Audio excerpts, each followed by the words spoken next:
Speech: do not underestimate the ability of the Uchiha. Inner thoughts: is this what you meant, Hashirama? Jutsu: fire-style fireball jutsu. Actions: Madara's territory **. Several days have passed since Madara returned from the old Satan faction with Yui, and the Uchiha has been doing nothing else but enjoying a much-needed deep sleep. Every 2 to 3 hours of each day, a member of Madara's group would enter the room to check if he is all right, and as they would observe him, they were just glad to see that he was resting. Currently, Kanu was in Madara's room. In fact, she has been there for quite a few hours, conversing with the unconscious Uchiha, and as time passed, she fell asleep on the chair that was beside the bed Madara was resting on while holding onto his left hand.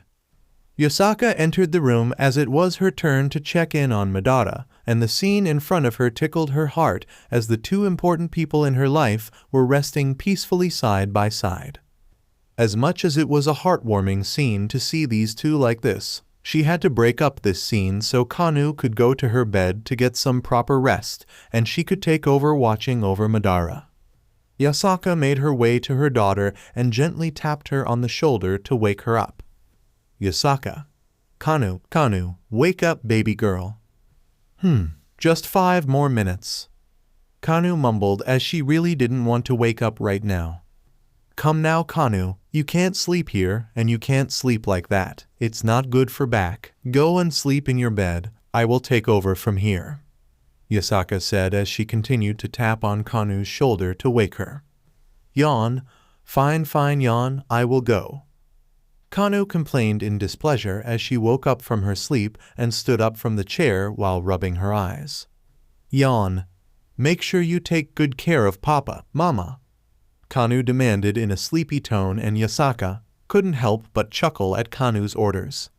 Yes, I will make sure to take good care of him. Kanu, now go sleep in your bed, Yasaka said, then gave her daughter a warm hug before letting her go her way.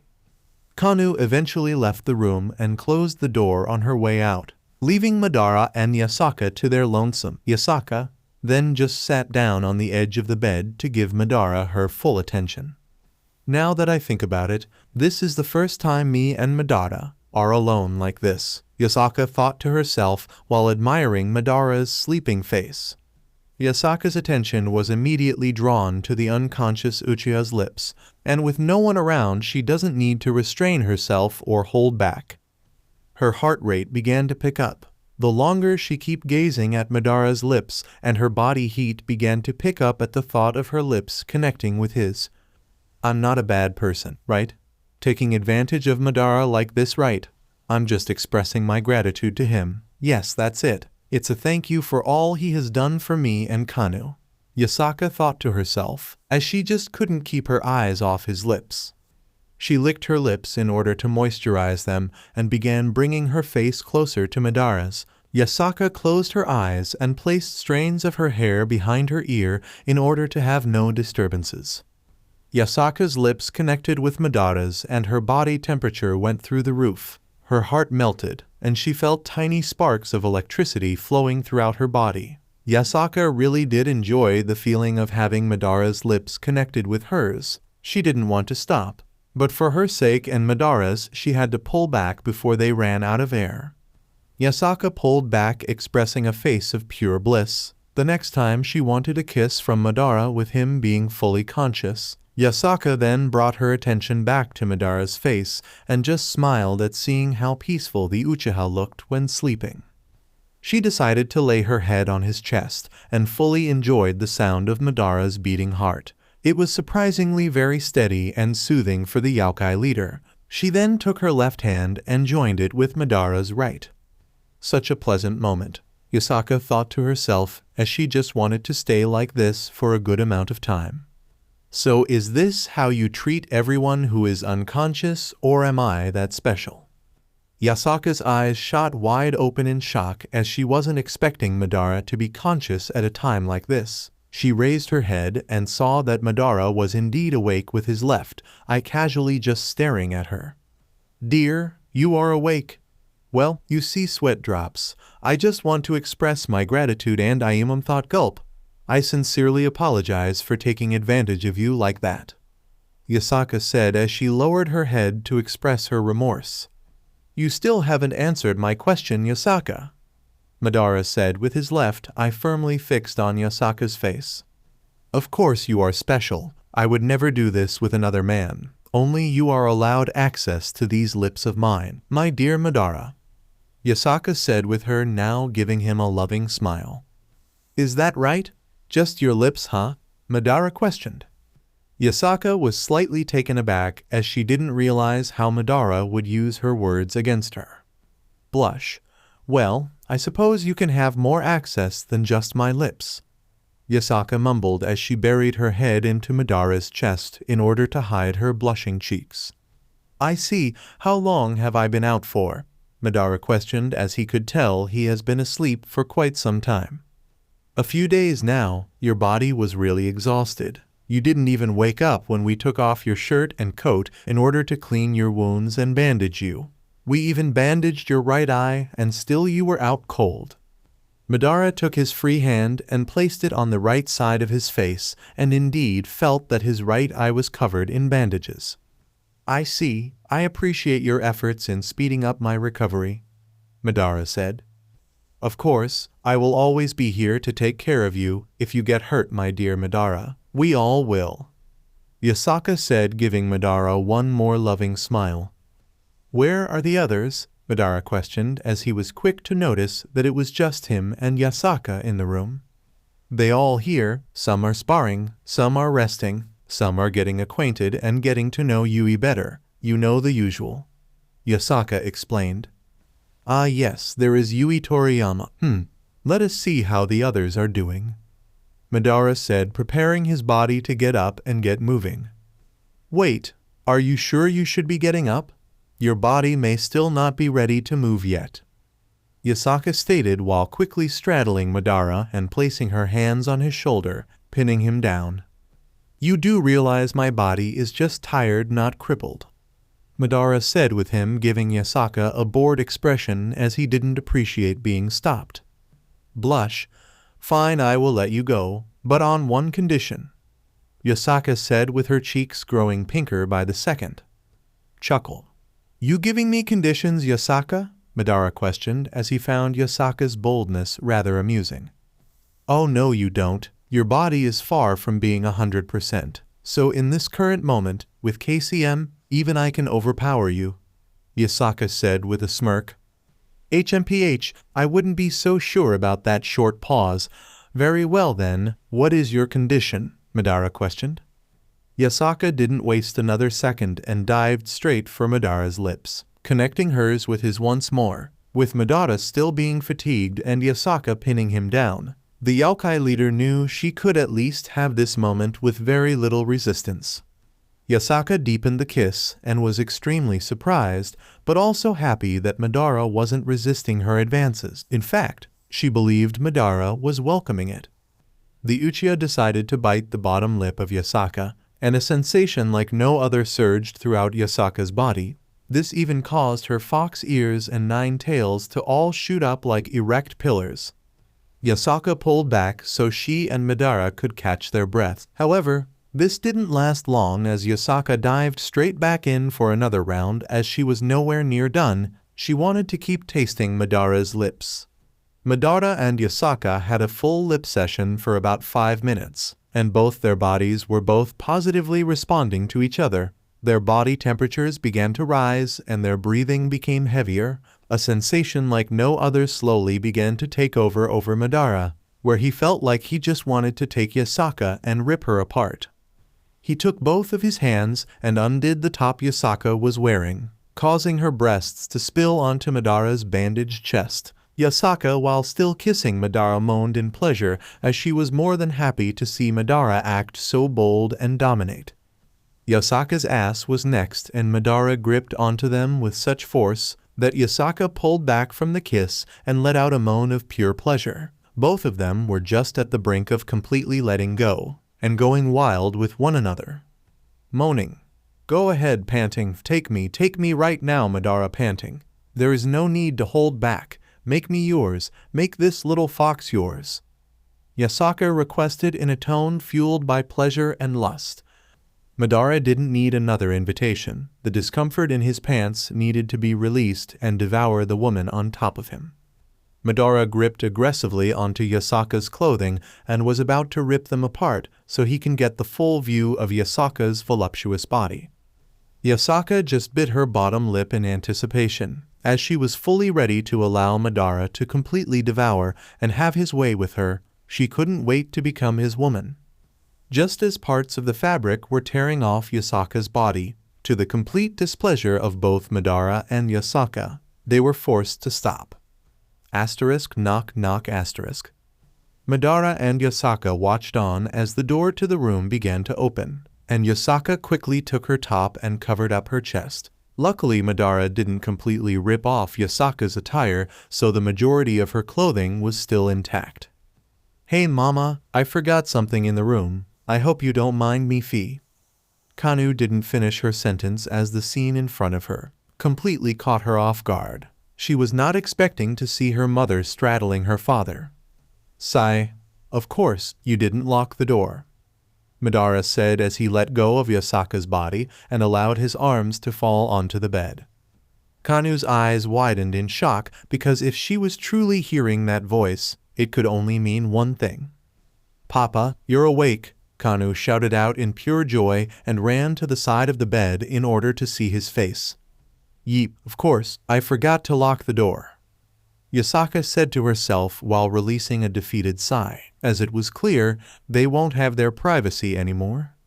Madara shifted his attention from Yasaka to Kanu and saw that tears were forming on the young Nine-Tails' eyes. "You're awake. You're really awake," Kanu said with tears rolling down her face. Yasaka was forced to move back a bit as Kanu jumped onto her father and hugged him with a great deal of passion. Although Yasaka was extremely disappointed in having her moment with Madara disturbed, she couldn't help but release a warm smile at the tender scene in front of her. Tears falling. "I was afraid that you would be asleep for a long time, Papa." Tears falling. "I'm so glad to see that you are awake and okay," Kanu said, being overjoyed due to Madara's awaken. "HMPH, please, as if I would be out for that long. You should know not to underestimate me, child," Madara said. "Yes, Papa, I'm just so happy and grateful that you're awake," Kanu said. Madara couldn't help but crack a small smile at Kanu's display of affection. He took his right hand and placed it on top of Kanu's head, gently petting her, and Kanu just purred, not wanting Madara to stop petting her. "Now then, are two going to still keep me confined to this bed? I have had quite enough of it," Madara said since his moment with Yasaka was disturbed. He might as well get out of bed and see what is going on. "Oh yes, sorry about that, dear," Yasaka said, and she and Kanu promptly got off Madara in order to allow him to get up. Madara eventually did get up and get out of bed, and he indeed could feel it. His body was far from being 100%, so there would be no serious fighting for him any time soon. "Here, dear, let me help you," Yasaka suggested, then placed Madara's right arm over her shoulders, and they began walking out the room with Kanu following closely behind. They walked down the stairs, and when the vampires saw that Madara was awake, they all bowed and greeted him, as they were all glad to see that he was doing well. They eventually reached the main door and used it to exit the estate to see that different members of his group were engaging in different activities.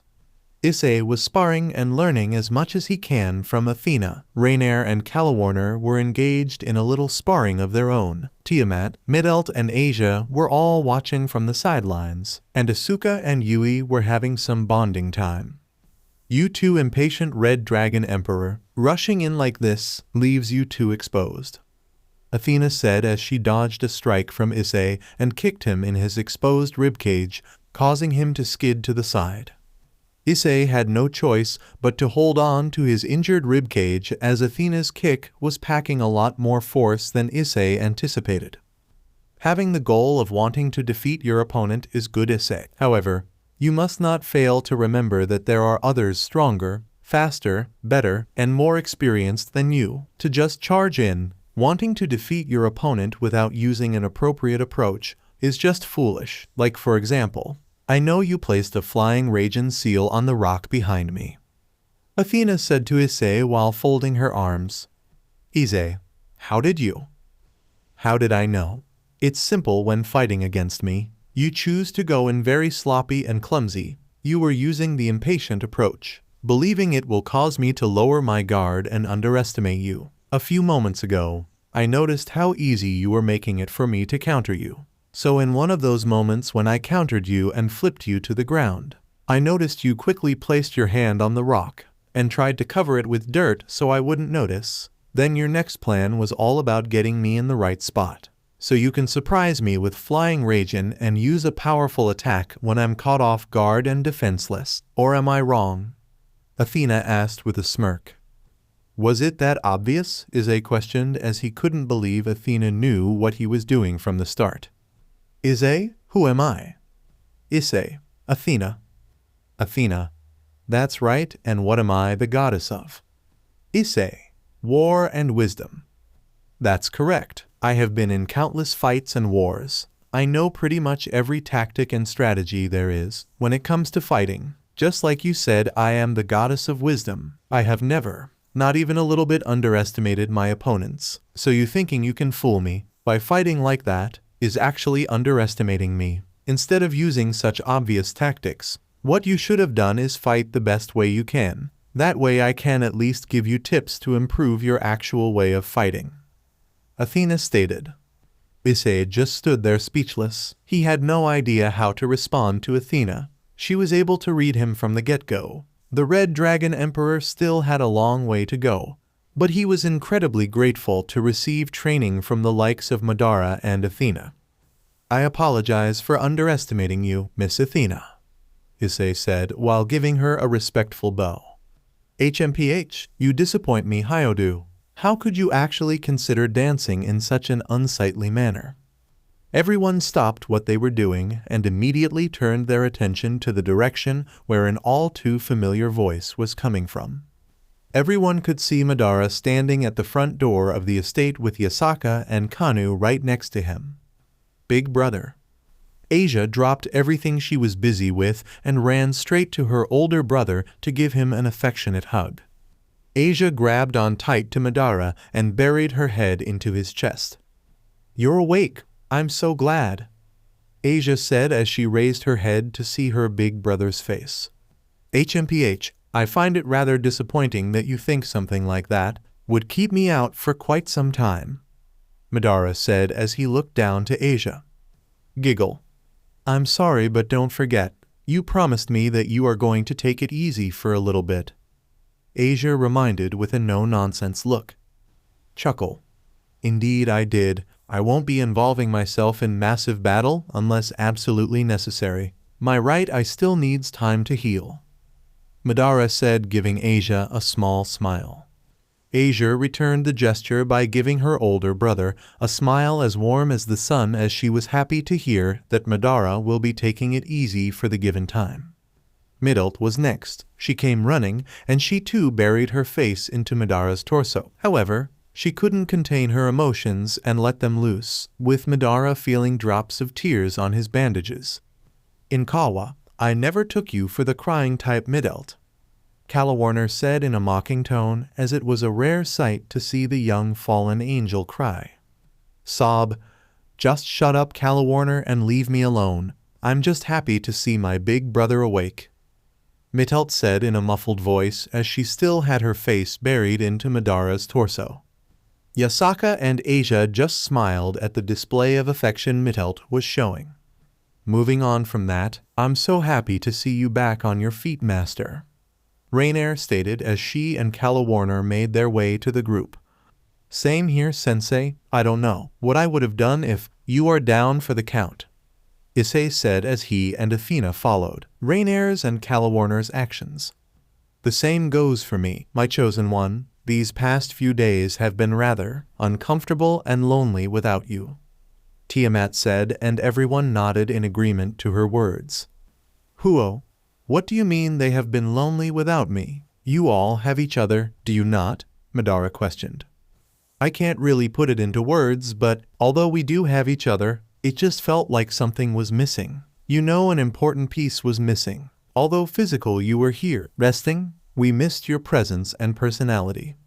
Yasaka elaborated on Tiamat's words. Yeep, these days just wasn't the same without you, Madara-sama sigh. You know what, let's just be honest. With you being asleep, these past few days have been boring as hell. We were missing the fun you bring to the group. Asuka said as she too was making her way to the group with Yui close behind her. Fun? Since when do I entertain you all? Madara questioned, being rather perplexed by Asuka's words. Chuckle. Well, you certainly don't make things boring. Your beyond average way of living and thinking is what makes each and every day unique. Sitting all day in my temple watching over humans is indeed an important job.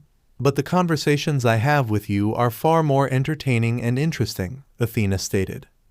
Just watch. With you being awake, things are about to get interesting again, Sensei. I can feel it in my gut. Issei said with him punching his fist into his palm. Huo? We shall see. Regardless, Yui Toriyama, I see you are doing well. Madara said as he shifted his attention to Asuka's elder cousin.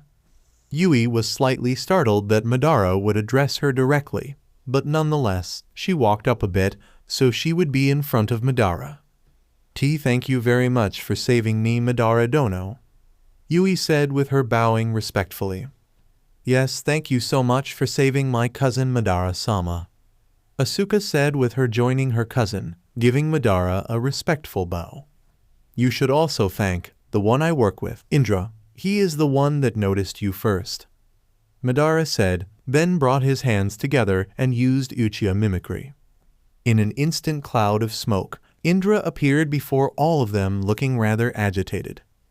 TCH, it's about damn time. I was growing tired of being in a state of deep sleep, Indra said while stretching his neck. Yui's level of joy went high as she was so happy to see Indra again.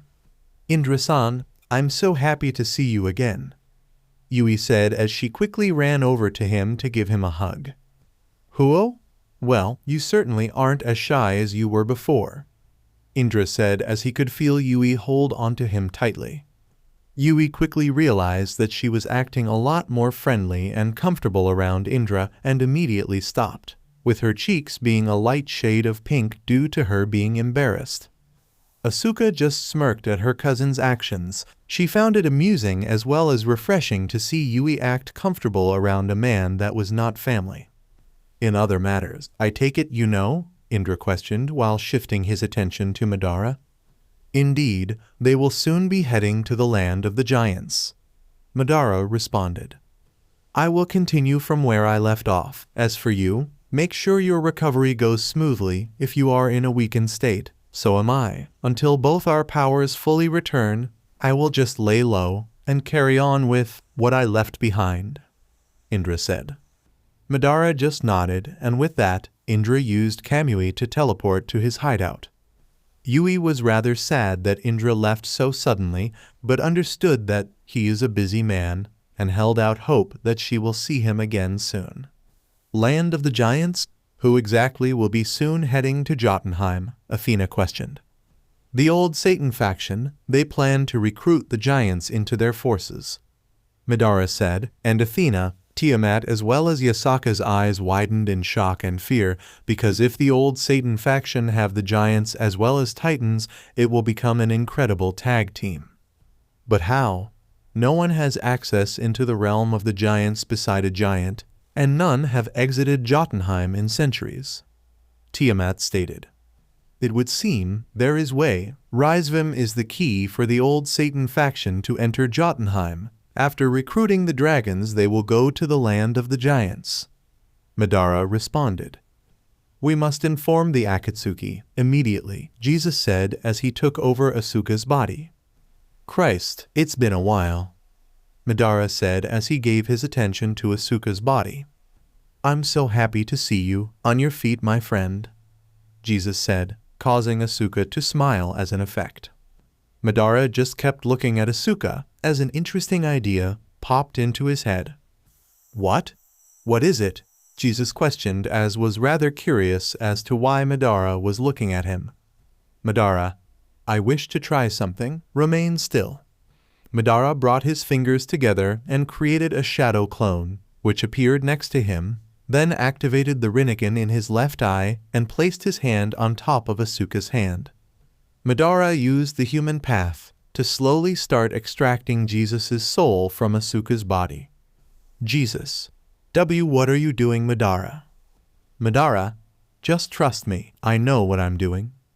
Jesus caused Asuka's body to stop resisting and fidgeting and just decided to trust his friend. Slowly, everyone could see Jesus' soul exit Asuka's body, and it truly was a sight to behold, as they have never seen anything like it. As for Asuka, surprisingly, the procedure didn't seem painful at all. However, it did feel weird and strange, like a piece of her was leaving her body. Madara eventually fully extracted Jesus' soul from Asuka and placed it into the clone's body, causing it to glow bright yellow. The light was so bright that it temporarily blinded everyone except for Madara and Athena. The bright light would eventually subside, and the clone's appearance drastically changed. Instead of them seeing another Madara, they all just saw Jesus in his worn-out golden armor. How does it feel to have your own body? Madara questioned, with him now deactivating the Rinnegan to not irritate his body any longer. Chuckle. You never cease to amaze me, my friend. Deep breaths.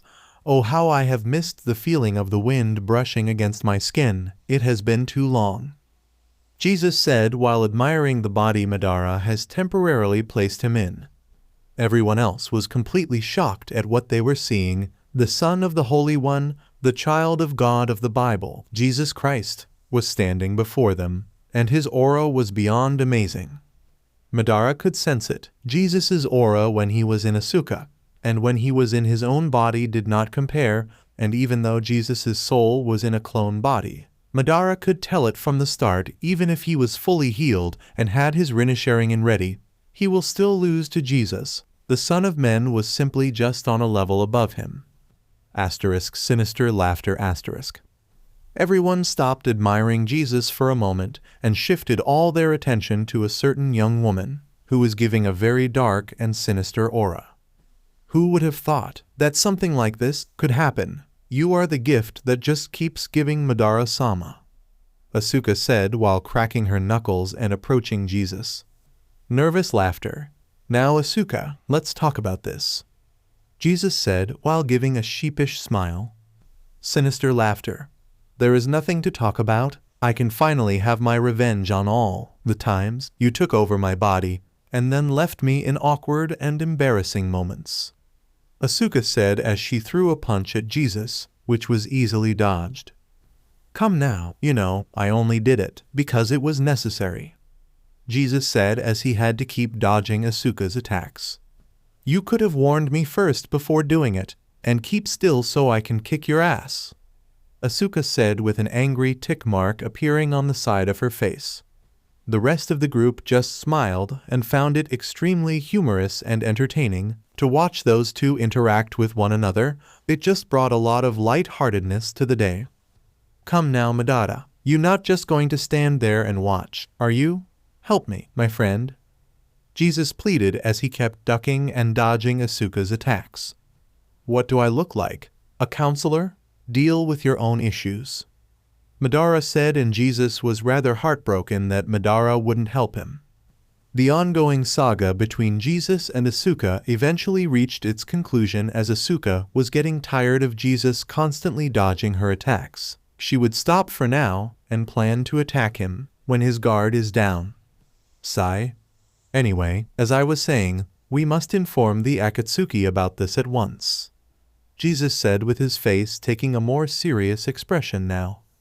Very well then, Athena, Yasaka, and Tiamat, you three are to head out immediately and inform the members of the Akatsuki. Tell them all that we will be meet in Odin's realm, since all of this will take place in his territory.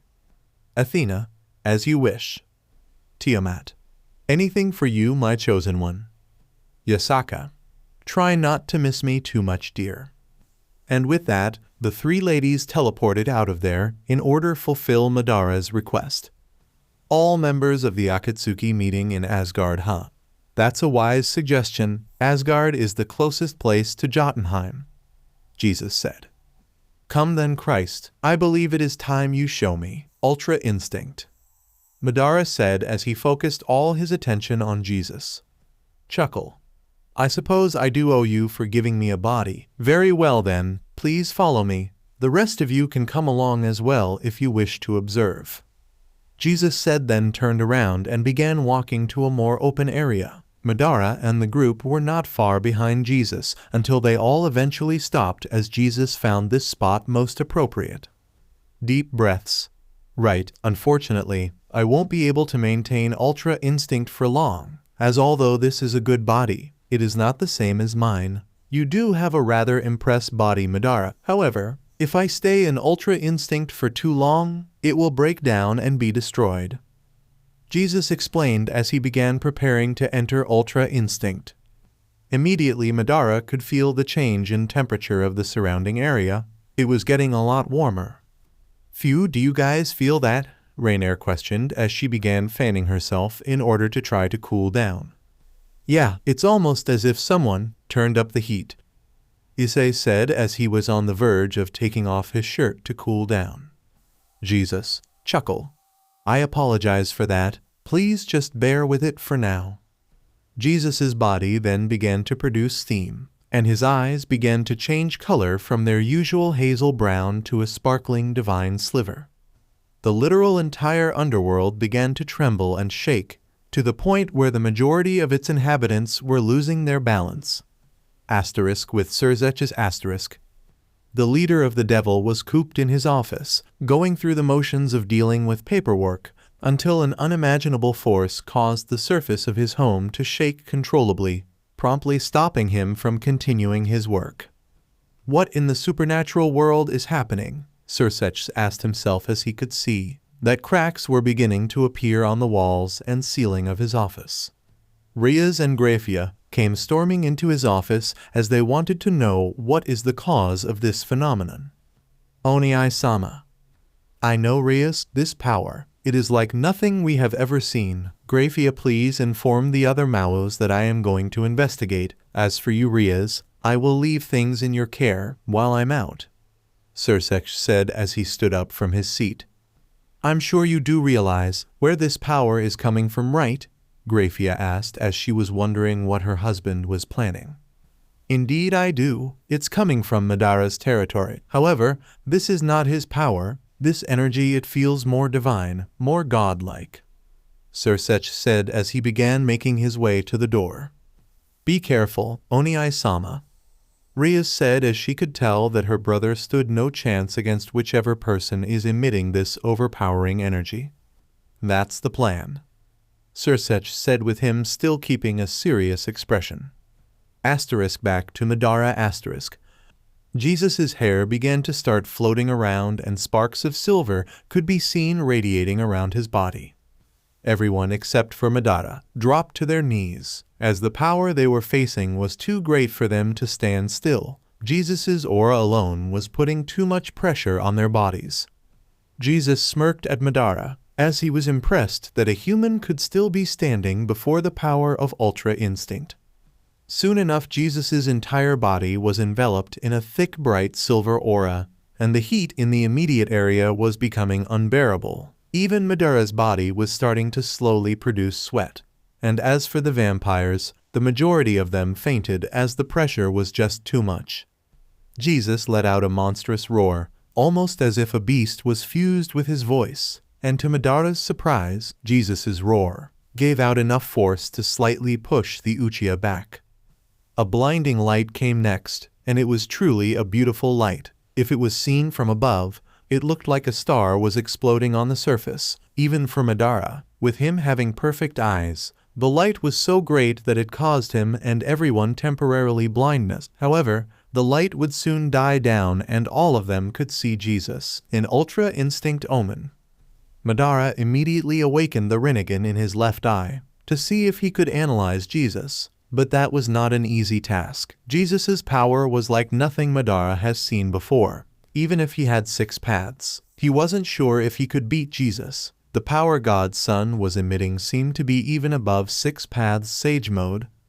Madara, being how he is, wanted to test this power. He knew he couldn't fight Jesus in his state, but that doesn't mean he couldn't at least try an ability on Jesus.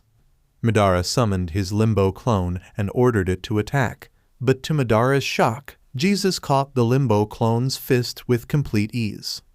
Ah, so that's what that is. I was wondering what invisible power you were using to fight your opponents. I never would have imagined it was a clone of yourself that existed in another dimension. It's an extremely beneficial ability, but useless against the likes of me. Jesus said, then used his free arm to punch the Limbo clone, destroying it. Madara has never been this shocked since the first time he saw Naruto and Sasuke use the power of the Sage of the Six Paths against him. How? How did you know about Limbo? Madara questioned as he needed answers for what he has just witnessed.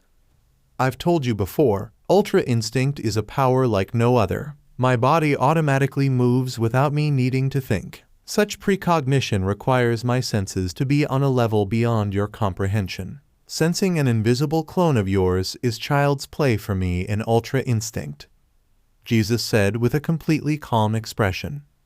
Chuckle. You do realize when you tell me that, it makes me want to test this power of yours more. Madara said with a smirk. Go for it, though in your condition there is nothing you can throw at me that can remotely worry me. Jesus said, still giving Madara a calm expression. I will hold you to that. Madara said, then brought his fingers together, causing 25 wood clones to emerge from his body and surround Jesus. Jesus still remained calm and looked at all the Madaras around him with an unfazed expression. Jesus, bring it. All the Madara clones came charging in, and Jesus just raised a finger to stop the punch of the first clone that reached him. Another clone was up next, and Jesus just looked at it, causing the clone to encounter an invisible barrier that didn't allow it to come any closer. The rest of the clones were approaching, and when they reached Jesus, the Son of God was completely untouchable. Madara was one of the greatest taijutsu users in the shinobi world. His fighting and martial arts were top tier.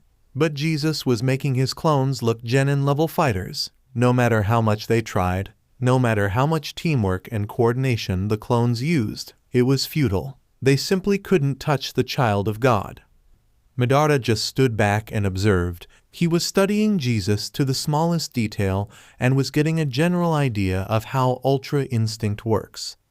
I have to admit it, this power is something else. This level of precision and movement, Christ moves like he has my eyes. It is pretty much useless to take him on in a fistfight unless your power can rival his chuckle. This world can truly be interesting at times, and to think no one has mastered this power. Madara said to himself while still observing Jesus move. Jesus had enough of being tested and just increased the intensity of his aura, which resulted in heat he was giving off to be par with Madara's fire without using Sage mode. This resulted in the wood clones burning due to being so close to Jesus. So how was that? Jesus questioned while stretching his neck as his body was far from being loose and flexible. Madara, with power like this, I can understand why you were in the top 10 most powerful beings. Indeed, when I obtained Ultra Instinct, it was a complete game changer for me. Chuckle. I used to remember how much I would struggle against Off-Eyes, but when I obtained this power, she couldn't stand a chance against me. The only one who was relative to me was Great Red. I was stronger than him, however it was no way an easy fight. If I made a mistake or underestimated him, even a little bit, then I would be dead for sure. Huo? That means Great Red's power should be close to 6 paths, or at least on that level, Madara thought to himself. Madara. So for Bahamut and the others. Chuckle. Now those are beings that are in a class of their own. My father, Bahamut, Trihexa, and Lucifer when fused with Trihexa. They are simply stronger than me. The only way I could surpass them is to obtain mastered Ultra Instinct. However, as for the gods of the supernatural world, I was the one that stood above them all. Jesus said while looking at the palm of his hand and using the power of Ultra Instinct to create a mini galaxy. So it really only has been two beings that have obtained Ultra Instinct. The power is that rare, huh? Or is it just exclusive to you and your father? Ultra Instinct, a power that is at the state the gods cannot reach. Before answering your question, allow me to tell you a story of how such a power was obtained. Jesus said as he used the power of Ultra Instinct to create a mini-galaxy beneath the feet of himself and Madara, and the Uchiha had to admit he was impressed by the energy it was giving off. Madara, proceed, let me understand all there is to this power. Christ. Chuckle. Very well then, you see father wasn't always in the top 2 of the top 10. There was a time when Trihexa and the dragons stood above my father, Lucifer, and even myself. We were simply no match for Bahamut, Great Red, Off-Eyes, and the 2 dragon emperors, D-Drag and Albion. This was how things were for thousands of years, and the supernatural world came to accept this. Everyone saw this as absolute law. Well, short pause. Everyone except one person. Jesus said and caused the mini-galaxy to produce a picture of his father. Madara, I take it that was your father. Indeed, although father had unmatched faith, he was also a wise being. He believed it would prove problematic for the supernatural world if the beast and the dragons were the ones on top. He believed they would beat the rest of us into submission and shape the supernatural world in a manner they see fit. And of course, he wasn't wrong. Bahamut and Great Red lived life on their terms, doing whatever they wanted, whenever they wanted, and they cared very little if it inconvenienced the rest of us. The dragons were simply bullies to us. It was the norm for the gods. We just simply allowed them to do as they pleased. However, father could not accept this. He refused to bend over and beg the dragons to show some consideration for the rest of the supernatural world. He was God of the Bible. After all, he would rather die as a god than live as a slave. He has his pride after all. Jesus said as a warm smile dawned on his face when remembering his father's character. HMPH pathetic. Out of all of you gods, it looked like only one knew how to live correctly. So many powerful beings in the supernatural world, and yet they cower in fear at the sight of the dragons and the beast. Such weakness is disgusting. The beings in this world have the audacity to call themselves gods, and yet they run scared because of giant lizards. It's no wonder the old Satan faction grew to this point. The gods of the supernatural world hesitate and are too afraid to act. I, for one, lack that fear and weakness, Madara said. And those words completely blew Jesus away. The child of God stopped looking at the mini-galaxy beneath his feet and looked at Madara's face. And for a brief moment Jesus could see the image of his father where Madara was standing. And his eyes widened in awe. Madara's conviction was so strong that it reminded Jesus of how strong his father's conviction was.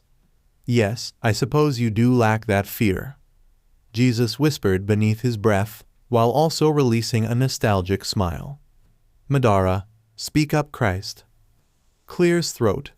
Right, sorry, as I was saying, father wanted there to be a way to combat the dragons. The answer was simple. He needed more power. However, obtaining it would prove to be the problem. Father long believed that he reached his peak, that he reached his full potential, that there was nothing left for him to discover. He was at a dead end, and it irritated him to no end.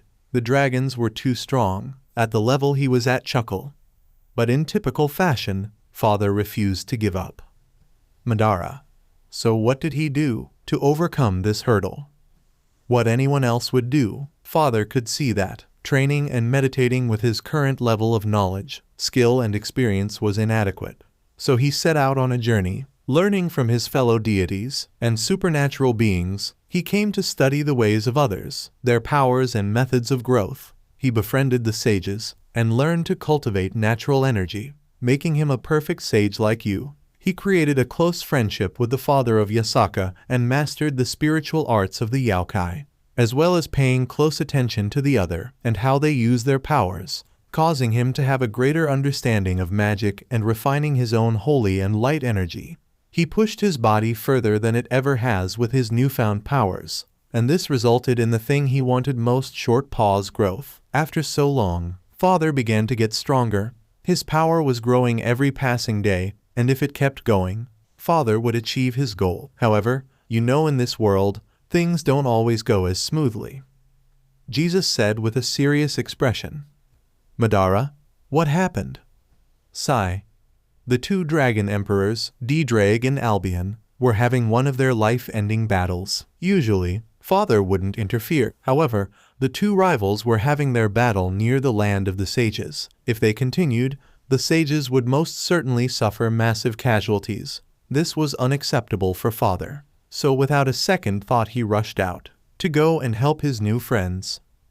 Madara, continue. The fight started out obvious. Father was being manhandled by the dragons. He was losing and losing badly, but nevertheless carried on and continued fighting, using all the powers he cultivated to stand his ground. But it looked like he would die by the rage of the two heavenly dragons. In those moments when all seemed lost, when Father pushed his body over the edge and was about to lose, something awoke within him, something even more intense and divine than his holy power. Father entered Ultra Instinct Omen, and the entire battle changed. Isn't that right, D-Drag? Jesus questioned while looking at Issei's left arm. Issei's left arm manifested itself into the boosted gear, with the emerald gem glowing bright green. Indeed, I remember that moment all too well. On that day myself and Albion learned the important lesson of never underestimate your opponent. God beat us into submission. Actually saying that is an understatement. He had the two heavenly dragons knocking at death's door.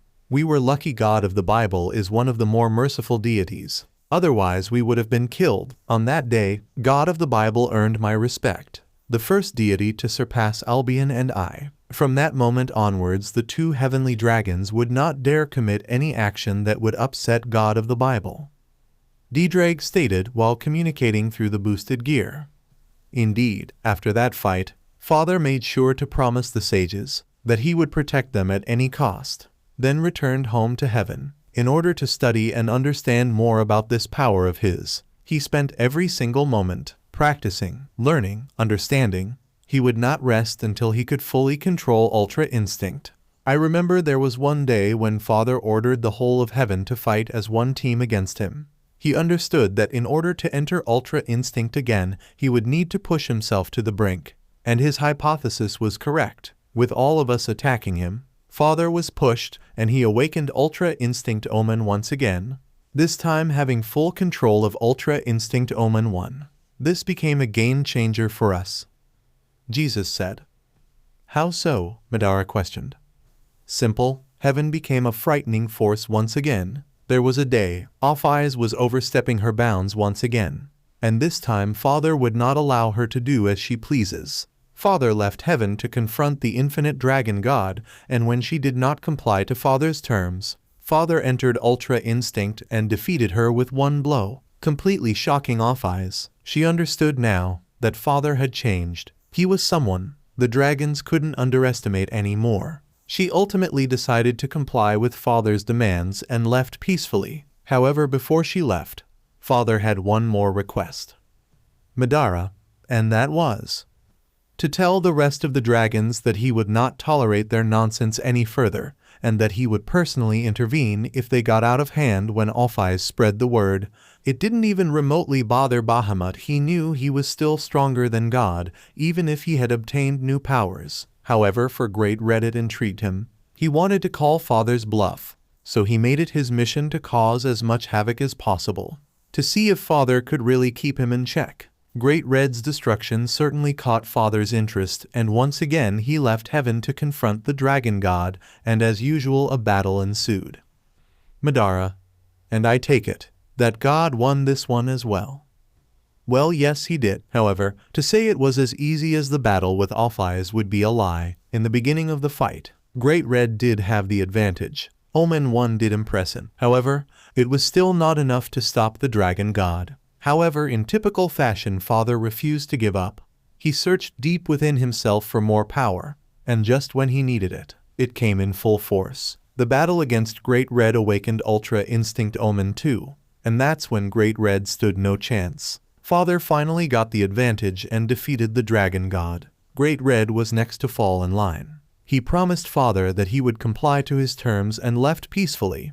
With Great Red being the latest victim of Father's power, it was bound to bring attention. And of course, the outcome of this fight got the attention of the strongest dragon out there, Bahamut, the Black Dragon, called for a duel with a live audience in order for the supernatural world to know who is superior. Huo? Now, this makes things interesting. Continue. I wish to know how this played out. Madara said, with him unknowingly noticing that his body was adjusting extremely well to the pressure and heat of Ultra Instinct. Jesus. Very well. The story of God versus Bahamut went like this. 950 years ago, in the kingdom of heaven. Father, I implore you, do not accept Bahamut's duel. Accepting a fight with him could be suicide, and to make matters worse, he wants to fight you in front of a live audience. Can't you see he wishes to embarrass you in front of the whole supernatural world? Michael warned as he was doing his best to try and convince God to not leave heaven to fight Bahamut. God chose not to respond. He just carried on with his preparations for the fight. Both he and Michael were in God's personal training room, with God equipping himself with suitable clothing for the battle that is to come. Father, are you even hearing me? Michael questioned as he was wondering if he was speaking to the walls.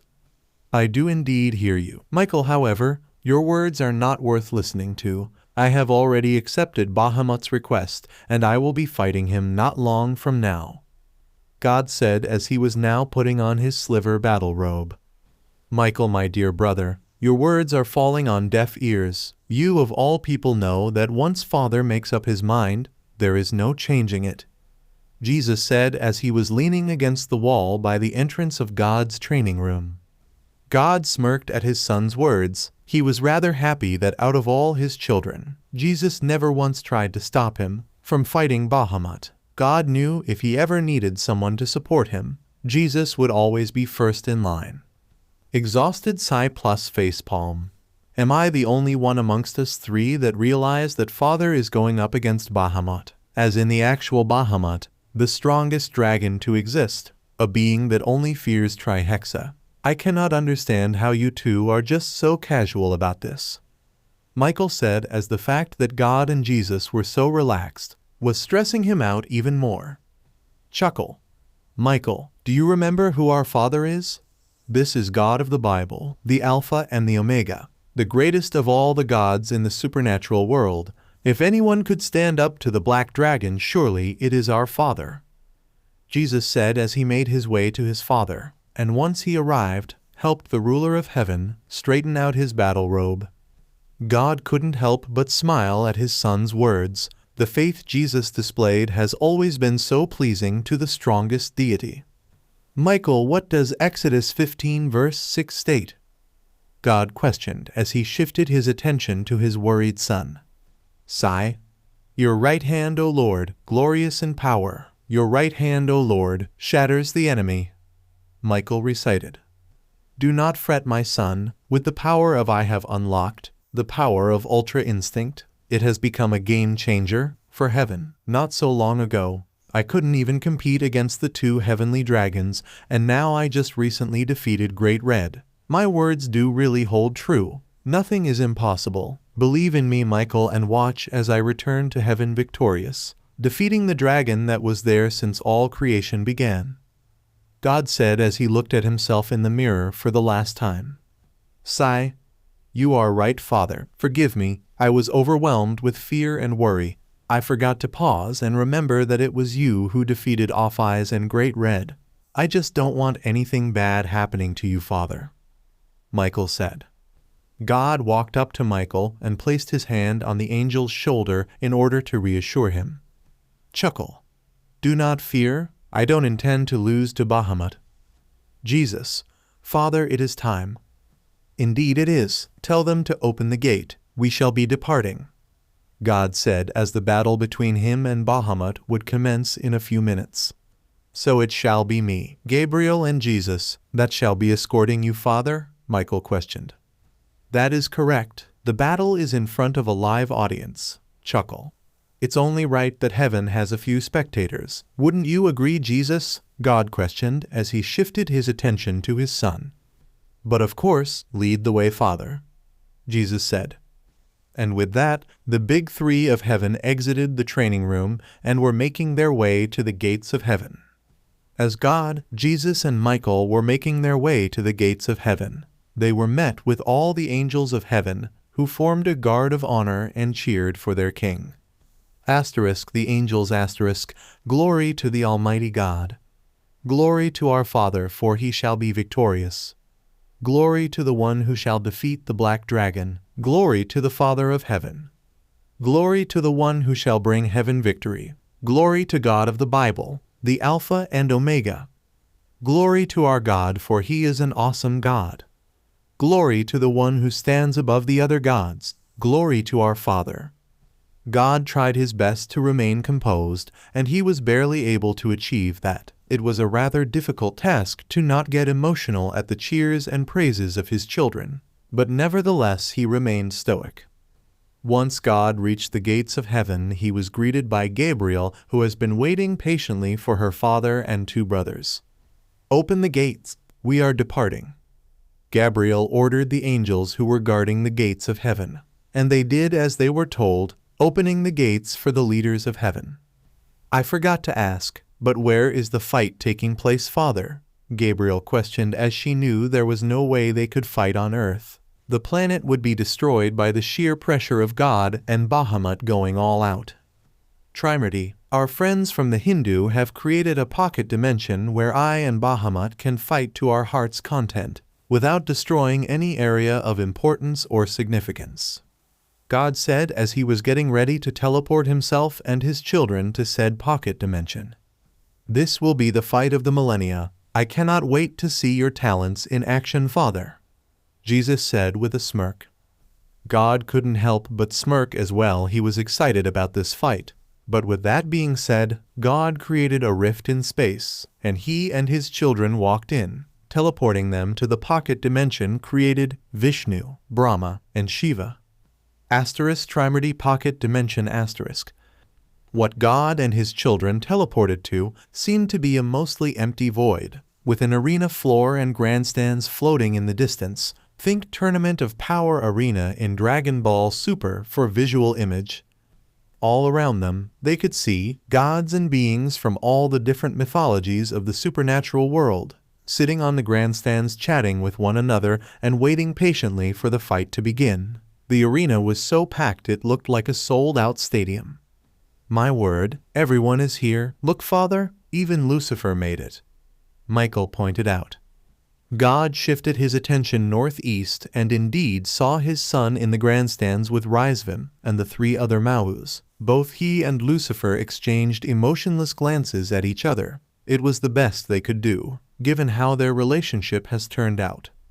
God then shifted his attention to the other gods and goddesses, the likes of Buddha, Zeus, Poseidon, Hades, Athena, Ares, Amaterasu, Tsukuyomi, Susanoo, Vishnu, Brahma, Shiva, Odin, Thor, Freya, Nyx, Erebus, Loki, Azazel, Cockabeel, Aphrodite, Artemis, Ra, Anubis, Apollo, Hera, Osiris, Seth, Tyr, Balder, Izanagi, Izanami, and many, many more. He nodded at them all.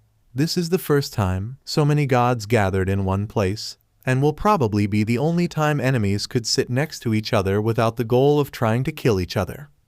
Sudden impact. A high-speed projectile crashed into the surface of the arena and a large cloud of dust formed. God nodded at his children to go to the grandstands, as he knew very well what that high-speed projectile was. The three children of God nodded and made their way to their seats, leaving God to himself. "It's about damn time. I have been waiting, God," a voice said from the dust cloud. "Well, we all have to make a dramatic entrance, don't we, Bahamut?" God said, remaining completely stoic. Chuckle. But of course. The dust cloud would eventually settle, and everyone could see Bahamut in his human form cracking his knuckles. Bahamut was a tall, handsome, mature-looking man with a light brown complexion, black hair with gray bangs with a trimmed gray beard. He wore an all-black formal shirt. Pants and shoes, however, topped it off with a gray coat. God took a deep breath. Even with Bahamut suppressing most of his aura, everyone present could feel the immense pressure of Bahamut just standing there. This will definitely be God's biggest fight to date. They say you have obtained newfound power, God. Is that true? Bahamut questioned while cracking his fingers, and each crack caused a loud pop to ring in the ears of everyone else.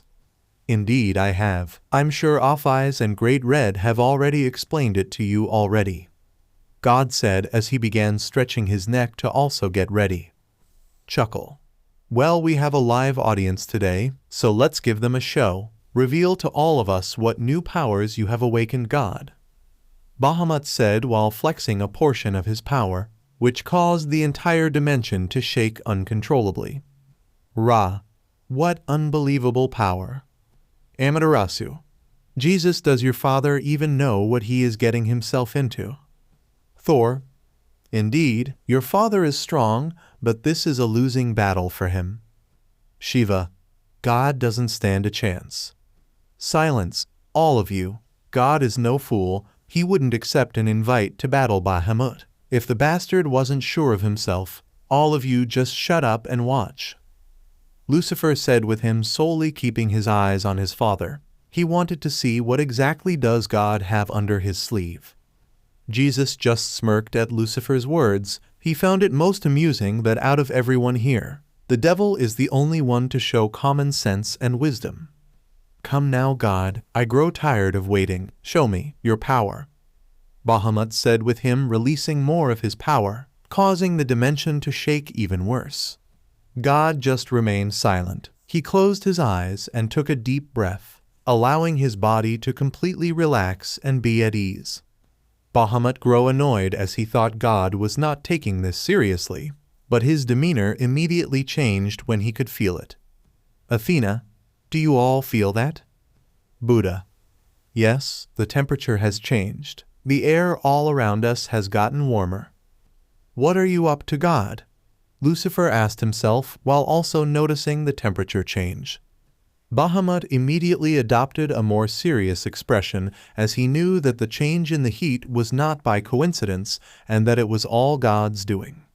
Soon enough, everyone could notice small sparks of silver electricity begin to circle around God, and that his hair began to float as if they have a life of their own. Amaterasu, is this heat God's doing? I have never seen him produce heat like this before. Jesus, chuckle. A lot has changed about Father, just wait and see. Soon enough, a sparkling divine sliver aura began radiating from God's body, and this caused the heat in the dimension to go next level. Bahamut could sense the pressure God was giving off, and he could definitely see this was not the same God of the Bible from before. He truly has changed.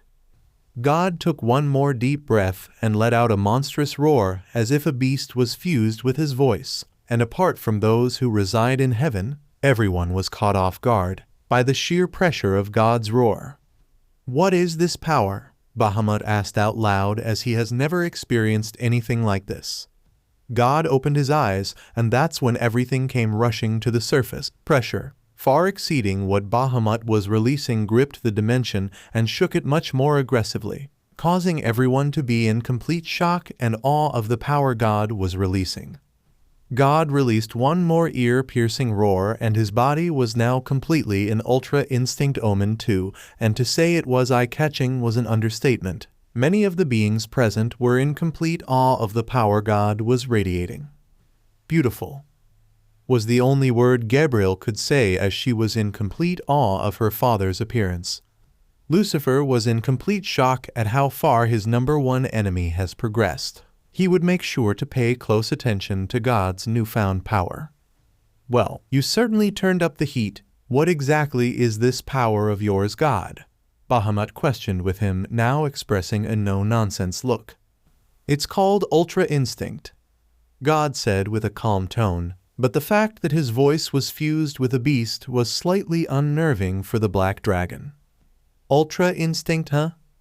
Bahamut quickly snapped his fingers, and a dark black ball of destructive energy came blitzing God's way at a speed even the other gods couldn't see. However, God just casually moved his head to the side, causing the ball of energy to miss him and fly off, causing a nuclear-size explosion in the distance. Is that the best you got, Black Dragon? God questioned, looking at Bahamut with a rather unimpressed look.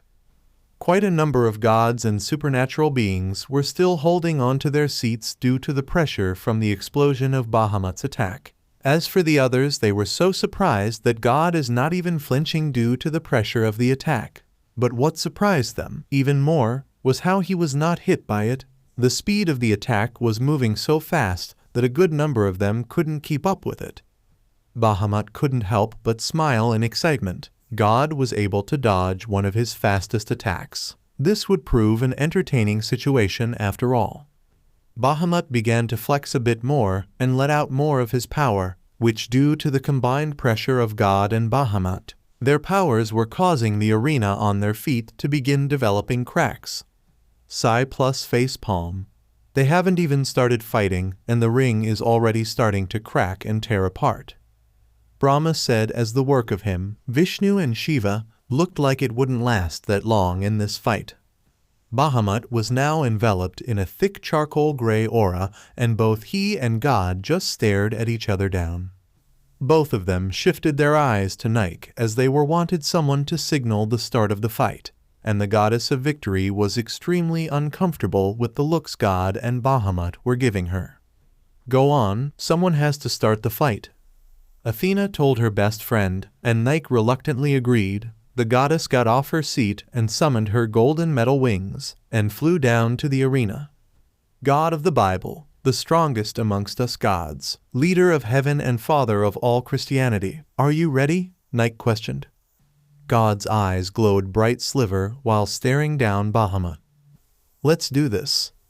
Bahamut, the black dragon of annihilation, the strongest and most feared dragon in all existence, are you ready? Nike questioned. Bahamut just flexed his power one more time while keeping his eyes on God. Bring it. Nike flapped her wings and flew back to her seat so she wouldn't be in the way. Fight! God and Bahamut blitzed their way to each other, causing their fists to inevitably collide, and just like that, 20% of the arena was completely destroyed by their fists colliding. Poseidon. Amazing, I can't even keep up with them. God and Bahamut went full force towards each other, and to those who do not have keen eyesight and battle senses, all they could see were lines colliding with each other. Bahamut, for one, was completely amazed at God's newfound power. God's movement was just pure excellence. He was dodging and evading all of Bahamut's fists and kicks, almost as if it was automatic for the Holy One. Why can't I seem to hit him? Off-Eyes and Great Red did say that I would have trouble landing a blow, but this is just incredible. His movements are too perfect, Bahamut said to himself while still trying to land a hit on God.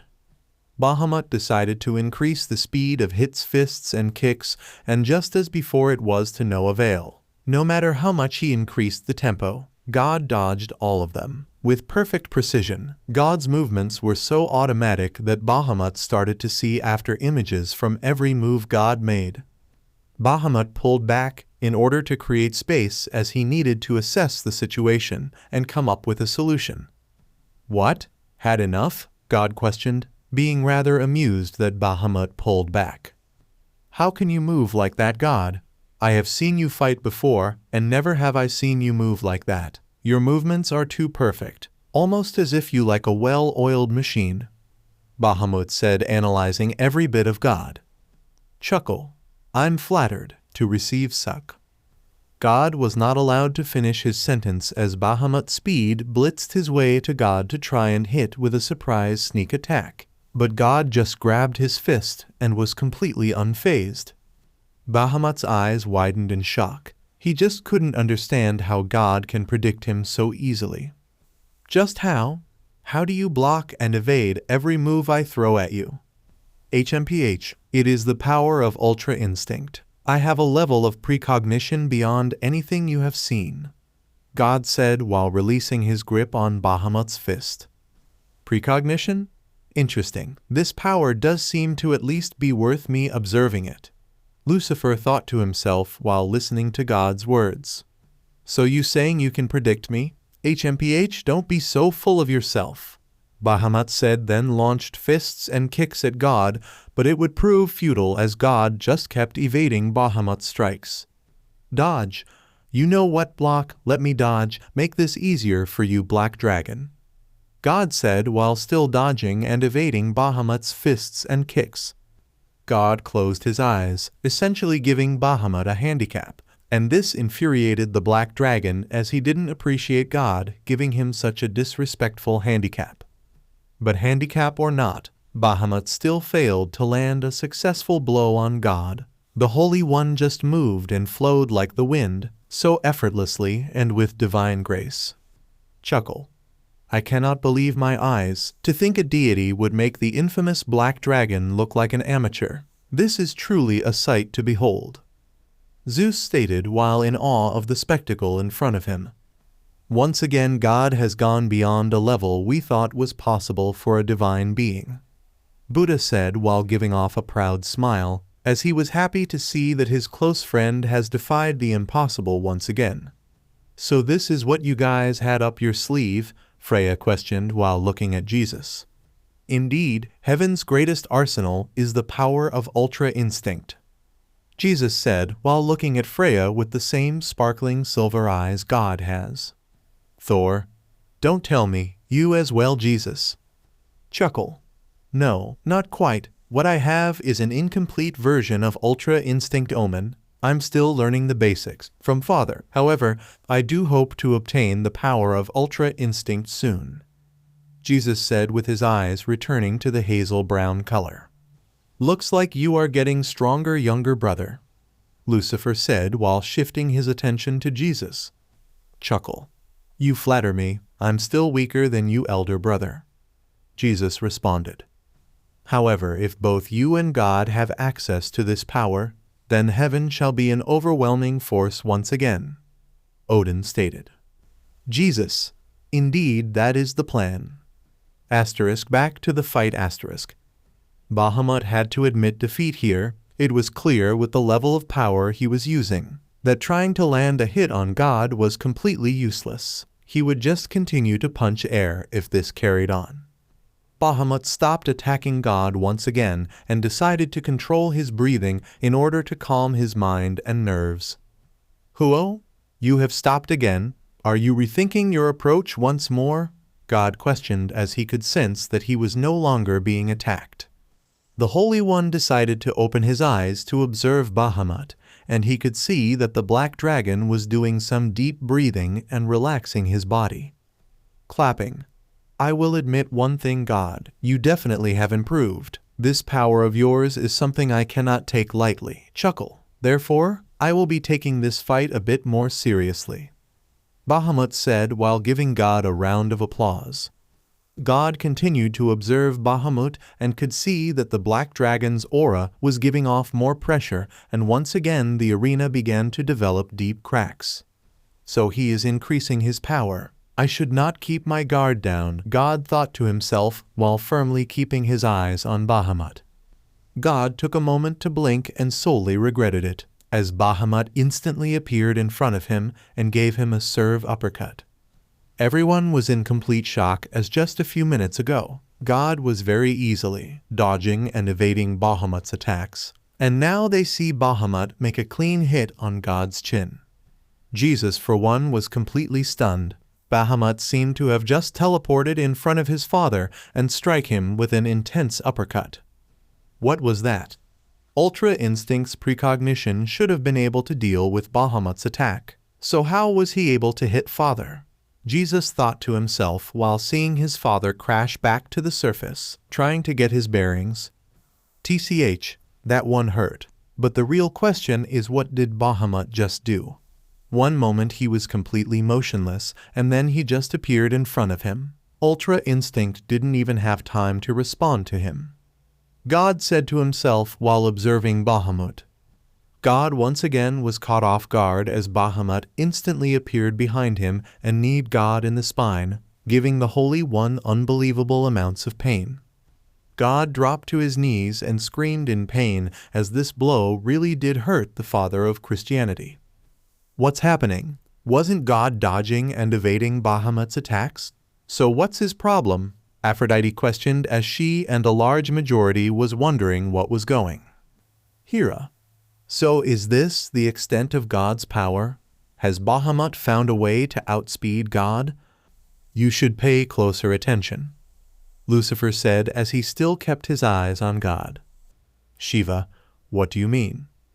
Bahamut is not doing something as simple like just moving faster than God, Athena said. Jesus. Indeed, Bahamut has activated a power that has made him one of the most feared entities. Even for Father, this will be incredibly difficult. Lucifer. The Black Dragon has activated Realm Shift. It is a power that makes him manipulate time. If it was just pure speed, the precognition of Ultra Instinct should still be able to predict Bahamut's attacks. But it would seem that Ultra Instinct can't predict attacks that are outside the normal flow of time. Hera, in simpler terms please. Artemis. Bahamut is slowing down time, making him move faster than God's power can predict. To us it looks like he is teleporting. However, he is most likely moving normally. Everything else is just slower to Bahamut, Mother. Hera, I see. Impressive. Elder brother was able to analyze what was going on and tell why Father is struggling. He could even see that the precognition of Ultra Instinct should be able to predict Bahamut's movements if he was simply increasing his speed. And he could tell all this by seeing Ultra Instinct once. He truly does have a powerful mind. But that is to be expected. Even Father called Lucifer a prodigy. The angel who was once the pride of heaven, Jesus said to himself while being impressed by the horsepower of Lucifer's brain. Panting. TCH. Speed is one thing, panting. But to manipulate time is something even Ultra Instinct Omen 2 would struggle with. What am I supposed to do against Realm Shift? God questioned while slowly getting back on his feet. The moment God was on his feet, Bahamut used Realm Shift and punched God in the chest, sending the Holy One flying, crashing into the barrier walls surrounding the arena. God coughed up blood as that attack did some serious damage to him. Ra. Oh, that doesn't look good. Odin. Apart from Trihexa, Bahamut has the hardest punches in existence, so each attack that lands must be devastating for God. Come on, Father, I know you can do this. Jesus mumbled to himself while fidgeting uncomfortably. What's the matter, God? What happened to all that confidence you had earlier? Bahamut questioned while casually walking to the injured deity. Bahamut once again used Realm Shift and kicked God in the face, causing the Holy One to experience extreme dizziness. Bahamut decided to leave Realm Shift as he could see. His attacks greatly fatigued God. Bahamut took his right hand and began punching God's face mercilessly. Gabriel was on edge. She wanted to step in and help her father, but Jesus grabbed her and gave her the look, "Do not get involved." It truly was an ugly sight to see, as Bahamut was just beating God into a pulp. Many of the goddesses turned away from the scene as this was getting very ugly. HMPH. So in the end, you accepted this fight in order to die, God.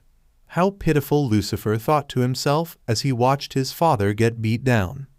Michael shifted his attention to Jesus and gave him a resentful look, as this was the very situation he tried to warn Jesus and his father of. This is the very reason why he tried to stop their father from accepting this battle. If this carried on, God will die in front of their eyes, and they can't do anything about it.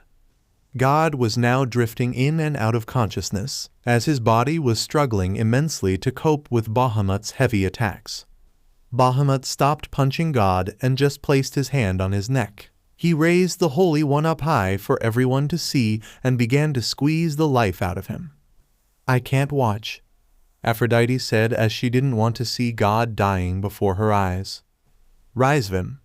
Looks like this is the end. Looks like the dragons will always be above the gods. Rest in peace, grandfather. God's vision started to become blurry. His mind and body were on the brink of collapsing. He tried his best to break free, but Bahamut had an iron grip. God just doesn't have the physical strength to fight back. So is this it? This is the best I could do. The fight didn't even last that long. Once Bahamut used Realm Shift, That was it for the fight. Is this all God of the Bible can do? Did I overestimate the power of Ultra Instinct? I am sorry, Michael. You tried to warn me about this outcome. I hope you can forgive me, my child. God thought to himself as he stopped struggling and just accepted his death. How pathetic. God's eyes shot wide open, as he knows that voice all too well. Is this really all you can do, child? That voice, it's you, isn't it? Mother of all creation, God questioned as he recognized the voice speaking into his mind. I thought your plan was to show the world that gods can rise above the dragons, so why are you failing, child? I perhaps overestimated my ability and underestimated theirs. I failed to realize that Bahamut is below Trihexa for a reason. The Black Dragon's power is more immense than I thought. Chuckle. So what? If there is an opponent stronger than you, what is the best way to overcome them? By being stronger than they are, obviously, but how? I have reached my limit. As we speak, I am knocking on death's door. Then just go beyond your limits. This isn't complicated. The solution is rather simple and easy if you ask me. I have enjoyed watching you for centuries, child. Out of all I have created, you entertain me the most. The countless times you have broken past your limits and reached new heights. I don't understand why you can't do it again. Show me once again why you are the greatest of all the gods. Have you forgotten that out of all my creations, I bestowed upon you Ultra Instinct first? Wait, this power was from you. Then how come I was the first to be given it? Because you were worthy. Ultra Instinct is a power that can be granted to anyone, but only those that are worthy can have access to it. Only those that have reached their limits, shattered them and searched deep within themselves for more, will always be blessed with Ultra Instinct. So do it once more, my favorite. Show me once again why I choose you as the light of hope. Search even deeper, and you will find more power waiting to be unleashed. Don't disappoint me. The Mother of Creation said, ending the mental link with God. Wait, don't go. I still have more questions. Sai, look at me. Being choked to death by a dragon? What nonsense is this? I am Jehovah, God of the Bible, the greatest of the gods. I will not be manhandled by a giant lizard. Any last words, God? Bahamut questioned as he was ready to take God's life, but the Holy One didn't respond. He just closed his eyes and began focusing his breathing. Once again, the temperature in the arena began to change. The air grew even warmer than before, and the likes of Bahamut, Jesus, and Lucifer were quick to notice the spike in heat. Sweating. Huh? Am I actually sweating? Bahamut asked himself as he felt a drop of water run down the right side of his face. Jesus was next. He noticed the palms of his hands become moister and could only help but smile as he knew there could only be one reason for the increase in heat. Lucifer placed 2 fingers on his forehead and could see that he too was slightly burning up. He smirked as he wanted to see what God was up to this time. Wow, it really just got hot all of a sudden, Artemis said as the goddess was fanning herself to cool down. Amaterasu, Ra, and Apollo just remained silent and paid close attention to the heat being produced. With all of them being deities of the sun, they knew that this kind of heat could not be ignored or underestimated. The rest of the gods began to notice that their bodies were producing a light sweat, as this heat was way more intense than before. Jesus. Michael didn't finish his sentence as he looked at his brother, and Jesus just smiled and nodded at him. Do not worry, brother. This battle is not over. Father is not done. Jesus said, then shifted his attention back to the fight. With Bahamut being the closest one to God, he felt the heat firsthand. He was slowly losing his grip on God's neck as the palms of his hands were getting more moist and sweaty. What's with this heat? God should be knocking on death's door. So why then is it getting hotter? Why is Ultra Instinct producing more heat? Bahamut asked himself. God now placed his right hand on Bahamut's wrist and gripped onto it tightly, causing Bahamut to feel some discomfort. Let go of me, God demanded, and his voice sent shivers down Bahamut's spine, but the black dragon did his best not to show it. God gripped harder on Bahamut's wrist, and that's when the black dragon experienced extreme levels of discomfort. He could feel the bones and joints in his wrist ache and echo in pain. God opened his eyes, and Bahamut saw two small, blindingly bright sliver stars look back at him, and this made him very uneasy. The black dragon released God and jumped back to create space between them, but also took the time to inspect his wrist as God's grip did a bit more damage than Bahamut expected. God closed his eyes, took a deep breath, and released an utterly terrifying roar that caused the dimension to shake uncontrollably. Just by his roar alone, parts of the arena were crumbling away and being destroyed, as they just couldn't handle the pressure. Sweating, What is this? He sounds like the beast," Bahamut said as that roar was doing its fair share of raising his fear and anxiety. The audience was completely speechless. They have never seen God exude this amount of pressure. Some of them were even having a hard time staying conscious. Jesus, incredible. Amaterasu, unbelievable. Lucifer, impossible. Athena, amazing. Loki, dangerous. Osiris, beyond comprehension. Everyone was just in awe of God's roar. With his vocal cords producing a sound like that, there wasn't a single one of them that would dare want to fight him. God stopped his roar, and everything went dead silent. Bahamut could even hear the sound of his heart beating quickly. The arena fell into an eerie silence for 1 minute, and everyone was anxious to see what would happen next. And they would soon get their wish as God opened his eyes, and that's when all hell broke loose. God released an unstoppable amount of pressure and heat, and no words could describe the amount of uncontrollable shaking the dimension. The creation of Vishnu, Brahma, and Shiva was barely handling God's power. Everyone could see cracks forming all over the dimension and arena.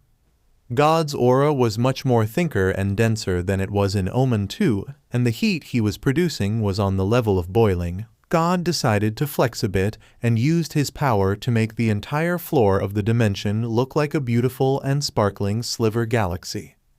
Bahamut had no words to describe the absolute power that was standing before him. For the first time in his long life, Bahamut was actually scared of the person he is fighting against. "What's the matter, Black Dragon? What happened to that confidence of yours?" God questioned as he began to calmly walk to his opponent. Bahamut didn't respond. He just began launching destructive black balls of energy to God, and the Holy One didn't even bother to try and deal with them. His aura alone was enough to disintegrate Bahamut's attacks. Everyone's eyes widened in shock that God's aura was enough to deal with Bahamut's attacks. "What is that power, Jesus?" Lucifer questioned as he wanted answers. "He did it. Chuckle. He actually did it. Father has broken his limits once again. He has gone beyond Omen 2 and has now unlocked Ultra Instinct Omen 3. Jesus said in awe of his father's achievement. "Odin, Omen 3?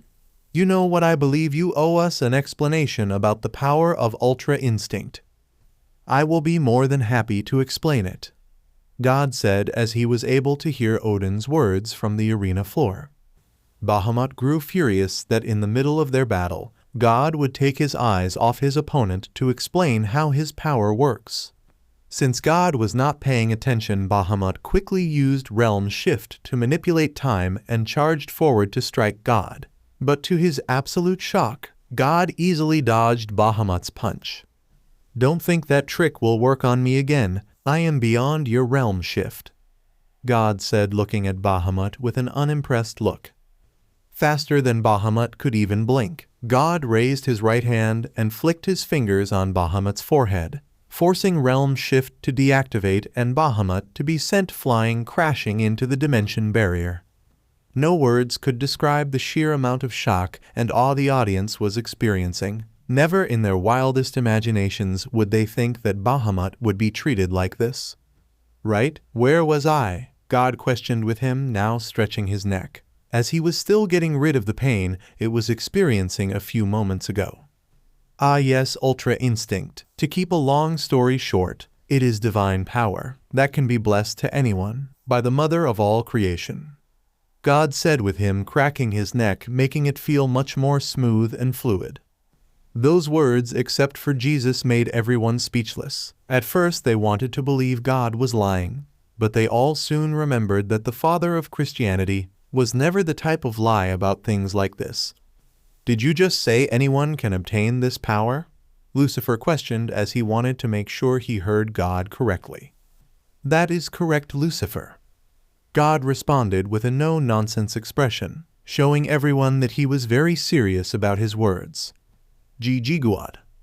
Bahamut blitzed his way to God and began launching fists and kicks at the Holy One. But God didn't even bother to look at the black dragon. He kept his attention on the audience, who were still stunned by God's words. Block. Ultra Instinct is divine power dodge, blessed by the mother of all creation dodge, and given to those she finds worthy. Block. It would seem that she has deemed me the first one to be worthy of such power. God said with him, casually dodging and blocking Bahamut's attacks. Bahamut has never felt so disrespected in his life as while he was attacking his opponent. God didn't even bother to look at him. All his attention was directed to the audience, while he was speaking about Ultra Instinct. Block. I have concluded that there are 4 stages to this power block. Ultra Instinct Omen 1 to 3 dodge. I believe these are the building blocks of Ultra Instinct's truest form block. As one progresses through the Omen's dodge, their body slowly adapts more to this power dodge, making it their own. And once they have perfected all the building blocks block, they shall unlock this divine power's truest form, Mastered Ultra Instinct. God said while still easily dealing with Bahamut's attacks. Wait, so you are implying that you have not mastered this power? Susanoo questioned as he couldn't believe that they have not been seeing Mastered Ultra Instinct. Dodge. Indeed, as Jesus said earlier, dodge. I have only reached Ultra Instinct Omen 3 block. I still have a ways to go before I can master this power. However, dodge, one thing is for certain: if I can master this power, then not even Trihexa can defeat me. God said, and everyone, including Bahamut's eyes, widened in shock. TCH, don't make me laugh. A power that is even greater than the beast? No one in this dimension can take on the beast. Bahamut said as he really wasn't liking God's sudden arrogance. Believe in that if you wish. However, I know there is a way to defeat the beast. Just look at this battle. I am in Omen 3, and you are not posing as a problem anymore. God said with a completely stoic expression. Lucifer couldn't help but smirk at God's words. A power that can go even beyond the power of the beast. The Prince of Darkness would make sure to make this power his own and master it before God can. Bahamut snapped. He reached his breaking point. The disrespect God of the Bible was displaying was beyond what Bahamut could handle. Anger was not the correct word to describe how Bahamut felt. He would end this humiliation by utterly destroying God of the Bible. Deranged laughter. I do not pose a problem, you say? Very well then, let's see if you still speak those words when I respond to you with full power. Bahamut said an aura rivaling that of God was released by the black dragon, with it doing its fair share of dimension shaking and arena tearing. The audience grew speechless, but not out of fear, but of excitement. This is what they came to see, the one who is the greatest of the gods versus the one who is the greatest of the dragons. God vs Bahamut, a fight that's so great they fear blinking, for the possibility of not witnessing something great. HMPH, so you finally taking this seriously? Fine, let's settle this once and for all, Bahamut. God said as he finally gave the black dragon his full attention. Before even a picosecond could pass, God and Bahamut launched towards each other, and about half of the arena got destroyed, due to the sheer pressure of their fists colliding. They kept at it, going back and forth with one another, and each time their fists and feet collided, a chunk of the arena would get destroyed. Dodge to think block. God can handle me block. When I am using this amount of power block, I will admit Dodge Ultra Instinct is a power not to be underestimated. Bahamut thought while observing the brilliance of God's power. Even though Bahamut was using much more power than he was at the beginning of the fight, he still couldn't land a successful hit on God. The black dragon was essentially playing catch-up, as he was just touching gods after images. As for the Holy One, he wasn't even breaking a sweat. He just kept his calm and stoic demeanor, while dodging and evading all of Bahamut's strikes. However, he remained vigilant, as every time Bahamut made a slight error or mistake with his attack, God would make sure to punish him with a strike of his own. Bahamut tried to kick God's neck, but the Holy One just grabbed Bahamut's foot and slammed him into the ground, creating a small crater on the arena floor. Bahamut smiled, as this is what he wanted. He caused his foot to produce dragon scales, which covered both his foot and God's hand. Binding them together, God saw this and tried to break out, but to his surprise, the scales were extremely durable. Bahamut then took a deep breath and released an ocean of red fire from his mouth, and in the incredibly short time God had, he summoned his gigantic golden wings and used them to cover his body. Bahamut's attack lasted for 3 minutes straight, as he wanted to make sure his opponent was ash when he was done. Bahamut's dragon breath, one of the deadliest fire techniques in all existence. Those flames are only behind Amaterasu's ultimate fire, Nick stated while observing the flames. Amaterasu had a great deal of respect for Bahamut's fire. It would prove extremely unwise to underestimate the dragon's breath. In fact, the Shinto goddess of the sun felt a sense of pride to have fire greater than a being as powerful as Bahamut. Eventually, Bahamut closed his mouth to stop the attack, and to his surprise, God was still standing. His wings were of course severely burnt. However, with his wings tanking most of the attack, his body just had minor burns. "Is that it?" God questioned as he called back his wings and looked at Bahamut with disappointment. Chuckle. Everyone shifted their attention to the laughing voice, and they could see Lucifer grinning with glee. Chuckle.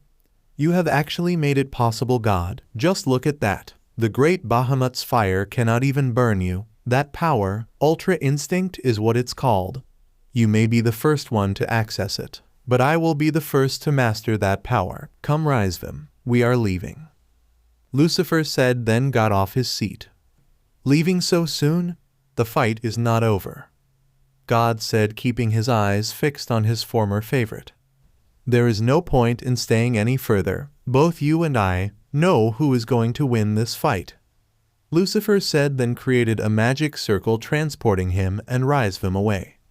God smirked at Lucifer's words. It looks like the Holy One isn't the only one to recognize the power of Ultra Instinct. As for Bahamut, he was infuriated at Lucifer's boldness to just get up and leave. The arrogance he displayed, claiming he knows the victor before the fight even ends, angered him to no end. "Now then, short pause. Where were we?"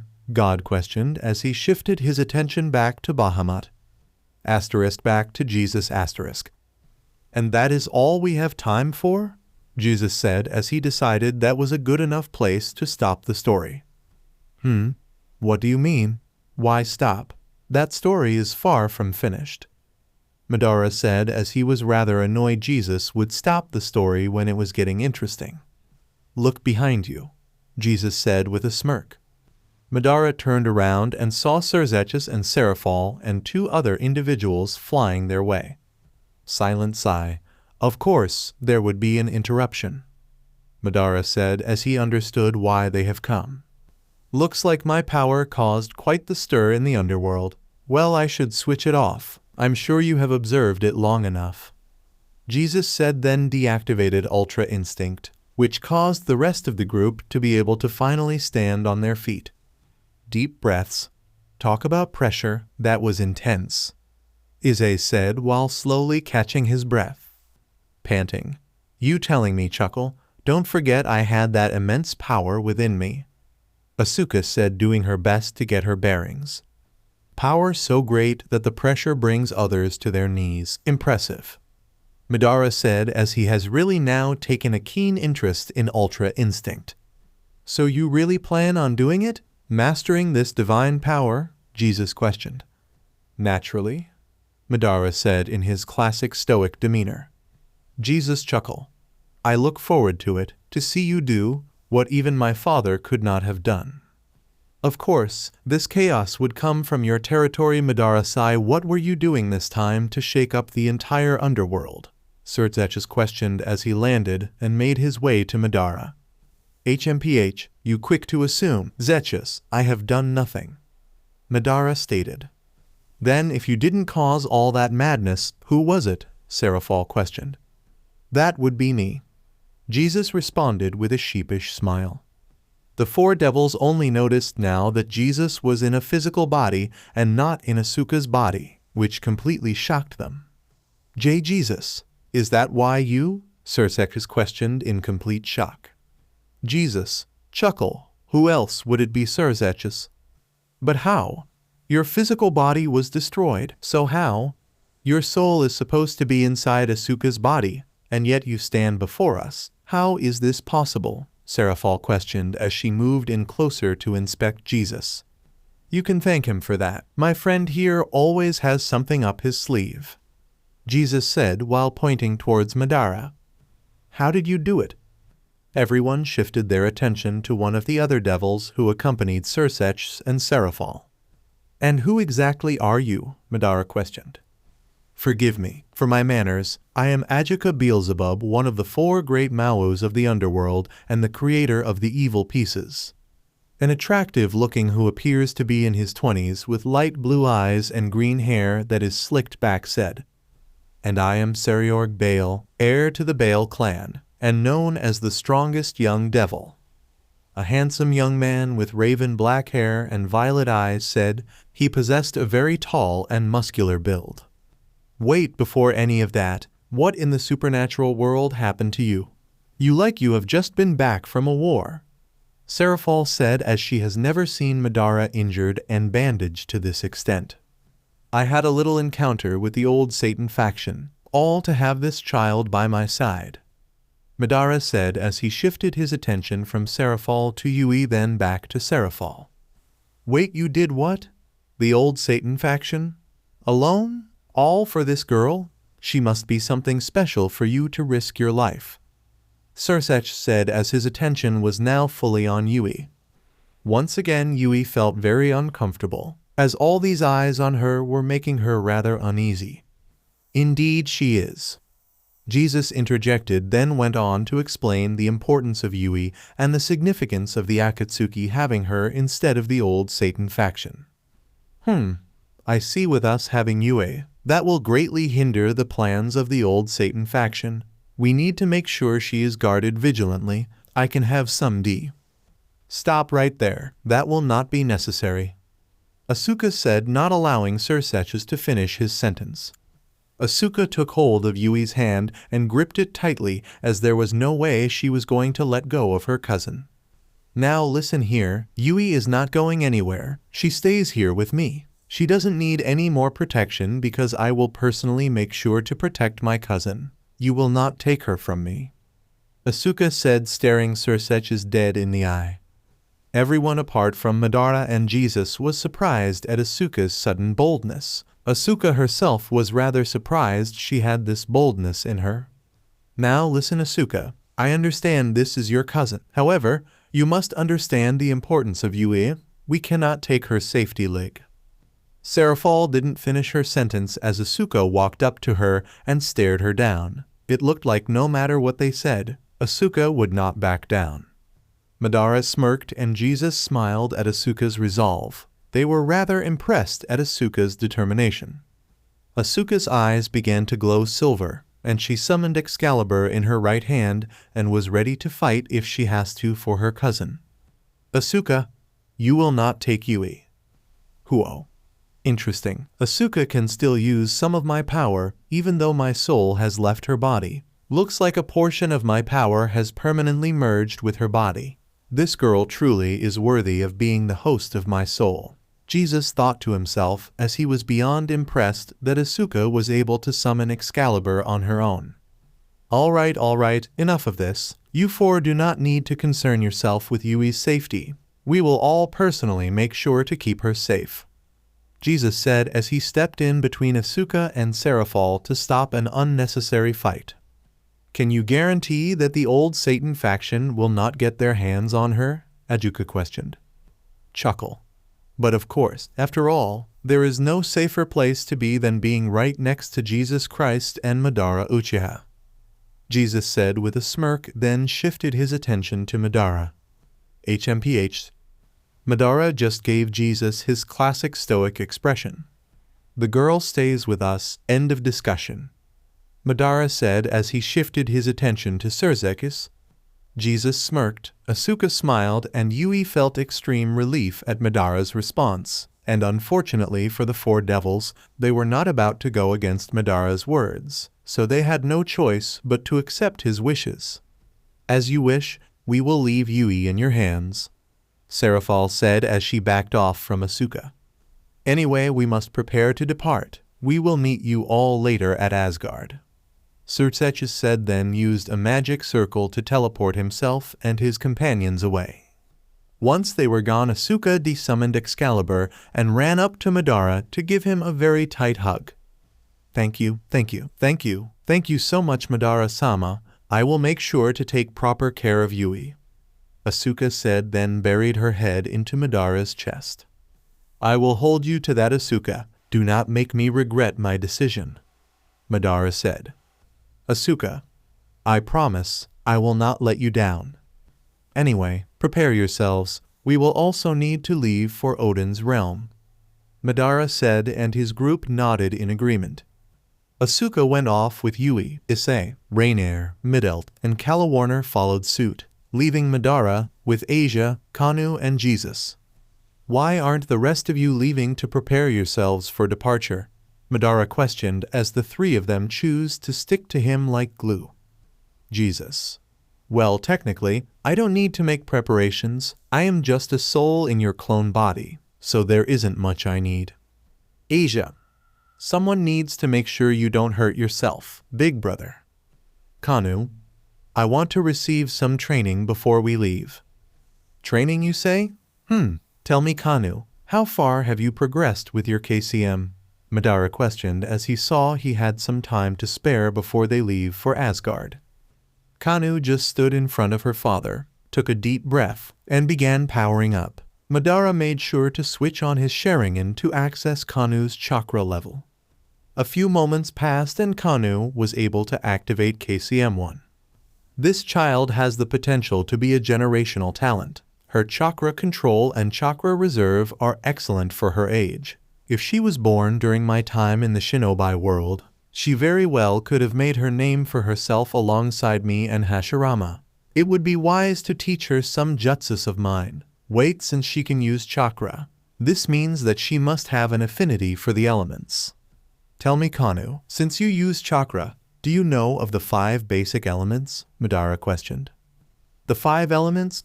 Well, no, I haven't heard of them, Kanu said, as she has never come across the concept of the 5 elements. Listen closely, child. For those of us born with chakra, we all have what is called a change in chakra nature. From birth, everyone has at least an affinity to one of the 5 basic elements, which are fire, water, wind, lightning, and earth. I have already seen that you are much like me, and have an affinity for fire, Madara said, then performed a few hand signs and launched a fireball into the air. Kanu smiled at Madara's words when he said that she is very much like him. She already decided that she wanted to be like him, so to hear those words just tickled her heart. Wait, Papa, I know you can also use lightning. Exactly how many other elements can you use? Kanu questioned, being very curious about her father's abilities. I have an affinity to all elements, Madara stated. All of them? Is that even possible? However, knowing you, big brother, nothing is impossible, Asia said. I will admit that obtaining an affinity to all 5 elements is rare. If you were born with 2, you were considered blessed. However, to have all of them is something most can only fantasize about, Madara explained. Kanu just looked at Madara with stars in her eyes, as she was amazed that her father figure and teacher had all 5 basic nature transformations. I see you have fire. However, I suspect you may have 1 or 2 more nature transformations. Asia, get me a few leaves. I wish to test something, Madara requested and Asia did as she was asked and brought her older brother a few leaves. Kanu, I want you to take a leaf and channel your chakra all around it. Madara ordered and Kanu simply nodded. The young Yaokai took one leaf from Asia and began channeling her chakra throughout the leaf, and in a few seconds, she felt the leaf crumble into a small leafy ball. Madara, interesting, once more child, channel your chakra into a leaf. Kanu took another leaf from Asia and began channeling her chakra into the leaf, and in a few moments, the leaf split into two pieces. Madara kept telling Kanu to repeat the process, and Kanu's leaves would either crumble up into a little ball or be sliced into two pieces. I see, Kanu, looks like you have an affinity to fire, wind, and lighting. This is quite impressive when many usually have one or two elements. Looks like there is quite a bit I can teach you. You may prove to be quite the student, Madara said, seeing that there is value to training Kanu. Madara activated the Manjikaiou and used Tsukuyomi to transport himself and Kanu into his own personal Genjutsu world. Kanu was rather surprised as one moment Jesus and Asia were with her and Madara, then as soon as she blinked, they disappeared, leaving Madara and Kanu to themselves. You can relax, child. You are just into my Genjutsu world. In here, I can show you my jutsus without having to use as much chakra. Then it would require in reality, if you can master the basics of what I am going to teach you, you may very well be able to use these kinds of jutsus, Madara said, and in an instant, the sky darkened and an unexpected thunder shower came down upon them.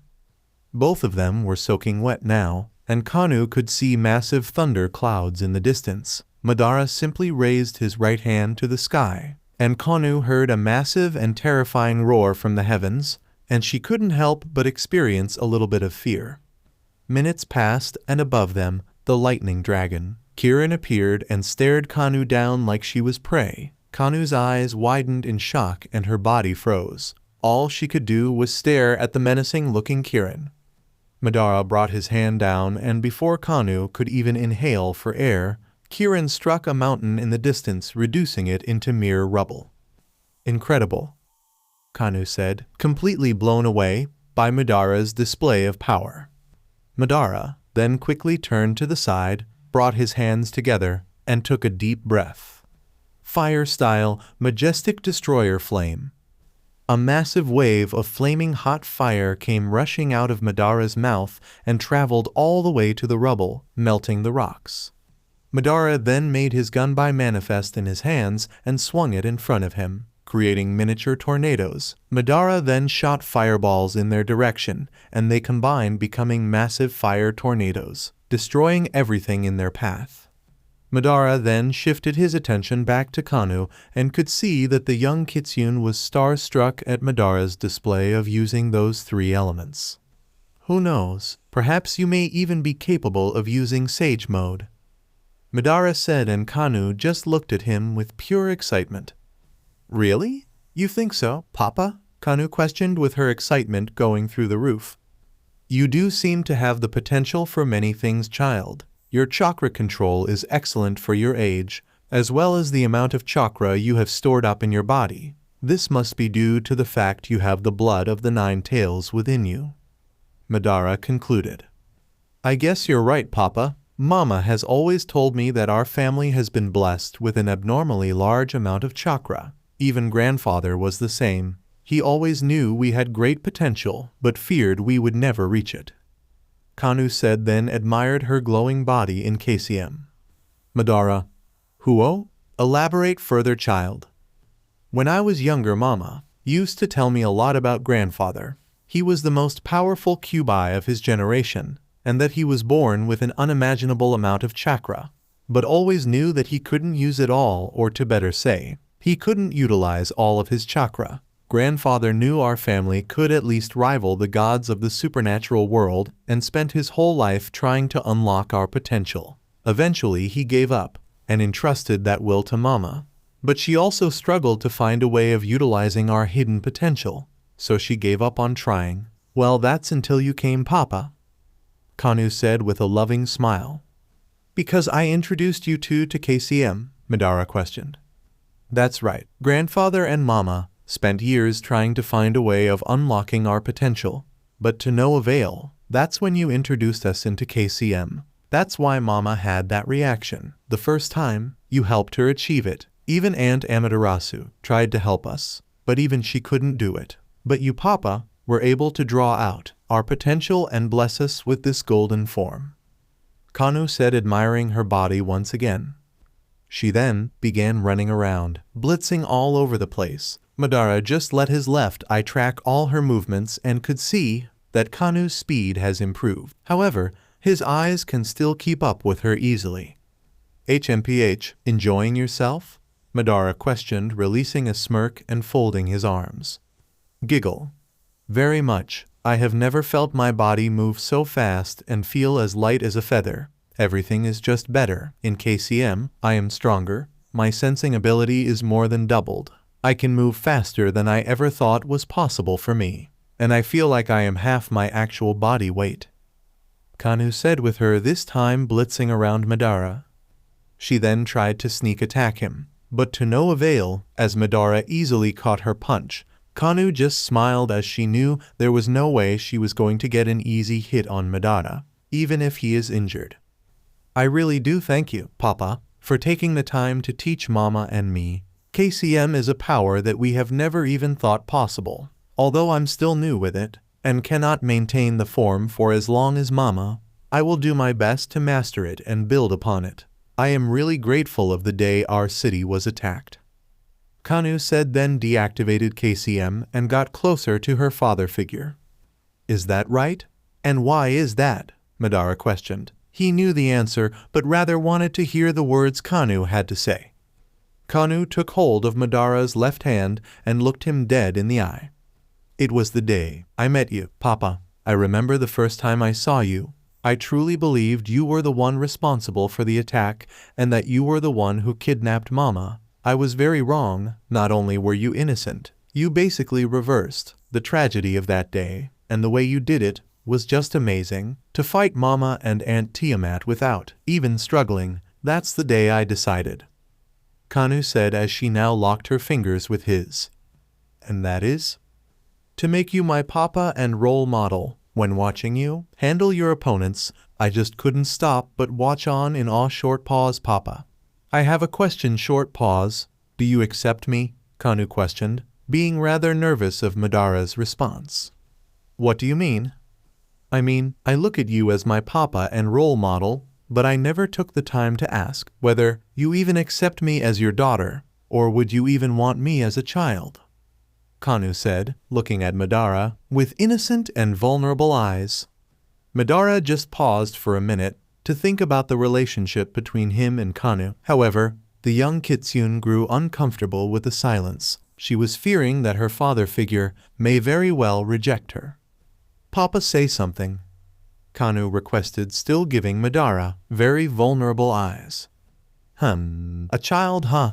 Not once did it occur to me to have a child of my own. I just never had the time for such. My focus was my goal. Looking back on who I was then, I most likely would have not been the best parent. I never wanted anyone to stand behind me or beside me, even if it is my own child. But now, as time has passed and a little brat like you comes along claiming to be my daughter, HMPH, I will say I don't mind it, Madara said with a smirk. Kanu's eyes just lit up when she heard Madara's last few words, and an overwhelming feeling of joy flooded her heart, that she couldn't even stop her ears and tails from dancing out of excitement. She buried her head into his torso and wrapped her hands around her father figure. Snuffle. Even though Snuffle, I may not have your blood in my body, Snuffle, I will always look at you as my real and only Papa. Snuffle, thank you so much for accepting me, Papa, Kanu said while doing her best to not cry, but was failing. You do realize that as a child of Madara Uchiha, you are expected to live and perform in a manner that befits a child of the mine. Do not expect a mediocre parent in me, and do not expect an average life for yourself. You know of what I wish to achieve. It is a path not many can follow. Do not claim to be my child and give in to weakness in the future. You must fully accept your role as the child of Madara. the Uchiha said while placing his hand on top of Kanu's head. Kanu looked up to her father figure and wiped away her tears, doing what she can to put on a brave face. Yes, Papa, I will make sure to be the best daughter possible, and I will make sure to make you proud of me. I promise to live up to the name Kanu Uchiha. Kanu said, giving Madara a serious expression. Chuckle. Kanu Uchiha, huh? For a little brat, you are bold. I don't remember bequeathing you the Uchiha name. Madara said, being rather amused by Kanu's boldness.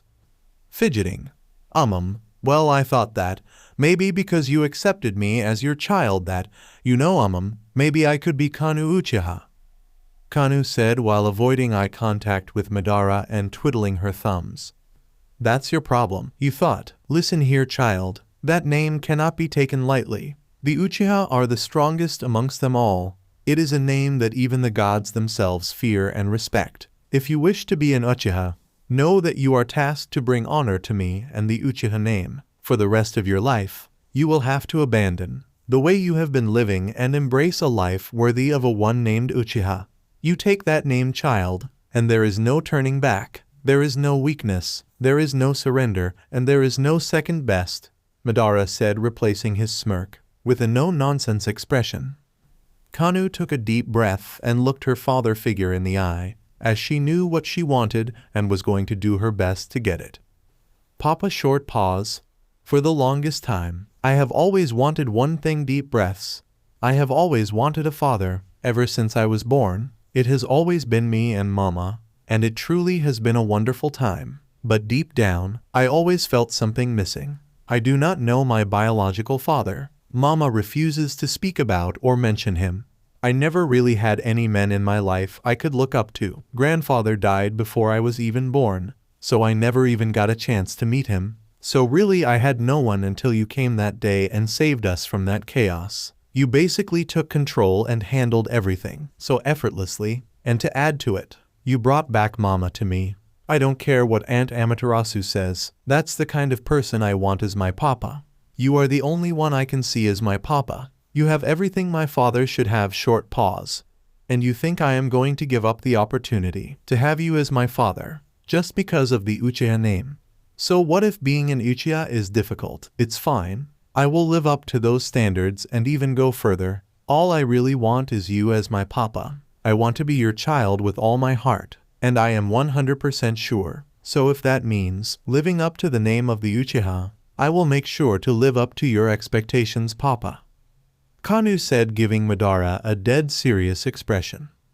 Madara's smirk returned to him as he was once again amused by Kanu's words. He had to admit, she was not bad in her determination. Chuckle. Very well then, know from this moment forward, you are known as Kanu Uchiha, the child of Madara Uchiha. Represent that name with pride, child. Madara said, and Kanu jumped for joy, hugging her father in the tightest embrace she could muster.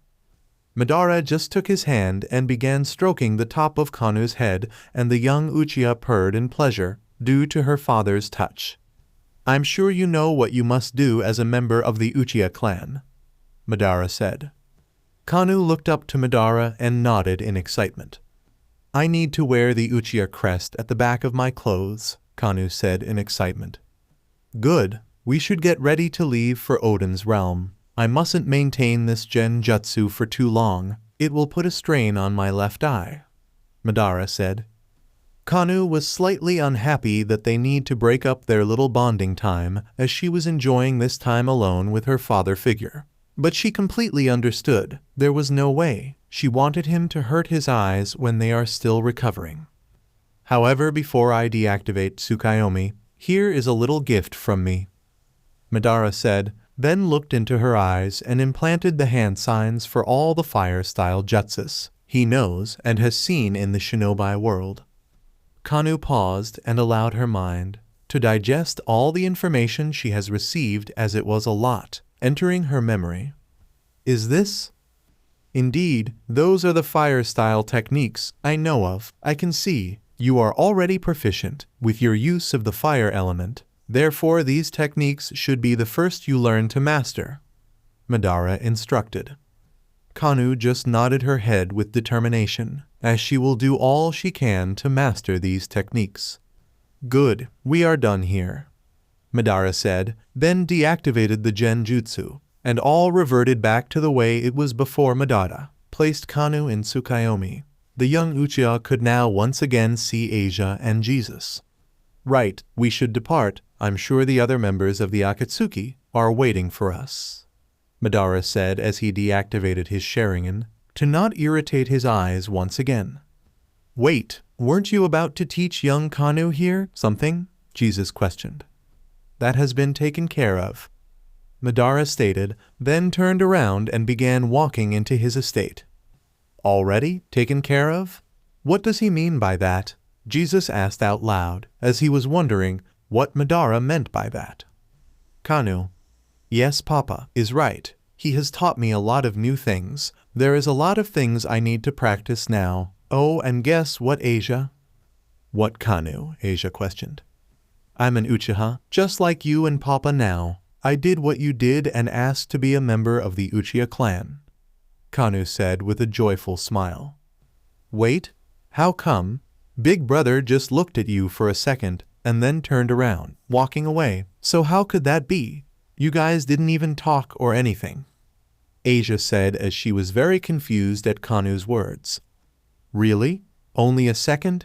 It felt like we were talking for at least an hour. Papa's genjutsu is incredible then. It genuinely felt like an hour has passed, Kanu said as she was amazed that only a second has passed in the real world. Genjutsu, you say? That explains it then. I was wondering how Madara taught you many things with only 1 second passing. I do remember him mentioning that he did have a power like that within his eyes. Pity I couldn't experience it as well. It would have been fascinating. Anyway, Madara is right. I'm sure many of our allies are waiting for is in Asgard. Make sure not to take too long. We must leave soon, Jesus said, then also began walking to the estate to meet up with the others. So that's how, huh? Giggle, so we have a new member to the family? Asia asked with a welcoming smile. Kanu. Yes, I am now Kanu Uchiha. Wait a minute. Since I am now an Uchiha, doesn't this make you my aunt? Asia just walked up to Kanu and embraced her in a warm hug. Welcome to the family, my cute little niece. Kanu was doing her best to fight the tears. She was so glad she was being accepted into the Uchiha family. Well, let's go. Looks like we need to change your clothes and put the Uchiha family crest on the back of them, Asia said, and Kanu agreed in excitement, and the two of them began walking into the estate. Asterisk, a few hours later at the front door of the estate. Asterisk. Well, so much for being there on time, Asuka said as the rest of Madara's crew were waiting for 2 hot-blooded fallen angels. Sigh. Yes, it does seem like we will be arriving a little later than others, Jesus said while placing 2 fingers on the bridge of his nose. I thought you would have better control over your women, Hyodu, Madara said with him now wearing his all-black outfit, but still had some bandages covering his body and right eye. Sigh. You know, in situations like this, Sensei, I don't think anyone can have control over them, Ise said while giving an exhausted and defeated look. What exactly is taking them so long? Yui questioned as they have been waiting for Rainier and Calawarner. I'm sure they want the perfect outfit for this outing, Midelt said in an annoyed tone. The 2 fallen angels were taking so long that Kanu has been practicing and has completely memorized the hand size for Fire Style, Fireball Jutsu, Phoenix Flower Jutsu, Dragon Flame Jutsu, and Burning Ash Jutsu. Madara took notice of this and was rather impressed that in a manner of hours Kanu was able to perfectly perform the hand size for those 4 jutsus. Asia. Hopefully they won't take any low. Sorry. Everyone shifted their attention to the stairs and could hear multiple footsteps heading down the staircase. Rainier and Calawarner appeared before the group, exhausted as they were completely out of breath. Sigh. Is that much luggage really necessary, you two? Ise questioned while facepalming as Rainier and Calawarner had way more luggage than needed. Panting. What do you mean? Panting. This is way less than what we need. We are only carrying this much because we don't have much time on our hands. Calawarner said as she and Rainier were doing their best to catch their breath. Enough. We have wasted enough time on useless actions. Christ teleport us to Asgard immediately, Madara said as he grew weary of the waiting. That would be for the best. All right, everyone, get close to me. We will be heading to Asgard immediately. Jesus said. Then his body began glowing bright gold as he was getting ready to use his powers to teleport. Rainier and Calawarner just got closer to the group with their luggage and Jesus teleported them away. Asgard.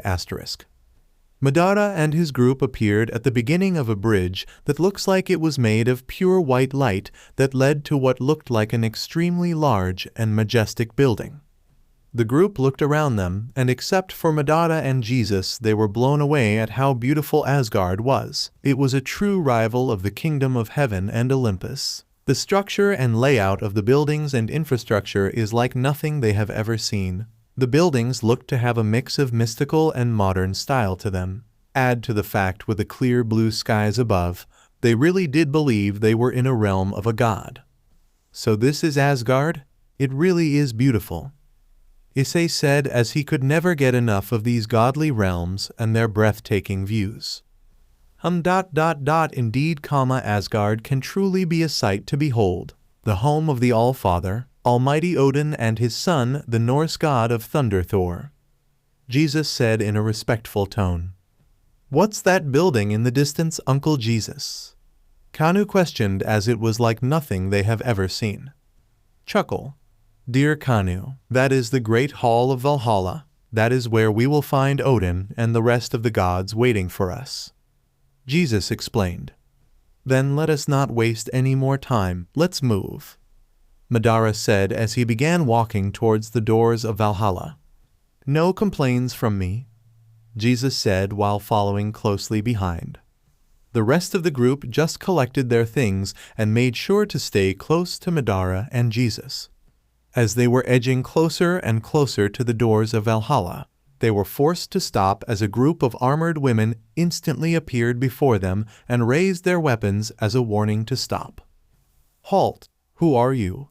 And what business do you have in Valhalla? One of the ladies questioned while pointing a spear at Madara. Move, was all Madara said as he pushed the spear and female warrior out of his way. The rest of the warriors grew incredibly angry and immediately circled around Madara with the intention of cutting him down. Sigh, I will not repeat myself. Move, Madara said once again with him activating the Manjikayawu in his left eye, causing blue ethereal flames to begin manifesting around him. Sigrun, tell your Valkyries to lower their weapons this instance. That man you are surrounding is Madara Uchiha, Jesus said in a strong tone, as he wasn't looking for a battle in Asgard of all places. The Valkyrie named Sigrun's eyes immediately widened when she heard the name Madara Uchiha. She was informed heavily about the importance and significance of that particular individual by Odin and Freya. She immediately ordered her Valkyries to stand down and show respect to our protagonist. Before they experience what they heard was The Wraith of the Uchiha by Freya. Forgive us for our blunder, great Madara Uchiha. We were not able to recognize who you were. Please be so kind as to show us mercy, Sigrun said as she and the rest of her Valkyries bowed before the Uchiha to show him his due respect. All is forgiven, Sigrun. It was just a misunderstanding. Isn't that right, Madara? Jesus questioned as he placed his left arm over Madara's shoulders. HMPH. Madara just looked at Jesus, then back to Sigrun, then deactivated his Sharingan, and instantly the blue flames of the Susanoo faded away.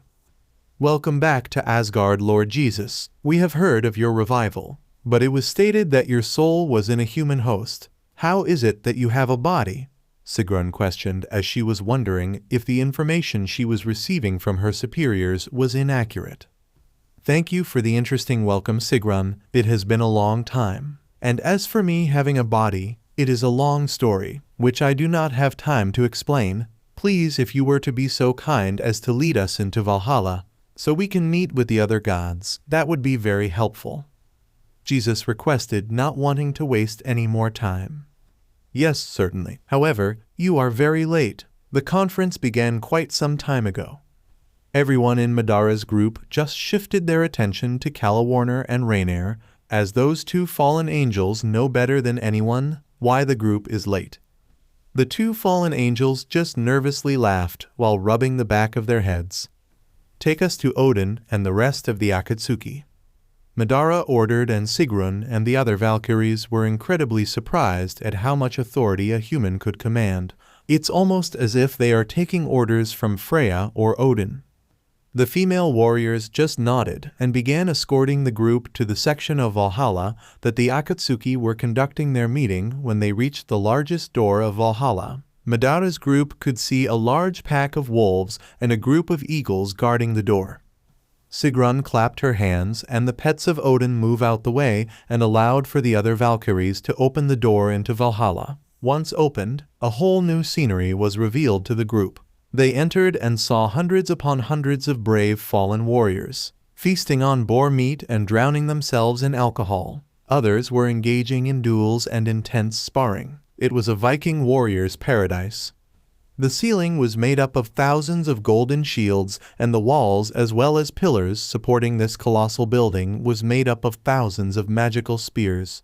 All over the group could see warriors living in pure bliss, eating meat, drinking mead, and getting serviced by other Valkyries in more ways than one. "Please right this way," Sigrun said as she led the way through this section of Valhalla to where the Akatsuki were. "What is this place?" Issei asked out loud as he was astonished to see such a place. "This young one is the Great Hall of Valhalla, the home of the gods and the brave warriors that fell in battle during their time on Earth," Sigrun explained while still leading the way. "So what? It's like heaven for Vikings?" Asuka questioned. Chuckle. "You could say that Valhalla is a hall created by Odin to welcome only those who were worthy. On Earth, warriors would fight in battle and die. Only the bravest and mightiest of them would be welcomed here, my sisters and I. The Valkyries would fly down and collect the souls who died bravely and escort them here in Valhalla, where they would live alongside the All-Father Odin, feasting, drinking, fornicating, as well as training for that fateful day." Sigrun explained once more. "Asia, that day." She means Ragnarok, dear Asia, the day which will be the end of the gods and the end of Odin. You see, there is a more serious reason as to why those warriors were brought here. As much as they are living in pure bliss, Odin also recruited them for his army, where he will ride with these warriors into battle against the giants and other races in the 9 realms, the day Ragnarok begins. Jesus elaborated on Sigrun's words. "Ah, so it's not just all fun. Looks like a day will come when they will need to put the work in," Rainier said. "Indeed, the training is to keep them sharp and prepare them for the war that will occur when Ragnarok begins," Sigrun said. Madara just remained quiet and listened attentively to what was being discussed. However, he was quick to notice that quite a number of warriors and Valkyries were staring at him and Jesus.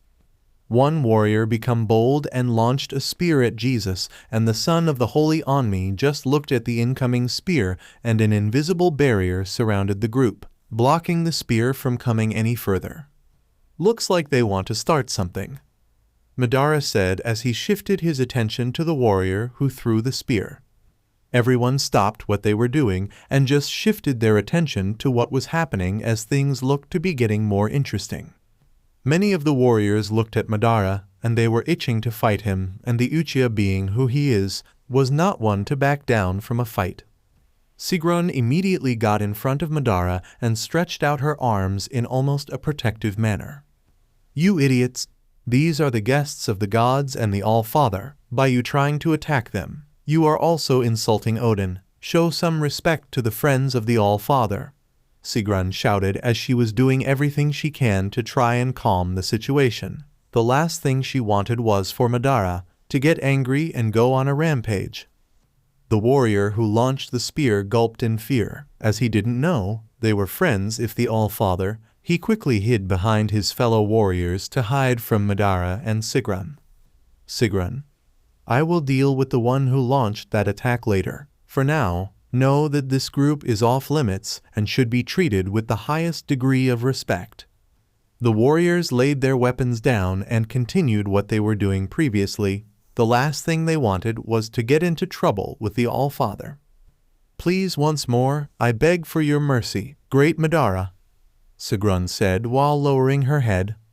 Since we have entered, they have been having their eyes on me and Jesus. Whatever for? Madara questioned, now shifting his attention to Sigrun. It's because you and Lord Jesus here have the largest detectable energies. You two are like bright lights in a dark cave. You are bound to attract attention. These are fighters, so if they sense someone strong, they will want to fight against you, Sigrun explained. Either way, we are not here for a fight. Please, lead on Sigrun, Jesus requested as he had enough of the delays. Sigrun nodded and continued to lead them to the western end of Valhalla, where they encountered a door as large as the one they first entered. This is as far as I can go. From this point on, only you all may enter the room, Sigrun stated. Then she and her Valkyries left Madara's group. Well then, let us join in, Madara said, then activated the Manjikaiowu in his left eye and summoned the half-body Susanoo to open the gigantic doors in front of them. The doors eventually fully opened and Madara could see many of the gods and members of Akatsuki shifting their attention to the opening of the door. Madara walked in and deactivated both the Susanoo and the Manjikaiowu, and many of the gods and supernaturals looked at him and his group with an annoyed look. Apart from Madara and Jesus, the rest of the group wore nervous and anxious expressions as they were extremely intimidated by the looks everyone was giving them. This was even more so for a young Yui Toriyama. The group entered what was a majestic-looking meeting room with chairs positioned in a spiral pattern with a stage in the center, where the group found Freya and Odin sitting on their respective seats. So nice of you to finally join us, Freya said as her attention was solely focused on Madara. Scoff. Funny how the one who calls for this meeting is the one who is late, Amaterasu said as she looked at Madara with disdain. At this point, Rainier and Calawarner were starting to feel bad for making the group to the meeting, as it looked like all the blame was being placed on Madara. Nervous laughter. Sorry about that, we were caught up, Jesus said as he stepped forward and tried to reduce the growing tension. However, for the Son of God, his actions only made things more complicated. Everyone, literally everyone, just remained motionless and looked at Jesus like he was some sort of alien or foreign creature. Jesus saw this and was wondering, did he say something wrong? Gulp. Was it something I said? Jesus questioned as he was seriously confused as to what was wrong. Since when do you have a bee body, Lord Jesus? Gabriel questioned as everyone was beyond shocked to see that Jesus was within a body of his own. Ah, that's why. I completely forgot that I am in a physical form, Jesus thought to himself while observing the faces of the other gods. My eyes are not playing tricks on me, right? You actually in a body, Jesus. Short pause. How is this even possible? Poseidon questioned as the god of the seas just couldn't believe what he was seeing. Chuckle. It's thanks to our Uchiha friend here. Madara was able to get me a temporary body that can house my soul using his power, Jesus said, then placed his hand on Madara's shoulder. We have only been gone for half the day, and you are already up to your usual antics, Athena said, as at this point she was starting to understand why many in Madara's group stopped getting surprised at his feats. It would seem that we should just get used to you performing miracles, Madara, Buddha said with his eyes closed. Speaking of miracles, what the hell happened to you? Elizabeth questioned as she and many others noticed Madara had multiple bandages on his person as well as bandages covering his right eye. It was for this child. Step forward, Yui Toriyama, Madara ordered, and Yui nodded and stood before the gods of the supernatural world.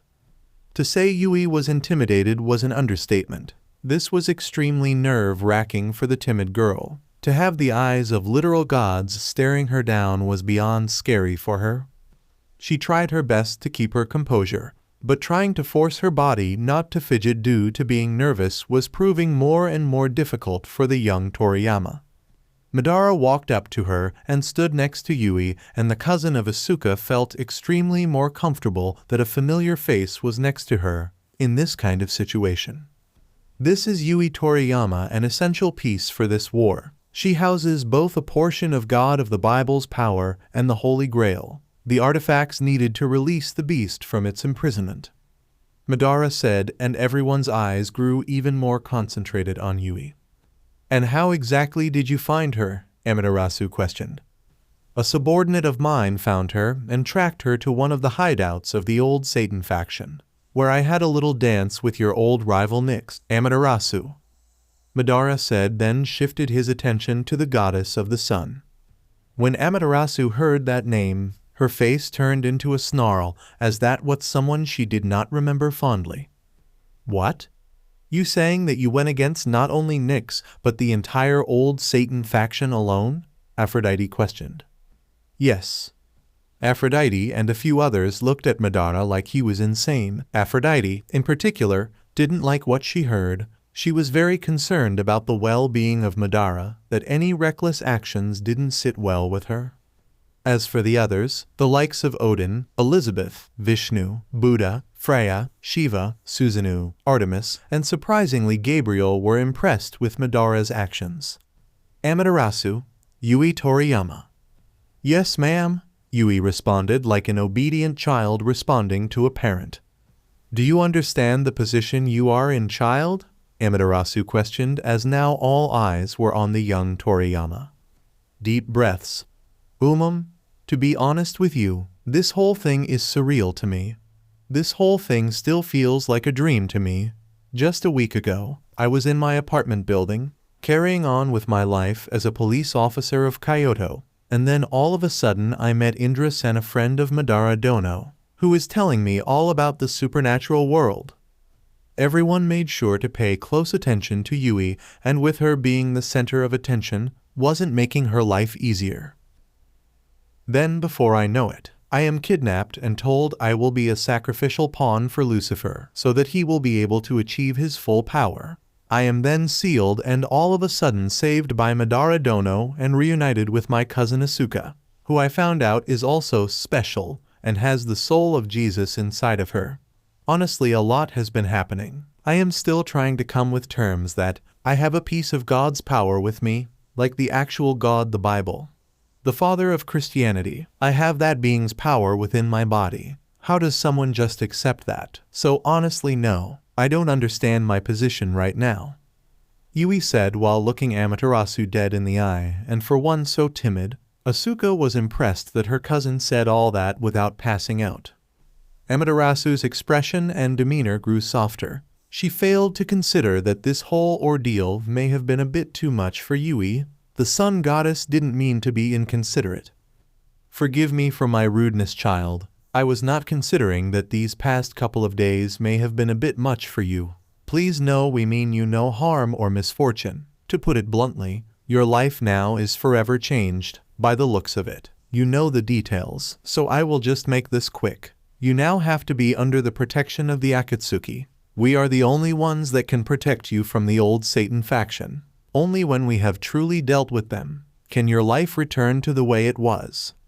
Amaterasu said, giving Yui a softer expression.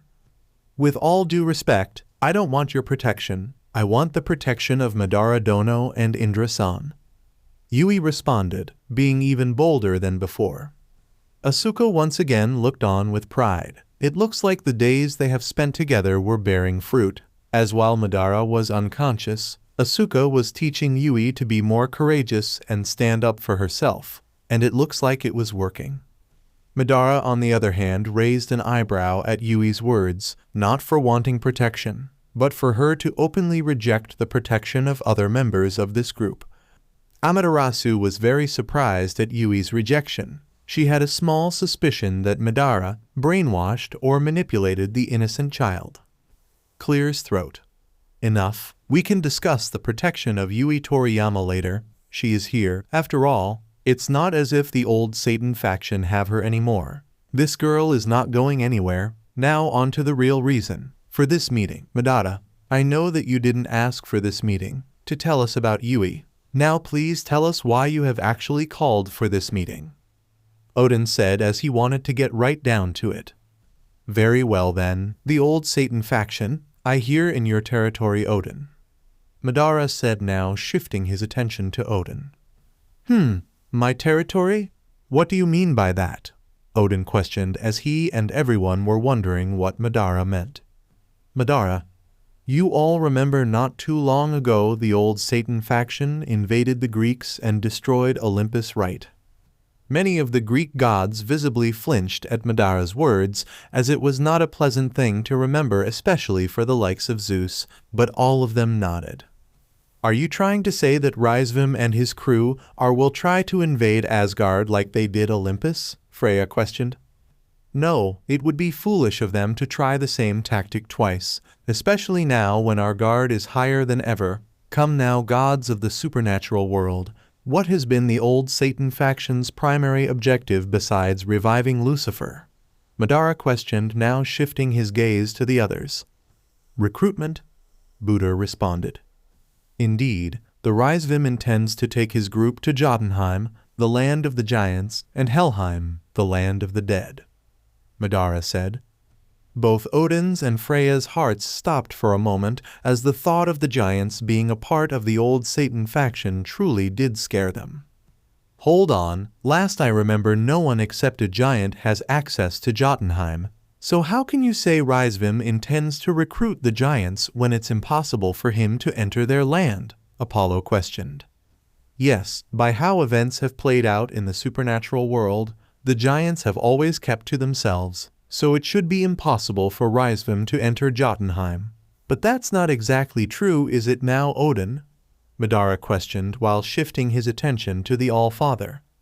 Everyone also shifted their gaze to Odin, and they could all see that the Raven God was visibly anxious and nervous, almost as if Madara hit a very sensitive nerve. Odin, what's the matter with you? It should be impossible for Rysvim to enter Jotunheim, right? Zeus questioned as he could see his friend was starting to sweat. Deep breaths. Not necessarily silent. Madara is onto something. There are those that are not giants that have access to Jotunheim, Odin stated, and many of the gods now looked at the All-Father with a suspicious stare. Odin, who exactly has access to Jotunheim? Amaterasu questioned as the sun goddess was not liking this secrecy. Odin paused and gave the look of a guilty child. He took a deep breath and readied himself to tell them the information they seek. Heavy sigh. Lucifer and Rysvim are the only two apart from the giants that have access to Jotunheim. Odin responded. Apart from Freya, Madara, and his group, everyone was rather shocked to hear this information. It looked like there was some information Odin has been hiding from them all this time. Freya, you knew about this? Aphrodite questioned as Freya looked as guilty as her ex-husband. Freya just looked at Aphrodite and nodded reluctantly. This is not good. Having titans on their side was one thing, but for them to have giants as well, the combination of those two beings alone is enough to make most of us sweat short paws. But wait a minute, the giants have never indulged in any evil. They have always been a pure and noble race, so why are we worrying about them joining the old Satan faction? They would just simply reject Rysvim's request, right? Ra questioned. It's not only the giants. The old Satan faction have recruited 30 dragons, including one called Delinda before this. Madara interjected. The gods' eyes just widened in shock at Madara's statement. To think they had dragons on top of titans in their army. Did you just say 30 dragons? Artemis questioned, now being slightly afraid of the raw man power the old Satan faction's army may possess. Yes, and they plan to recruit more as time passes, Madara replied. Wait, did you also mention the name Delinda? Dedrag questioned as a green gem appeared on the back of Issei's hand. Madara, I did not stutter dragon. Sigh. That's not good. Albion's little sister can be quite the problem. Isn't that right, Tiamat? D-Drag questioned. All eyes were on Tiamat as she was just in the corner of the room, leaning against the wall, staying quiet, until Madara needed her for something. But the mention of the name Delinda completely stopped her from maintaining her stoic expression. Huo? Is that right, Tiamat? Madara questioned. Click's tongue. Yes, I have a history with the ice dragon, my chosen one. Tiamat responded with a lot of venom in her voice, as remembering Delinda was extremely unpleasant. Deep breaths. 30 dragons can be a problem their own, but to think they would all join Rizevim's army, things are getting more complicated. However, so be it. All we can do is adjust to their expanding. Back to my initial question, the giants wouldn't join the old Satan faction, right? Ra questioned once again. Everyone shifted their attention to Odin, and once again they could see nervousness all over the Raven God. They will join the old Satan faction, isn't that right, Odin? Madara questioned. Odin, is there something you are not telling us? Vishnu questioned, as nervous nature was unlike the Raven God.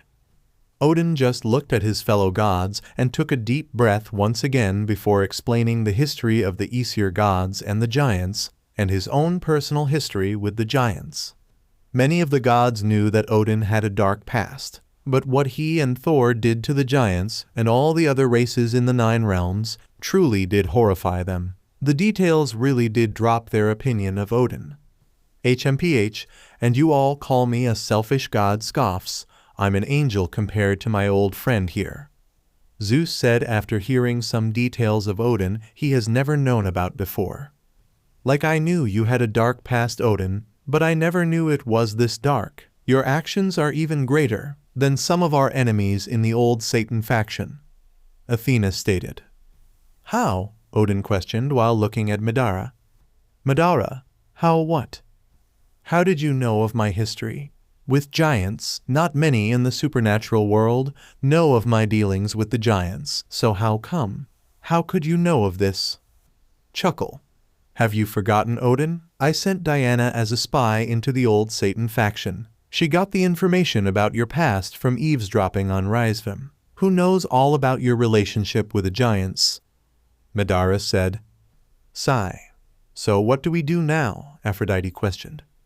We must operate on the fact that the giants are our enemies now. As long as Odin is a part of the Akatsuki, they will oppose us. Also, they are indebted to Lucifer. By the looks of it, we know where their loyalty lies. The giants are our enemies, Madara stated.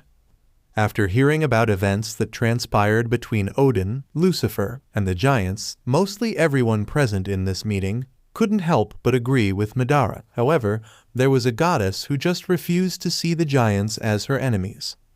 I'm sure there is something we can do. If you can just give me time, I'm sure I can convince the giants to join the Akatsuki, or at the very least, not join the old Satan faction, Freya stated in desperation. Many present could understand the desperation felt by Freya. She has always had an absolutely amazing relationship with the giants, so much so that the giants saw Freya as one of their own. Their relationship only started to break apart when Freya decided to marry their mortal enemy, the All-Father, but she still saw the giants as dear friends and comrades. Fool, wake up to reality. We are at war, Freya. Your desire to save the giants is a fool's game. Due to what has occurred in the past, they will oppose us no matter what. It's only a matter of time before they gear up for war against us. So you have to make a decision. Either side with us or the giants. Pick a side, goddess, Madara said, looking Freya dead in the eyes. Freya was left conflicted. On one hand, she wanted to save the giants. On the other hand, she did not want to leave the Akatsuki. Madara truly did put her in a difficult position. Freya, Madara is right. You have to decide on which side do you stand with, us or the giants, Yasaka said, although she did feel for the Norse goddess. Odin just shifted his attention to Freya. He truly hoped deep in his heart that Freya would stick with them and abandon the giants. However, Freya was not giving up without a fight. Okay, let's do this. How about we make a bet, Madara? Freya said with a serious look. Huo? A bet, you say? What exactly do you have in mind? Madara questioned with an intrigued look. A somewhat friendly competition between me and you. If I win, you will at least let me try and convince the giants to see reason and join our side. And if I win? Madara interjected. We will do things your way, and you will have my full cooperation, Freya said with a confident smile. Madara smirked. He could clearly tell that Freya wanted a duel with him in order to have the right to lead the Akatsuki's next move. However, before he could respond, an old companion needed to have a talk with the ghost of the Uchiha. Listen closely, Madara. I know what you are thinking. Whatever you do, do not accept the duel with this goddess. You are far from being fully recovered. The use of the Tsukuyomi and the Rinnegan is as far as you go today. If you take on this challenge, it will only affect the recovery of your body and eyes. Remember, I specifically told you that you need to take it easy and give your eyes a rest. Do not go against my advice, Hagoromo said, creating a mental link with Madara. Madara, I understand, Sage. I was not intending on fighting in my condition. I can only use about 30% of my full power. Even that will not be enough to fight Freya. Her power is even greater than that of Athena. I had something else in mind for this competition of hers. Hagoromo, what is that? Madara, just watch and see. So how about it, Madara? Do you accept my challenge? Freya questioned. Sigh. As you can see, the battle with the old Satan faction has done more damage than anticipated. I currently have very little power. Until I fully recover, I just have a fraction of my full power. So a battle between me and you would be rather boring, don't you think? Therefore, I have thought of something much more entertaining, Madara said while walking towards Freya.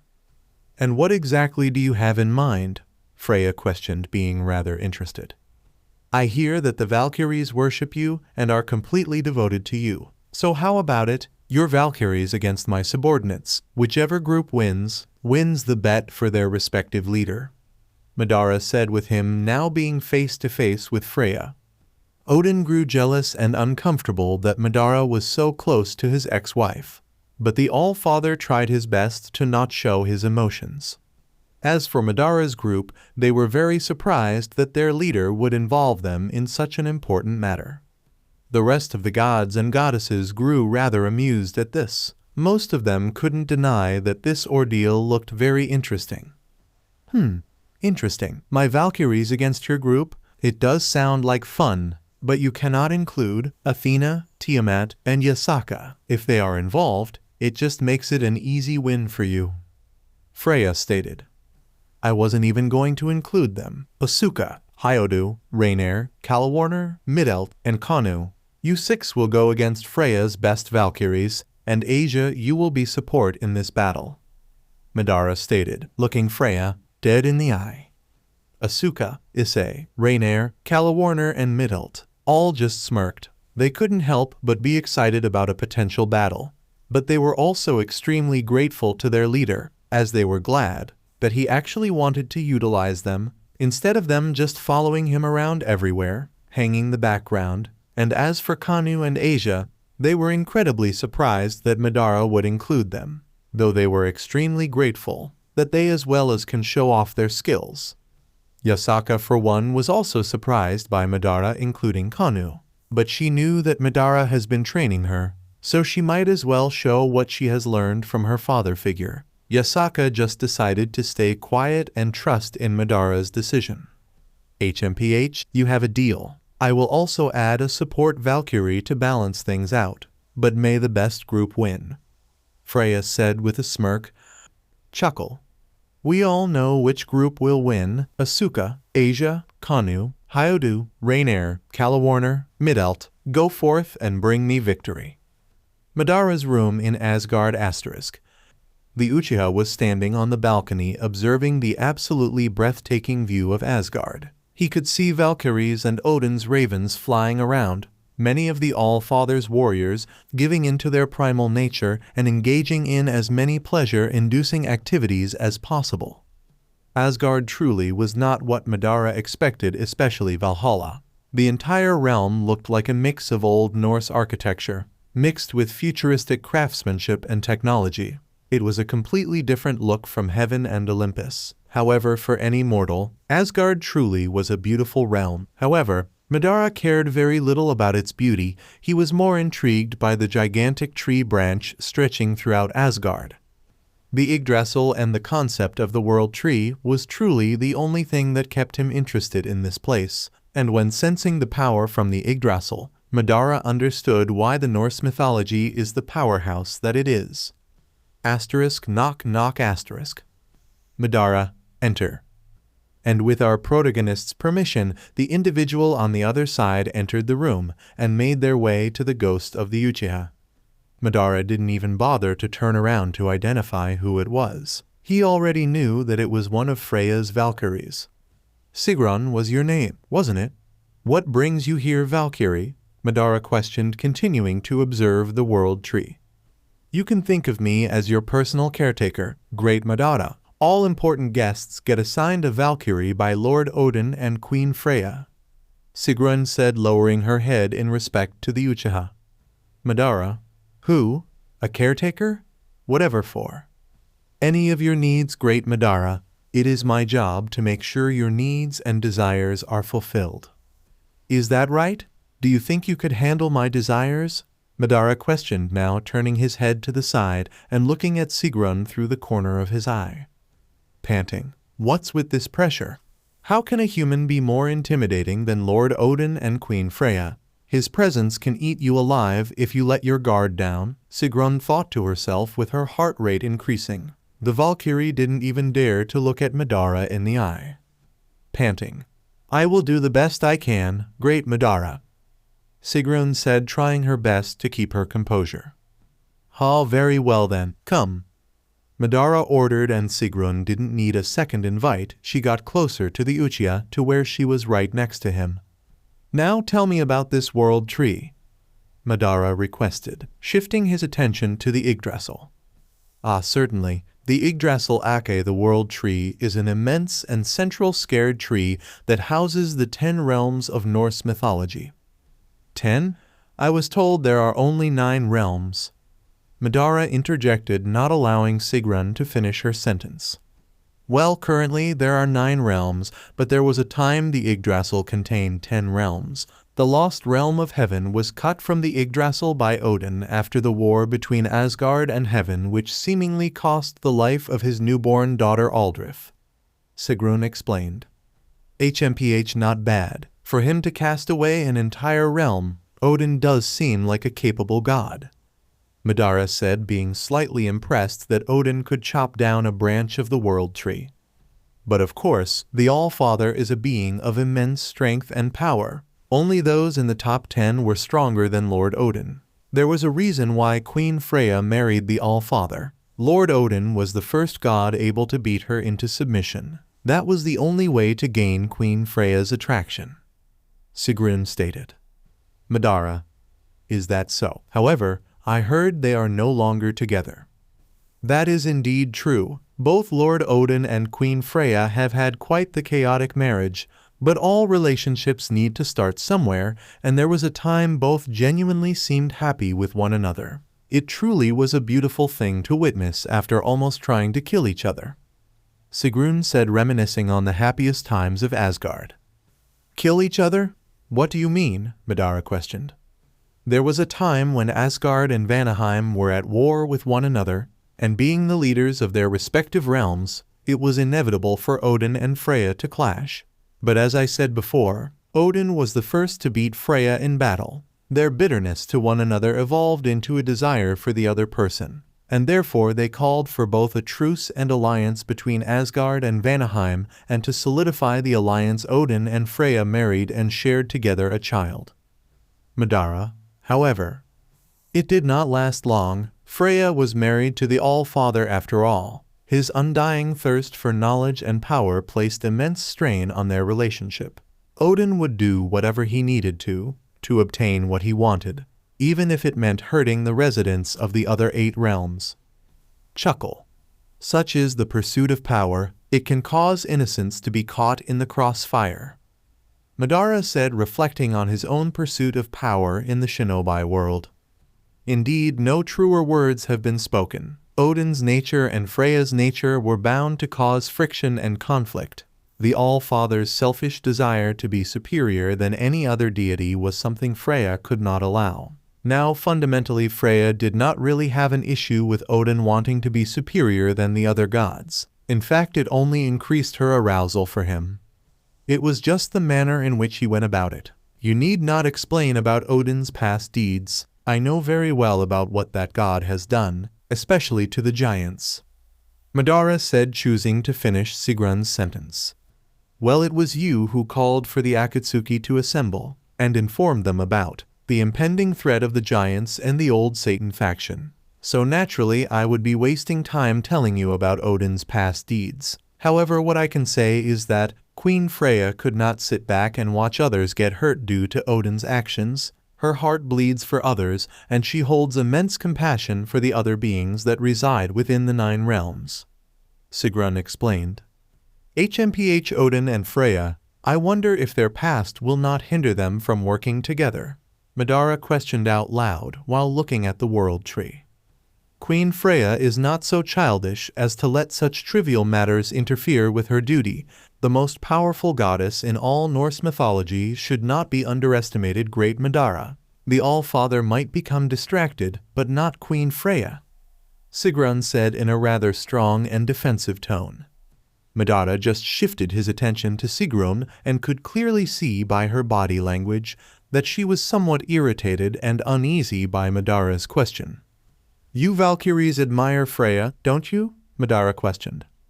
But of course, me and my sisters give our full devotion to the Queen of the Valkyries. We only serve Odin because Freya is in cooperation with the All-Father. If it wasn't for that, we Valkyries would only serve Freya and assist those who earn her favor, such as you, for example. Sigrun stated. Who? Me? How exactly have I earned that goddess's favor?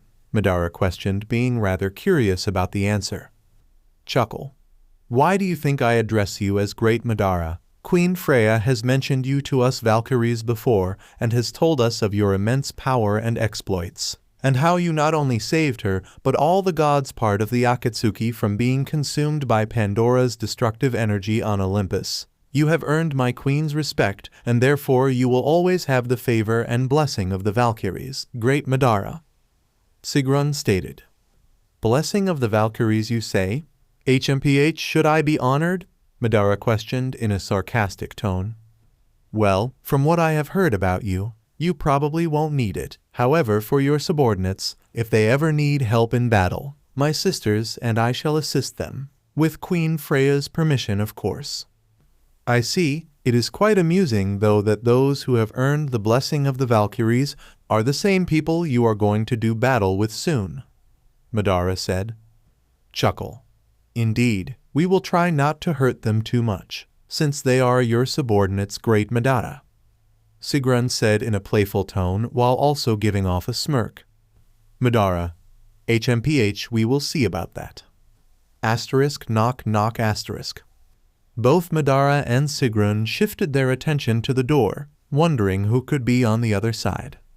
Well, I won't take up any more of your time, Great Madara. It is clear that there are others who wish to spend time with you, so I shall take my leave. Please call for me if you ever need anything. I am your personal Valkyrie during your stay in Asgard.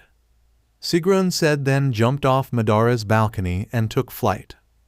Madara shifted his attention back to the door to see who else wanted his time. Enter. And with his permission, the individual from the other side opened the door, and Madara could see that it was none other than his Chaos Karma Dragon Tiamat. Tiamat, what brings you here? Madara questioned as he left the balcony and decided to step back into his room. I came to check up on you, my chosen one. I wish to see that you are doing all right, Tiamat said with her closing the door. So much concern for my well-being. I have been through much worse than this, Tiamat, Madara said, then turned around and made his way to the mirror to look at his reflection. It would seem that my body is recovering quite nicely. Hashirama's healing ability is quite useful, but even it has a limit. My right eye still needs more time to recover, Madara thought to himself, while noticing a good amount of pain and muscle soreness has left his body. I do not doubt it, my chosen one. However, I can't help it. I need to make sure you are doing well," Tiamat said as she decided to get closer to our protagonist. Tiamat closed the distance to where she was standing directly behind him. She then proceeded to place her hands on Madara's torso and decided to strip him of his black coat to where she could only see his wrapped and bandaged upper body.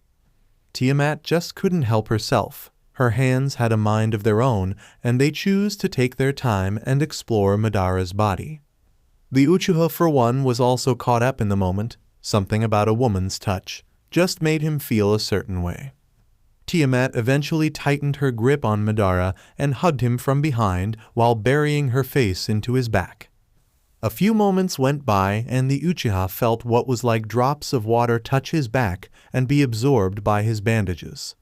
Madara moved his head to the side to where he could look at Tiamat through the corner of his eye and could see her face was buried deep into his back, with her shaking quite a bit. The Uchiha, for one, was slightly taken aback by what he was seeing. For one so stoic, Madara could not imagine Tiamat showing this much emotion. Sniffle. You know, my chosen one, tears falling. That day when you returned to us from the old Satan faction with Yui, tears falling. I may have not shown it. Sniffle. But I was scared, tears falling.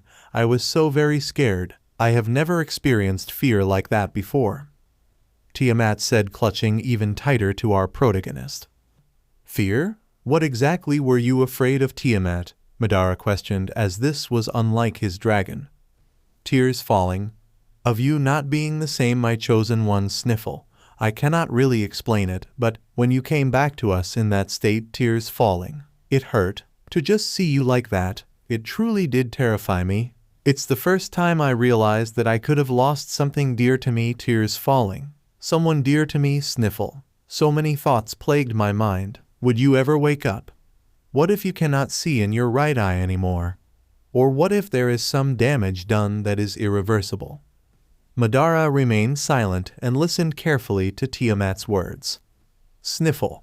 I don't know why, but tears falling, I cannot bear to see you hurt like that. It's like a wave of darkness enters my soul and eats away at me from within. Tears falling. I just need you to be all right, my dear Madara, Tiamat stated, but this time couldn't hold back anymore and allowed the floodgates to open. Madara watched on and saw Tiamat break down. She clung onto him for dear life, as at this moment he was her only source of strength. You've never had someone to care for before, have you, Tiamat? Madara questioned. Tiamat slightly brought her head back to look at Madara, and when their eyes met, an overwhelming sea of emotions came over the Dragon King, and that's when it hit her. Madara was right. This is the first time she has ever felt like this for someone. Sniffle. Now that I think about it, you are right, my chosen one. For as long as I can remember, I have always been alone. I have always been on my own. Sure, there was a time me and D-Drag were drawn to each other, but that was simply boredom. With you it's different. You are actually someone I don't want to lose. But that's the thing, Tiamat. Why me? Why are you so drawn to me, dragon? Madara questioned, making sure to pay close attention to Tiamat's eyes. It's because you are the first person that doesn't want anything from me. Throughout my time living, someone has always wanted something from me, whether it be a favor, power, loyalty, or an alliance. When someone did something for me, there were always strings attached. Short pause. But you are different. You saved me and Yasaka from the control of the old Satan faction and wanted nothing in return. That is something quite different for me. Everyone always wanted something from me, but you instead gave me freedom to choose, and I chose you, Tiamat said, giving Madara a rather beautiful smile. HMPH, you chose me, huh? Was that a wise choice, Tiamat? Madara questioned, now shifting his attention back to the mirror. No, it wasn't a wise choice. It was the best choice. I can see that following you will literally put my life in danger, and I will have to accept that your life is also at risk because of your dream. I would be safer if I decided to walk away that day you saved me and Yasaka. But I know one thing. I would not be enjoying life as much as I am now. Each day with you is an exciting new adventure, and I just love being a part of this journey. That's why you are my chosen one. and I don't regret my decision." Madara just closed his left eye and chuckled at Tiamat's words. "Oh well, so be it. It was your choice to make after all." Giggle. "Yes, and if you allow me, my chosen one, I would like to make another choice," Tiamat said, now wiping away her tears.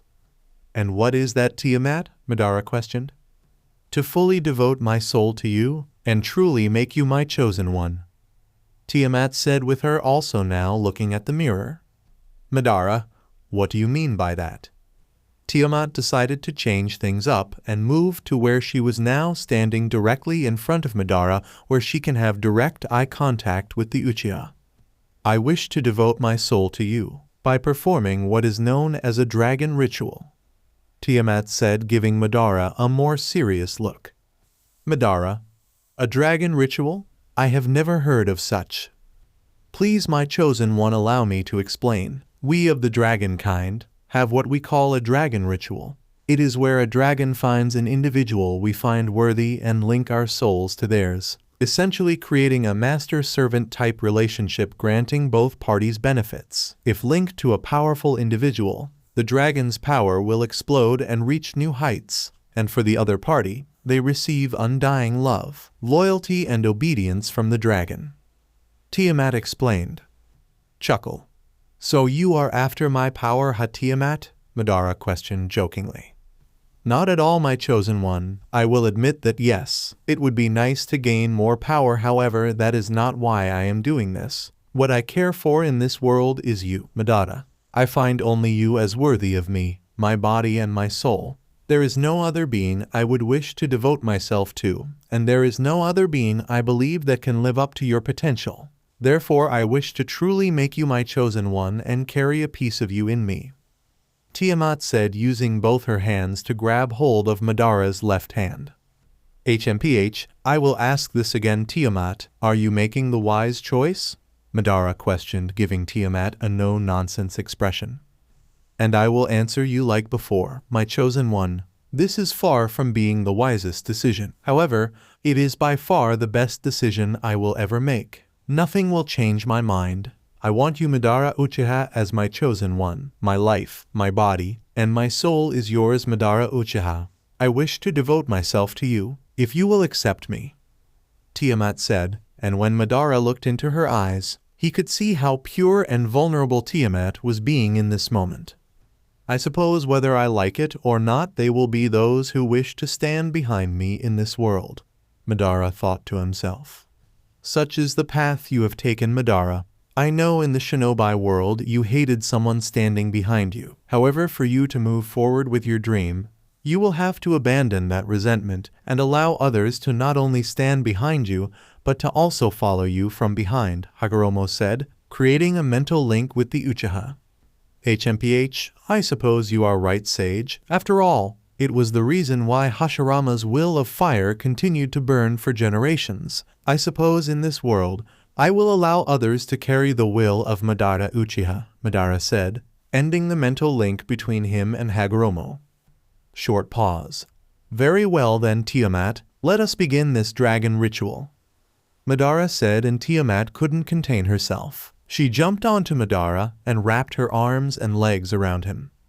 Madara just placed his hands under Tiamat's thighs, and his dragon used them as support to keep her up.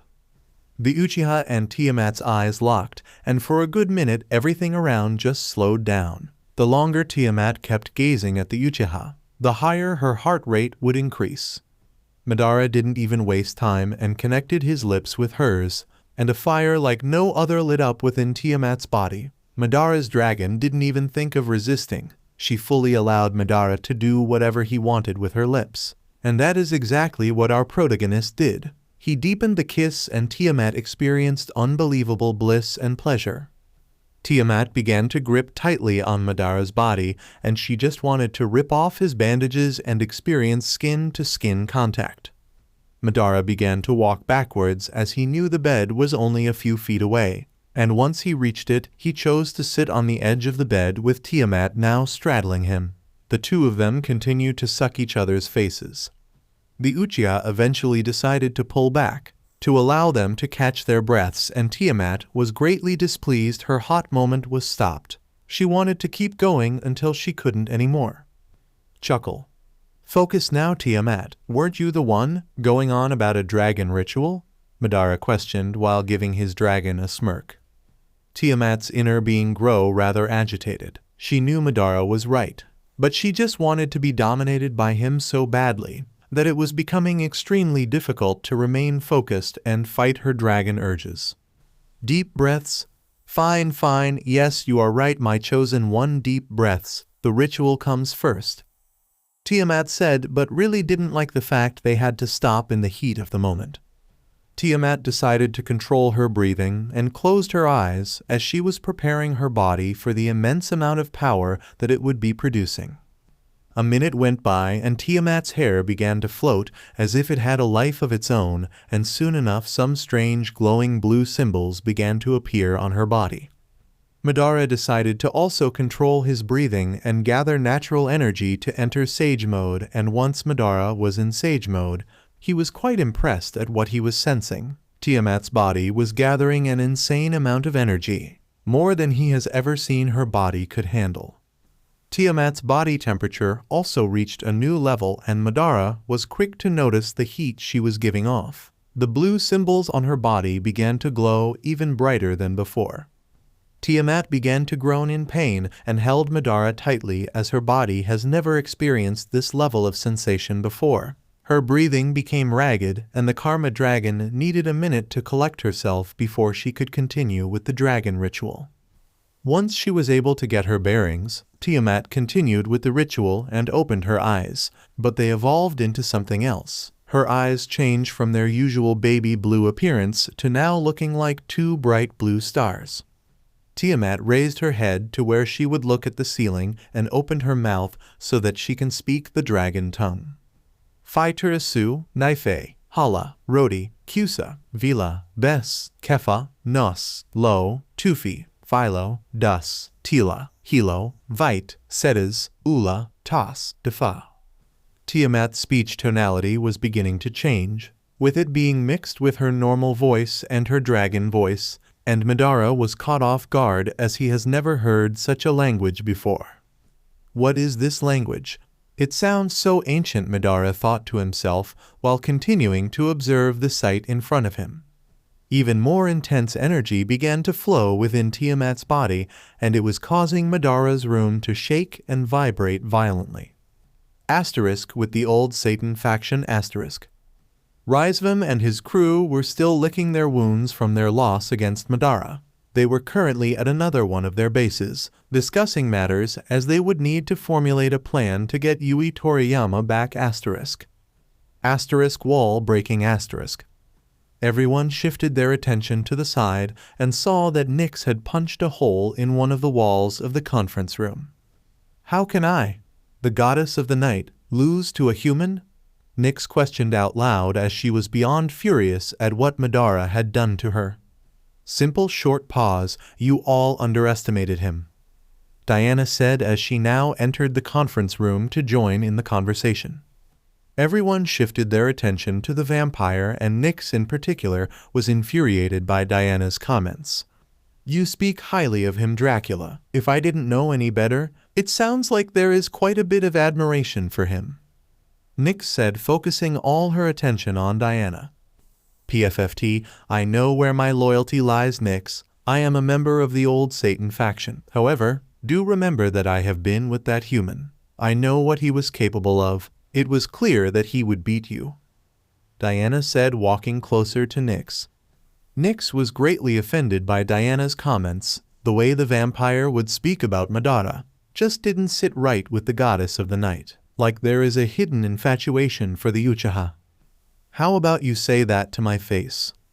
Nyx suggested while removing the dust from her right fist and making her way toward Diana. The two ladies were now face to face, and both of their killing intent was beginning to flare up.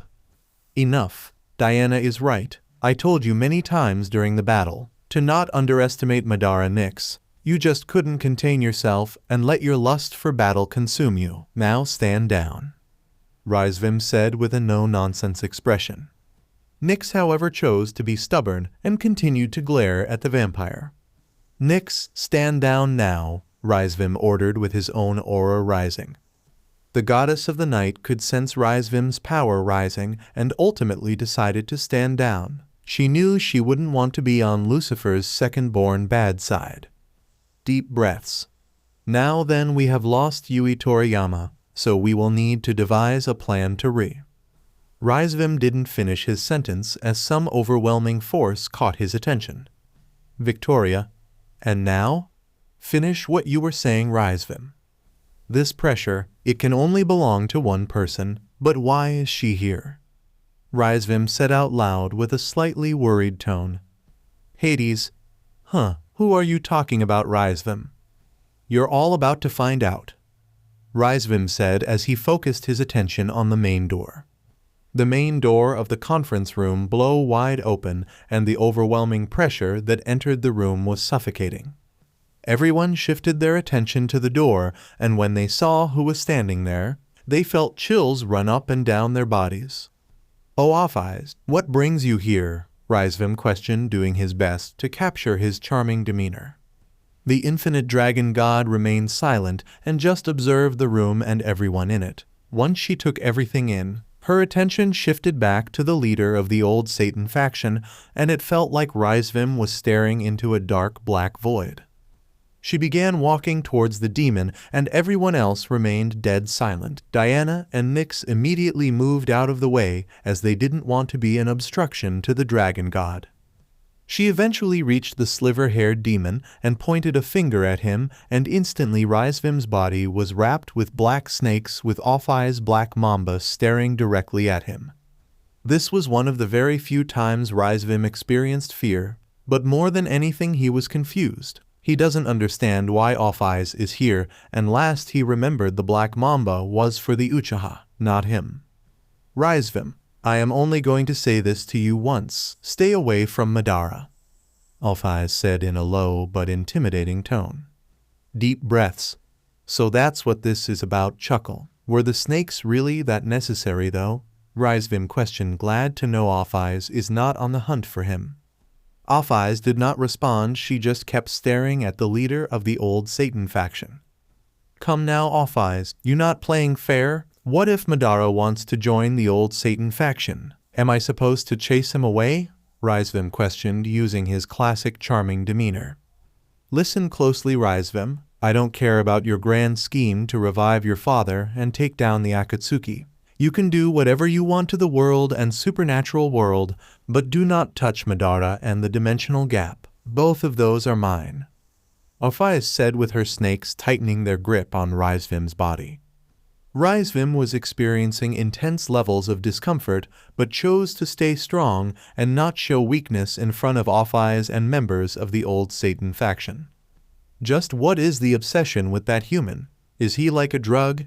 You two just can't seem to let him go, Hira said as this Madara obsession was beyond her understanding.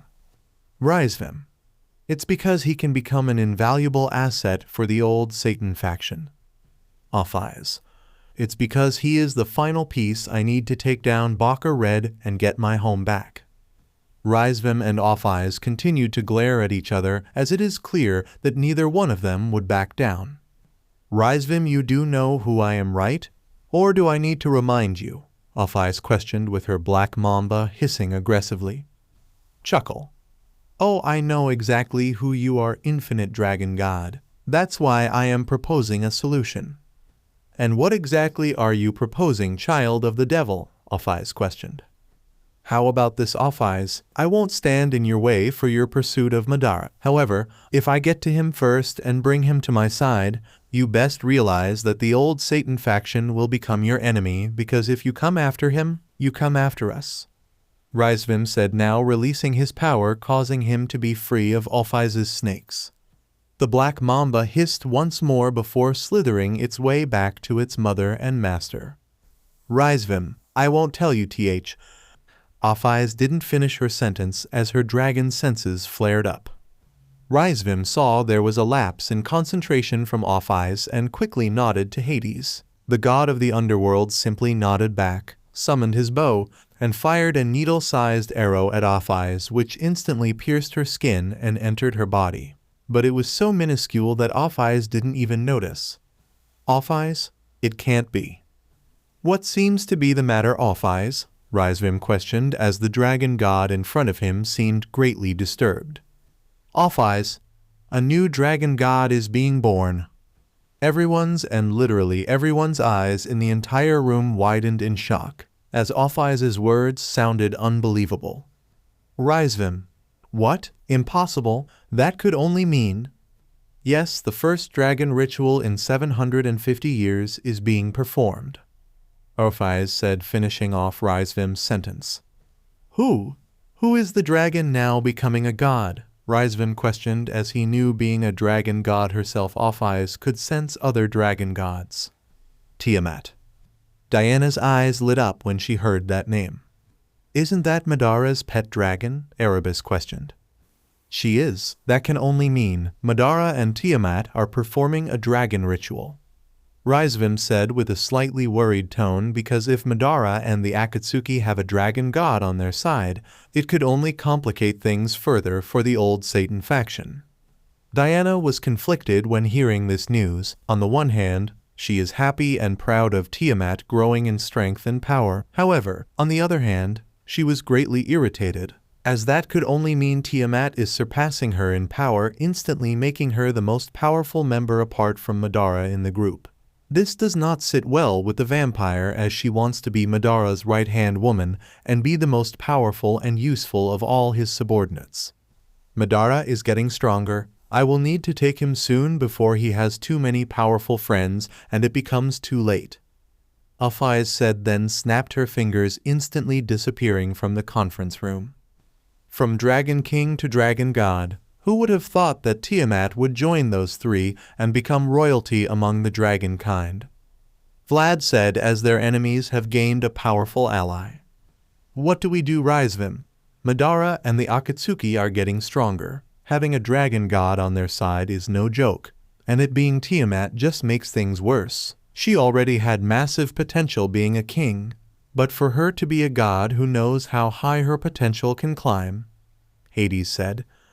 Damn it, of all things, a dragon god on Madara's side. This just complicates things. Short pause. There is no more time to waste. We need to continue with the next phase of our recruitment. Members of the old Satan faction, we head for Jotunheim at once.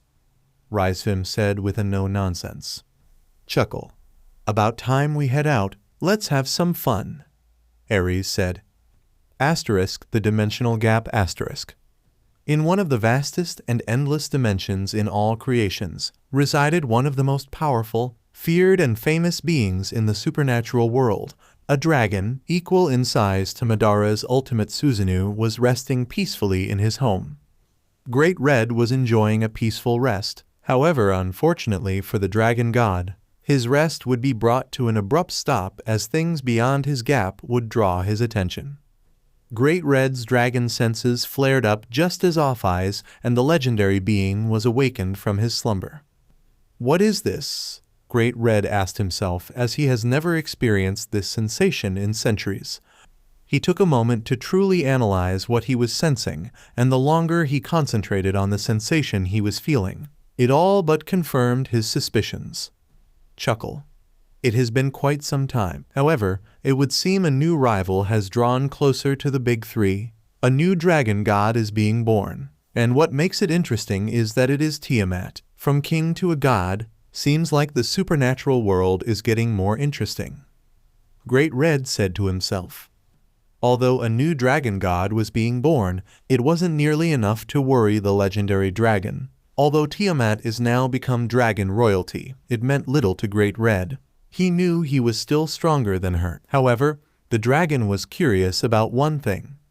For Tiamat to transition from a king to a god, it can only mean that a dragon ritual is being performed. Now the question I have is, who is her master? This individual must have exceptional power to cause Tiamat to grow this much. I suppose it doesn't matter. This doesn't concern me. Great Red said, then closed his eyes and returned back to his sleep. Asterisk with volley asterisk. Sudden impact asterisk. At the further corners of the underworld was the current hideout of Team Volley, and at this current moment the leader of the team wanted to blow off some steam by sparring with one of the members of his group. Volley was having somewhat of an intense sparring match with none other than Tobai. The orange-masked Madara clone was actually a lot tougher than Volley realized. And that's exactly what the White Dragon Emperor wanted. Volley realized a while ago that Tobai is truly the only one in his group that can cause the Dragon Emperor to break a sweat. "I have you now," Volley shouted in confidence as he believed he caught Tobai off guard and was about to land a devastating blow to the mask. HMPH, think again. Tobai responded as he evaded Volley's punch and blitzed to where he was behind the Dragon Emperor.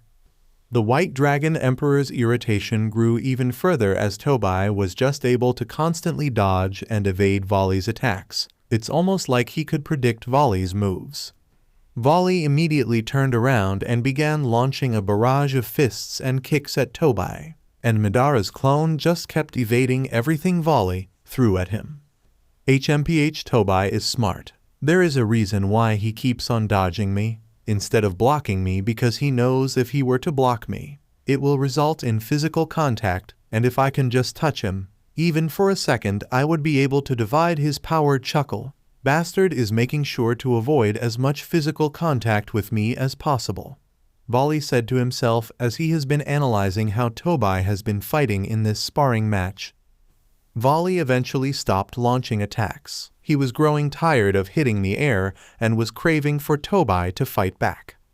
"Come now, Tobai, enough of the dodging and evading. Fight back. Show me again the reason why I recruited you into my group," Volley said as he was wanting a real challenge.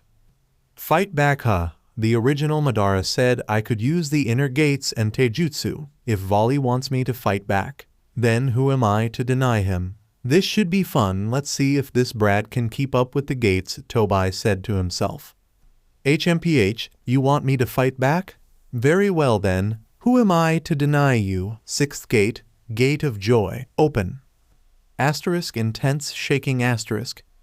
Once Tobai uttered those words, the environment had no choice but to respond to him. The entire region trembled due to the power Tobai was giving off. Even Volley was struggling to stay on his feet. The energy and the heat the masked man was producing were so intense that the walls of Volley's hideout were starting to crack and crumble. While Tobai and Volley were having their little sparring session at the training field, the rest of Volley's team were recuperating and relaxing inside Volley's estate. For most of the day they were enjoying complete peace. Well, that was until Tobai decided to release a bit of his power. "Naya, what's going on out there?" Kuroka questioned as she was wondering, was the underworld experiencing an earthquake?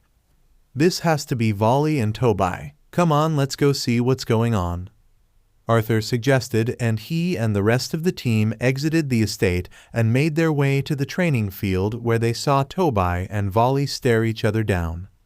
Volley broke out a devilish smile as the amount of pressure Tobai was releasing was giving the White Dragon Emperor goosebumps. The young Lucifer responded by awakening his juggernaut drive, using the majority of his power. Is Volley serious?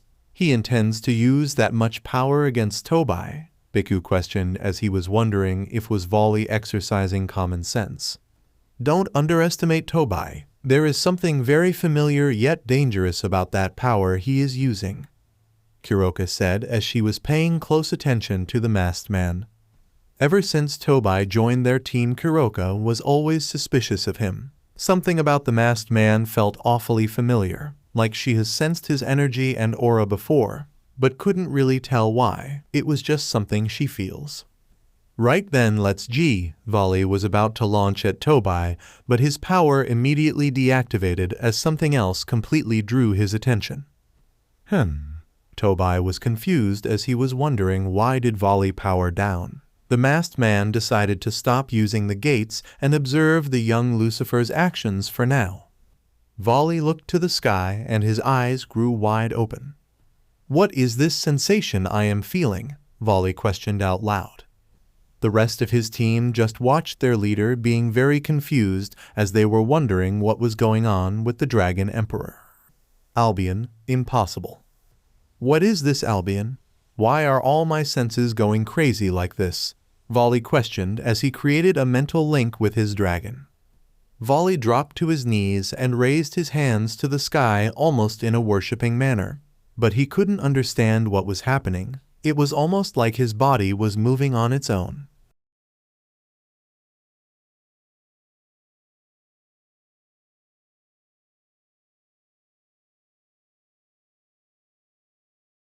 Albion, answer me. What is going on? Albion, your body is bowing down to show respect. Bowing down? To what? To who? I bow down to no one. Albion, your dragon senses are bowing down and showing respect to a new god. A new dragon god is being born right now. Volley's eyes grew even wider as what Albion was telling him sounded completely impossible. What? Nonsense. How can this be? Who exactly is this new dragon god? Albion, chuckle. Who would have thought that she would become a god, chuckle? And I remember when she was a king, I used to look down on her, but now I am showing respect to her. HMPH, how things have changed. Who are you talking about? Answer me. Tiamat is the new dragon god, Albion said, then ended the mental link with Volley, as the white dragon wanted some time to think. A few seconds went by and Volley was finally able to regain control of his body. He got back on his feet and paused for a moment as he wanted to review that suffocating sensation he just experienced. It was like nothing he has ever felt before. The rest of his team made their way to him to see if he was all right. You all right, Volley? What was that just now? LeFay questioned as they have never seen Volley behave in such a manner. The young Lucifer didn't respond. He remained silent, still being stuck in his head, digesting the information he has just received. This isn't like him. What seems to be the matter, leader? Tobai questioned as he went up to Volley and placed his hand on his shoulder. Once Volley felt some physical sensation on his person, he snapped out of it and gave Tobai and the rest of his crew his full attention. Naya, it's about damn time you snapped out of it. What's the matter with you, Volley? Kuroka questioned. Deep breaths. A new dragon god is being born, Volley stated with a no-nonsense expression. Everyone apart from Tobai was absolutely shocked by what they just heard. A new dragon god being born just sounded impossible, a fantasy at best. Volley, are you sure Tobai didn't hit you in the head when you were sparring against him? Because this just sounds crazy. Biku stated as what Volley was saying was extremely hard to believe. Does it look like I would be joking about something this serious? Volley questioned with an angry expression. Arthur. No, he's right. Volley would never joke about something this serious. Tobai. So then, who is this new dragon god leader? Tiamat. Once again, everyone besides Tobai was completely shocked. More so Kuroka, as she knows all too well who Tiamat is traveling with. Tiamat? Isn't that the Chaos Karma dragon that is part of Madara Uchiha's group? Tobai questioned, obviously faking it. He knew very well that Tiamat was with Madara. He just asked the question to not raise suspicions or links between him and the original Madara. That's right. Volley responded. Wait. Volley, what you are saying doesn't make any sense. We all that Tiamat was a dragon king, so how exactly did a dragon king go beyond being a dragon emperor and evolve into a dragon god? This just doesn't make any sense. How could Tiamat get such a boost in power? Kuroka questioned. Deep sigh. Just shut up and listen, Kuroka. Short pause. Now there is something I have not told you all. Albion once told me this years ago. For the dragon race, there is a ritual that can be performed called the dragon ritual. This is performed when a dragon willingly chooses to bond with another entity, giving their soul to the other party, essentially making the other individual their master. However, there is a great benefit for the dragon. If they bond with an extremely powerful individual, the dragon's power can skyrocket to unimaginable levels. This must explain why Tiamat is evolving from a dragon king to a dragon god. Volley explained. So what you are saying is because of Madara's overwhelming power, it has caused Tiamat to be on the level of the dragon gods, or am I wrong? Arthur questioned. No, you are correct, Volley responded. Kuroka did her absolute best to maintain her body language and remain stoic, however, even though she could control her body and facial expressions. Internally was a different story. She was experiencing an ocean of emotions, but the two main emotions she was experiencing were fear and doubt. The fear was due to the fact she believed she was missing out. From the moment she saw that Madara was a perfect sage, the Nekashu had a slight obsession with our protagonist. She just couldn't forget how perfect his use of Senjutsu was. She desperately wanted to be on that level of Senjutsu. She believed if she was one of his subordinates, then perhaps she could also be a perfect sage. As she has been hearing that other members of Madara's group have been growing in power, like how Yasaka has a golden chakra form, never seen before until she met Madara, and now she is hearing that Tiamat has become a god. The fear of missing out has just now increased tenfold. The doubt was due to the fact she believed that Volley is most likely not the person to help her grow and reach her full potential. After all, Kuroka's biggest mission is to become stronger so that she will be able to reunite with a little sister and finally protect her, and so far as she has joined Volley, she hasn't really improved. All she has been hearing is the story of Madara and his team going against the old Satan faction and escaping from a disintegrating Olympus, and how the members of his team were causing problems for the old Satan faction. There was a part of her deep down that couldn't shake the feeling that if she was with Madara, she would most definitely grow in power.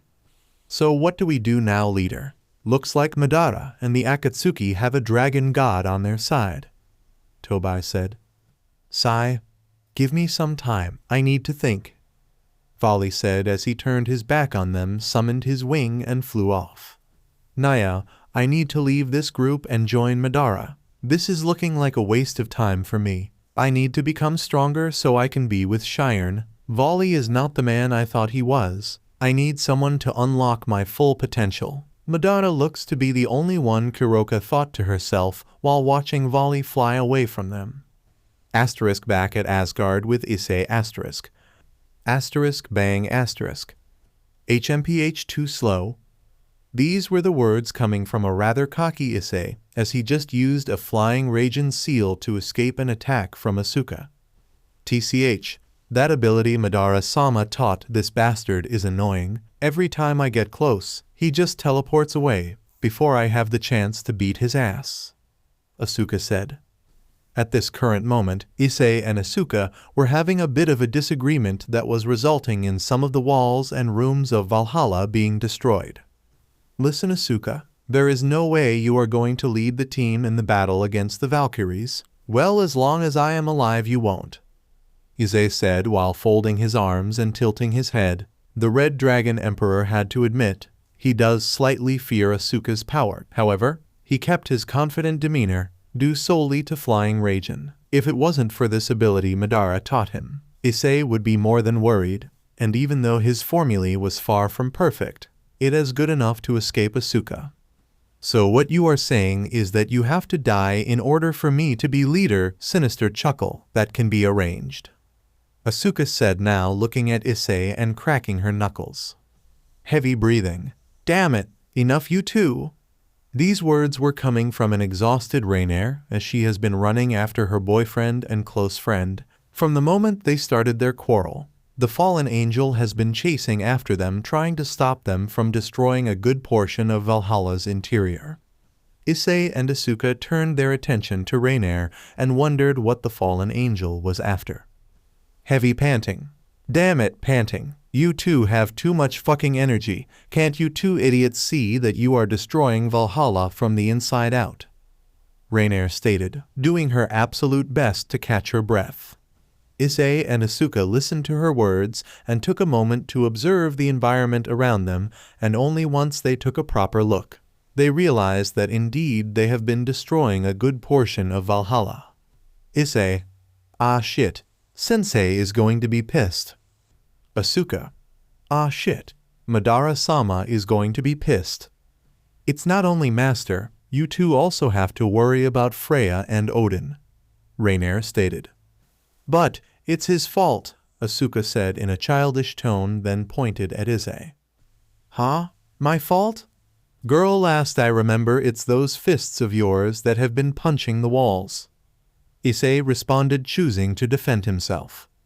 That's because you're too much of a coward to face me head-on. You just keep using that annoying ability to run away like a weakling, Asuka replied. Chuckle. Ha, weakling? Ain't my fault. You too heavy and slow to catch me. Maybe if you stopped eating like a pig and lose some pounds, perhaps you might stand a chance of touching me, Issei retorted. Those words struck deep into Asuka's soul, and she was feeling a rage like no other. What did you just say? Asuka questioned in a tone that sent shivers down both Issei's and Reiner's spines. The Red Dragon Emperor realized that maybe he went a bit too far with his words. Asuka's eyes were no longer visible as her bangs were keeping them covered. She extended her hand to the side and summoned Excalibur, and slowly began walking to the source of her ire. Asu. Just as Issei was about to apologize and try to defuse the situation, the Red Dragon Emperor dropped to his knees and clenched his chest tightly. Both Asuka and Reiner paused and looked at Issei with confusion as they were wondering what was going on with him. Grunting. What is happening to me? Issei questioned as a heavy sensation took over his entire body. A green gem appeared on the backside of Issei's right hand. It can't be. Grunting. D-Drag. What is going on? Issei questioned. D-Drag, all of you, go to Madara and Tiamat now. Asterisk back to Madara asterisk. Asterisk intense shaking asterisk. The longer this ritual was continuing, the more energy and power was flowing within Tiamat's body, and Madara couldn't help but be impressed. Tiamat's power was rapidly catching up to his. This is incredible. Tiamat is even surpassing Hashirama's level. Just how high can you climb, dragon? I'm sure if I didn't have my Rinnegan, then there is a good chance you could beat me, Tiamat. The Uchiha's eyes began to widen because Madara was feeling a strange sensation within his body, and he was feeling his body becoming drained of its energy. Heavy breathing. What is this? What is going on with me? The Uchiha questioned. He was doing his best to stay strong, however, before he knew it, his body gave out and he lost consciousness. Asterisk a white void asterisk. Madara's consciousness was teleported to a vast empty void where there was literally nothing in sight. It was just him and this empty space. Where am I? The Uchiha questioned as he just kept looking around him, only to see nothing. Welcome, my dear Madara. The Uchiha instantly turned around to see who was speaking to him, and when he did so, he found Tiamat standing behind him, giving him a beautiful smile. Madara narrowed his eyes while looking at the Karma Dragon. Something about her just didn't seem right. What's the matter, my dear? Is something wrong? Tiamat questioned, substituting her smile for a look of concern. Who are you? Madara questioned as he refused to believe that he was conversing with his dragon. Whatever do you mean? I am Tiamat. Madara refused to allow this impostor to continue speaking. He just activated the Mangekyo and ignited the individual in front of him with Amaterasu. Tiamat screamed in agony as her entire body was covered with Amaterasu. She was doing her absolute best to try and put out the flames. However, she was failing miserably. Screaming, "Ah, why my chosen one? Why burn me like this? Ah, are you unhappy with me?" Tiamat questioned, still trying her best to put out the flames. Madara continued to look on with an unamused. The Uchiha did not enjoy his time being wasted. Enough of wasting my time. When will you stop playing your game and tell me who you really are? Madara said with the blue flames of the Susanoo dancing around him, creating an aggressive-looking aura. Tiamat's screams now transformed into giggling as she can see that the fun was over. The dragon stopped her struggling and now just stood up straight. She took a deep breath and blew away the Amaterasu from her person, completely extinguishing them. Madara was slightly surprised that his flames could easily be blown away like that. This just shows that he is not dealing with the actual Tiamat, but someone else who is using his dragon's appearance. And here I was hoping that the joke would go on for a little longer. Sigh, a person with your level of perception can be boring sometimes. You guys are just not that easy to fool, Tiamat said with a defeated look. Are you going to continue to waste my time, or will you answer me? Who are you? Madara questioned with the ethereal blue flames dancing more aggressively. Giggle, how about you take a wild guess? Tiamat said, giving Madara a playful smile.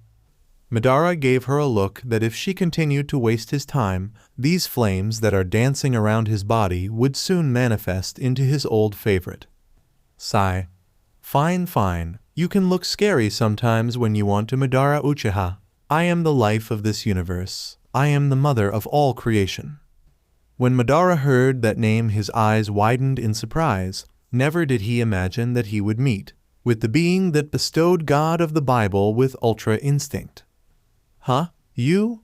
The one that blessed God of the Bible? Why exactly are you speaking to me? 3 reasons actually, Timok replied. Then start talking, Madara demanded. The first one was that I was bored and wanted to speak with the man that has been keeping me entertained since he entered my universe, Timok said as she got closer to Madara and wrapped her arms around his neck. Entered your universe? So that means you know everything about you. Madara Uchiha chuckle. I know about the shinobi world. Your best friend Hashirama sends you, the Hidden Leaf Village, the Uchiha clan, your family, and your younger brother Izuna Uchiha. I know about Obaido, the Akatsuki, the 4th Great Ninja War, and of course the infinite Tsukuyomi. Timok responded, choosing to finish off Madara's words. Madara's eyes once again widened. He didn't realize that there is someone in this universe that knows so much about him. So you knew I am from another universe? Madara questioned. Giggle.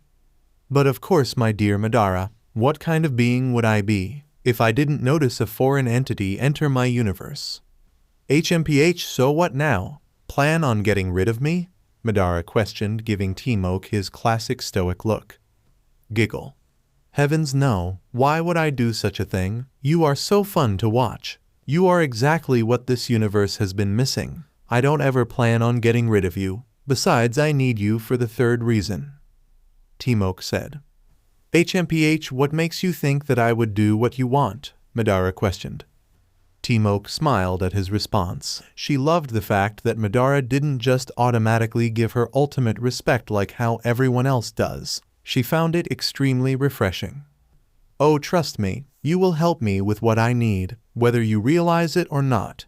But there is no need for us to jump straight to the 3rd reason. Let's do things in order. Now the 2nd reason is to why me and you are having this conversation is due to what is occurring right now. You mean the dragon ritual? Madara questioned while narrowing his eyes. That's right. This is the first dragon ritual in centuries. Such a monumental event was going to draw my attention. No matter what, I was curious to see who exactly is the being worthy of a dragon's soul. And besides, you need me, Timok said. Madara, what do you mean need you? Giggle. Oh my sweet Madara, I am the mother of all creation. I am the being that gave the dragons the dragon ritual and the ancient language of the dragon tongue. All dragon rituals require my blessing, otherwise they fail, so you can think of me as an officiator between you and Tiamat, Timok stated with a playful smile. HMPH, you the officiator, huh? But since you brought me here and you say that you need me, there is no way you would prevent this ritual from succeeding, Madara said with his classic stoic expression. Timok couldn't help but smirk at Madara's words. She had to admit he was a very smart individual. She truly was enjoying this conversation. Chuckle. Aren't you a smart one? Indeed, I wouldn't even think of trying to stop this ritual between you and Tiamat. You already had my blessing from the start of the ritual. So now then, tell me what is the 3rd reason for this meeting? Madara demanded. Timok's playful demeanor transformed into a much more serious one, and Madara was quick to notice this change. Listen, there will come a time when Trihexa, my opposite, will be released from his imprisonment. I need you to eliminate him from me. He has been a thorn in my side since time began and is a serious threat to all creation, including yourself, my Madara. Temoke stated. Who? Now the question is, why me? Since you have stated that he is your opposite, shouldn't you be the one to take care of him? Madara questioned.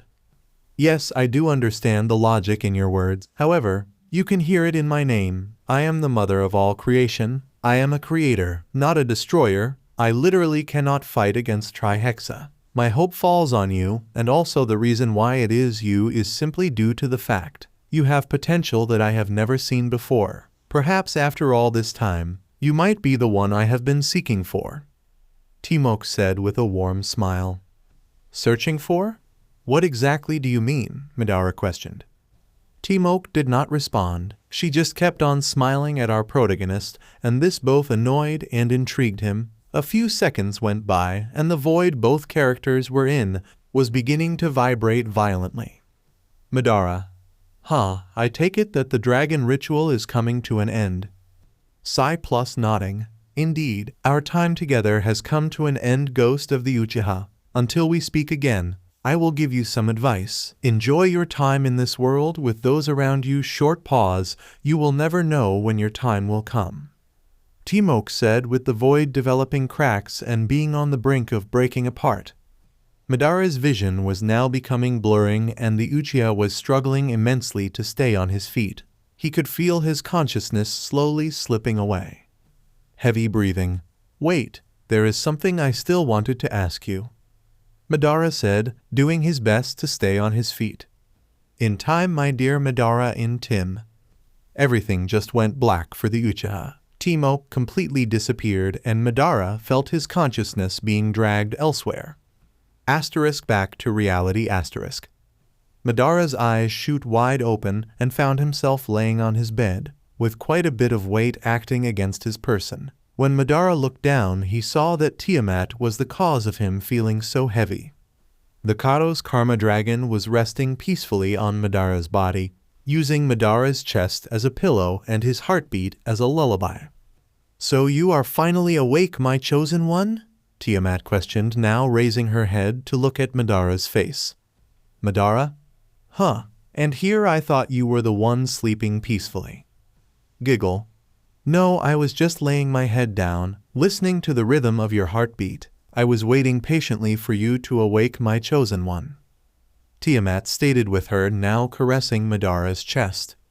So I take it that the ritual was a success? Madara questioned. Tiamat just raised her right forearm, and Madara could see what looked like a tattoo of letters and symbols he has never seen before. What exactly are you showing me, Tiamat? Madara questioned while narrowing his eyes. Giggle. It's your name, my chosen one, written in my native language, the dragon tongue.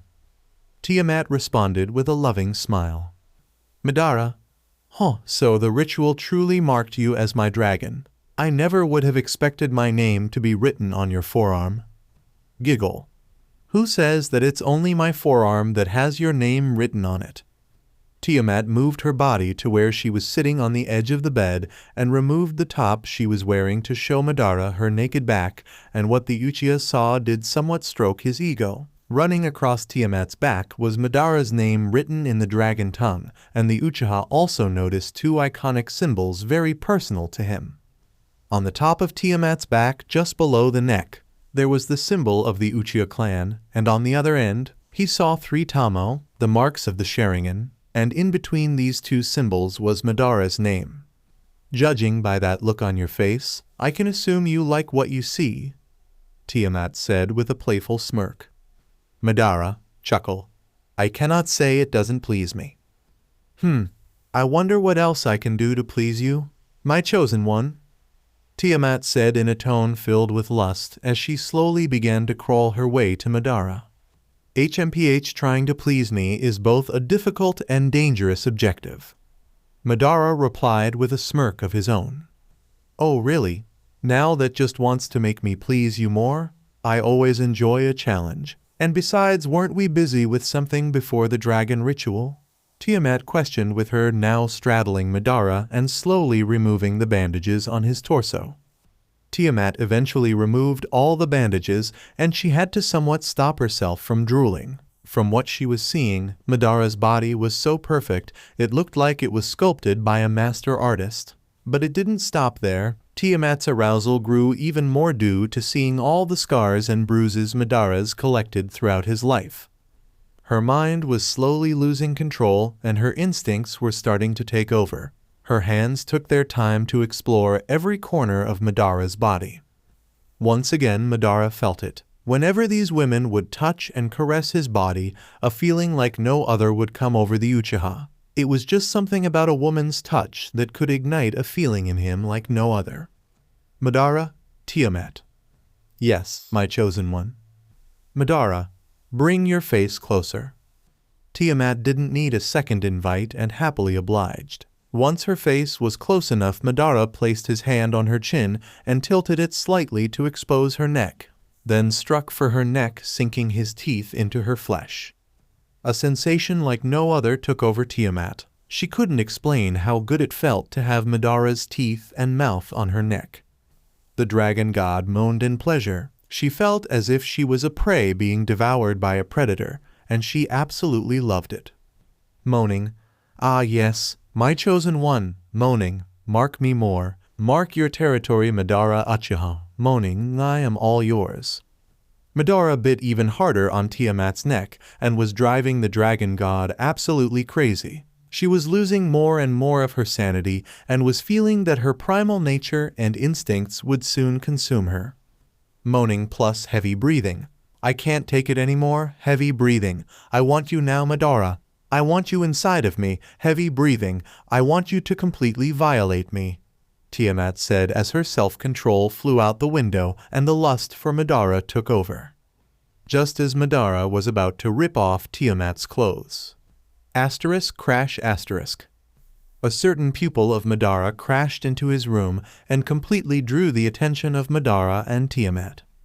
"I swear, Ise, cracking knuckles, if you say too slow one more time, I will make sure you won't have a tongue to say those words ever again," Asuka said as she entered the room via the hole she created as she punched Ise with enough force to create it. Painful groaning. "Okay, groaning, that one actually hurt," Ise said as he got up and placed his hand on his left rib cage. "Now apologize, and I might just show you mercy by not punching you again," Asuka said as she began walking towards Ise. Chuckle. "Ha, over my dead body," Ise said with his eyes glowing emerald green. "HMPH, that can be arranged," Asuka responded and summoned Excalibur. Just as the two rivals were about to launch at each other, they felt an extremely ominous and sinister aura fill the room, and it completely paralyzed them. Madara, Tiamat move. The dragon god didn't need to be told twice and promptly got off Madara, although she was extremely irritated that their moment was interrupted by Asuka and Ise. The Uchiha got off the bed and slowly began walking toward the targets of his ire. Both Asuka and Ise gulped in fear as every step Madara took toward them only increased their fear and anxiety. "Well, it was nice knowing you, Asuka," Ise said, accepting that his time has come.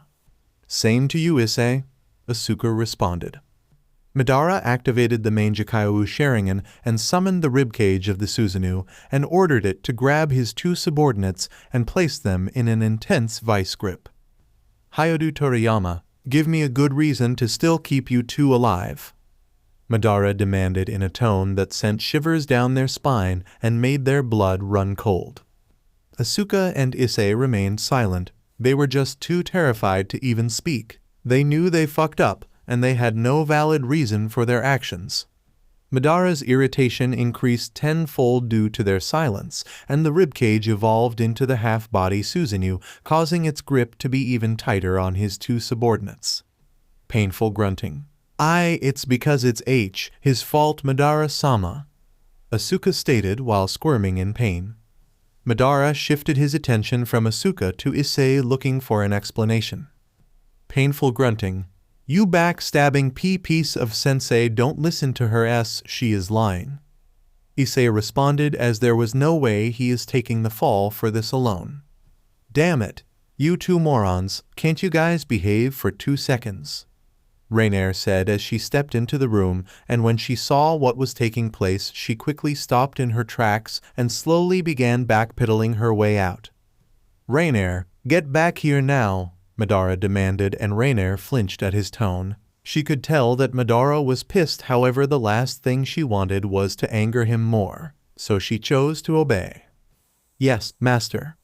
Rainier was now right in front of Madara with her head lowered as a sign of respect. Now then, you are going to explain what is going on, otherwise your two friends here will be nothing more than bloody pastes, Madara said with the flames of the Susanoo intensifying. Tiamat kept on watching, and she couldn't help but be turned on by Madara's dominance and aggression. It was so attractive for her to watch Madara flex his power and authority. Deep breaths. Okay, you got this, Rainier. Deep breaths. Okay, master. I will try to explain as best and as quickly as I can. So, of course, yesterday you organized the fight between us and the Valkyries, and you made us a team. However, a team captain was not assigned. So these two morons have been arguing ever since. The arguing then turned into fighting, so they have been trying to beat the other person into submission for the chance to be team captain and lead the rest of us.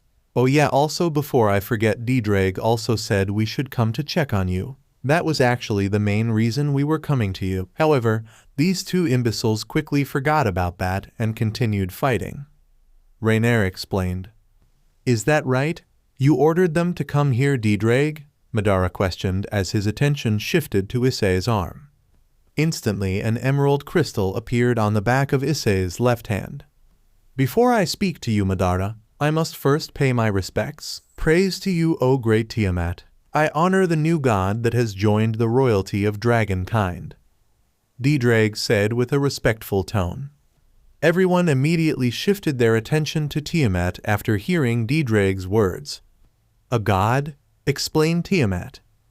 Madara ordered while looking at his dragon from the corner of his eye. It's true, Giggle. I am now the 4th dragon god to have ever existed. Due to the dragon ritual and your power, my chosen one, I have gone beyond the levels of king and emperor and have become a god. I am now Tiamat, the Kalos Karma dragon god, Tiamat said with a smirk. Issei, how? Asuka, the hell? Rainier, did that even happen? All 3 of Madara's subordinates were completely shocked that Tiamat evolved to such a level of power, but more importantly, they wanted to know how on Asgard did that happen. Madara, chuckle. You are a dragon god, just like those other 3. Indeed, my chosen one, although currently, I am the weakest one out of the 4, Tiamat stated. That doesn't fucking matter. You are a dragon god now, Tiamat. That fucking incredible. Rainier said as she just couldn't contain her excitement and pride for her comrade. Giggle. Thank you. However, all credit goes to my chosen one. He is the reason for my growth. Madara Uchiha is the reason I have become a god, Tiamat stated with love and admiration in her eyes. Now then, back to the issue at hand. You two are bickering about who is going to lead the team in the battle against the Valkyries, Madara questioned. Both Issei and Asuka nodded frantically as neither one was going to back down from becoming team captain. Very well then, it's simple. The first person to get out of my grip using their own strength will become the leader, Madara stated, causing the Susanoo to have an iron grip on his subordinates. Both Asuka and Issei buffed up their bodies to the max and did their absolute best to try and break out of Madara's Susanoo. The Uchiha quickly noticed that the hand that was gripping Asuka was beginning to loosen. It just went to show for the time being the host of Jesus's power still held the advantage over the host of the Red Dragon Emperor. Issei was doing his best to get out of the Susanoo's grip, but it was proving quite the challenge. But no matter what, he was going to be team captain. He just needed a way out. The Red Dragon Emperor opened his eyes and noticed that Rainier was keeping her focus on him, even despite all the chaos he and Asuka caused earlier. Issei's woman was still cheering and hoping for him to win. Issei just kept his eyes on Rainier, and when he looked at her long enough, it finally dawned on him. Within a split second, Issei blitzed out of the Suzunu's grip and appeared right next to Rainier. Asuka saw this and immediately lost all hope and just gave up. The Uchiha deactivated the Suzunu and Asuka was released from her bondage, although she wore a face of defeat and disappointment. "All right then, Asuka, you will be leading the group," Madara said, and everyone apart from Tiamat looked at him like he has lost his mind. "Huh? Tell me you are joking, sensei. I was the first one to break out of the Suzunu. So how exactly is she leading the team?" Issei questioned, as he was very confused right now. "You were not paying close enough attention to my chosen one's words, young Issei," Tiamat said, then got off the bed and walked towards Madara with his coat in her hands. "Hyodu," I said, "the first one to break out of the Suzunu's grip using their own strength will lead the group. You used the flying Raijin seal that I placed Rainier's body long ago. You took advantage of my seal, not your own, therefore you were automatically disqualified," Madara stated while allowing Tiamat to dress him. Face palming. "Ah fuck, but come on sensei, we all know that your formulae for flying Raijin is perfect. Mine is a far cry from yours, it's just easier to use your seal," Issei said, trying to plead his case. Asuka, for one, had the biggest smile on her face because she knew if Madara said she is to be team captain, no one and literally no one will argue against his words. "That's your problem, not mine. Learn to follow instructions, Hyodu. Asuka, you will lead the group. Speaking of which, where are they?" Madara questioned as he shifted his attention to the beyond joyful wielder of Excalibur. "Oh, they back in my room where we left them," Asuka stated. "Take me to them," Madara ordered.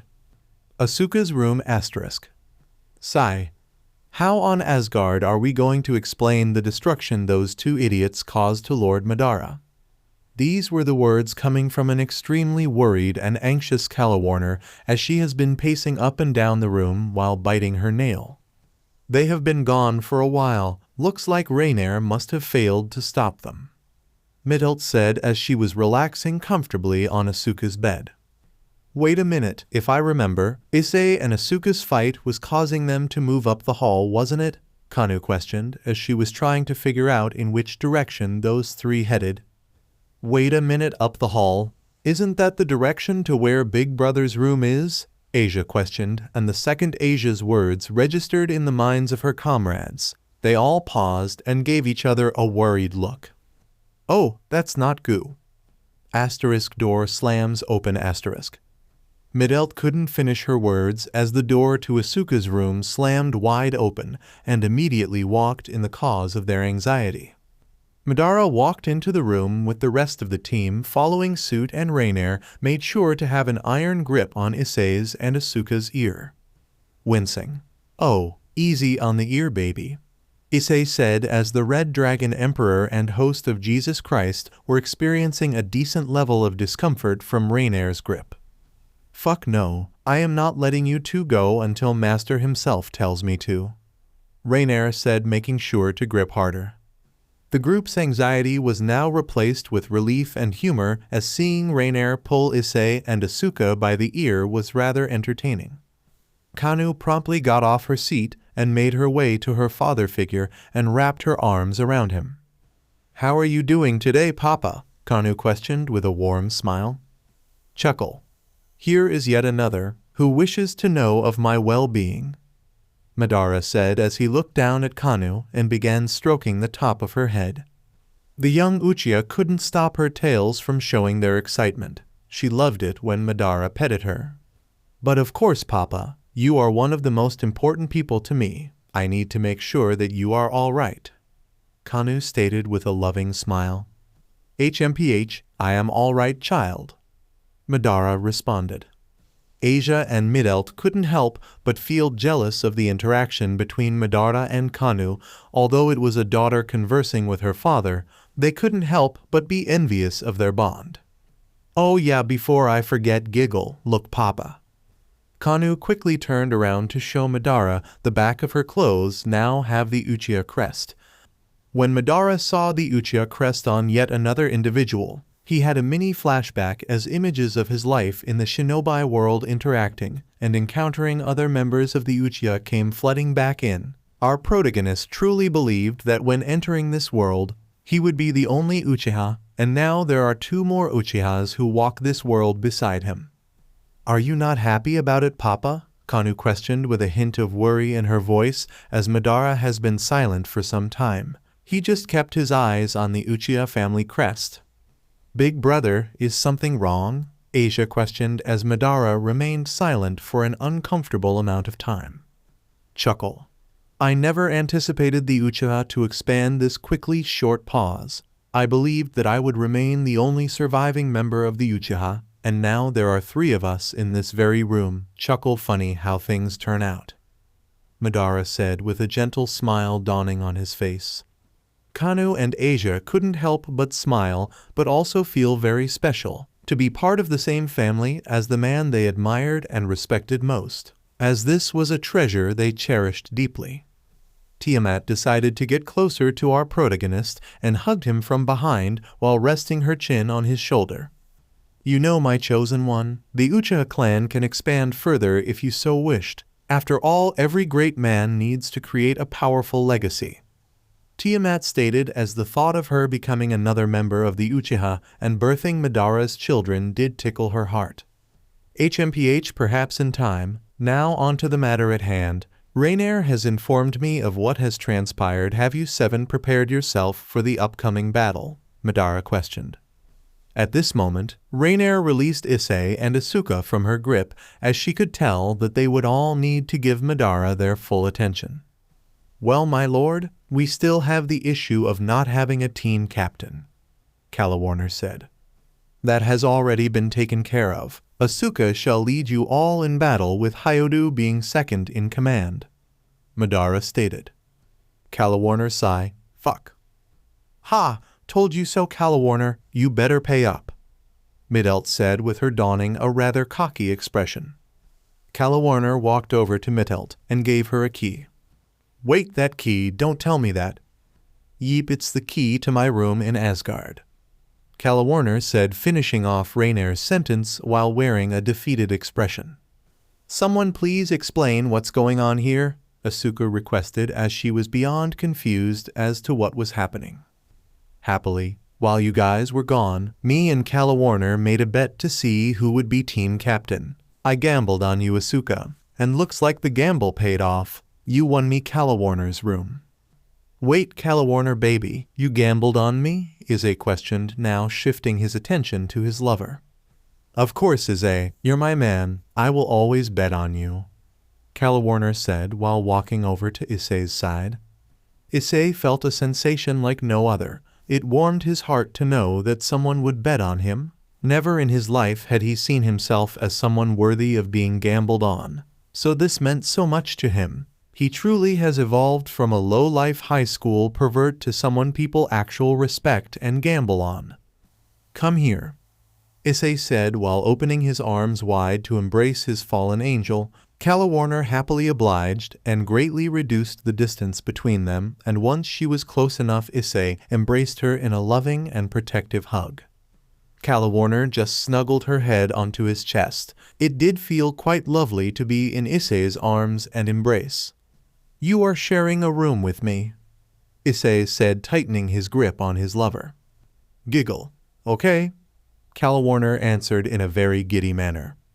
Rainier watched the scene unfold and felt intense levels of jealousy. Some part of her wished she placed the bet instead of Calawarner so that she might end up sharing a room with Issei. She could only think of the not-so-family-friendly things her best friend and her man would get up to.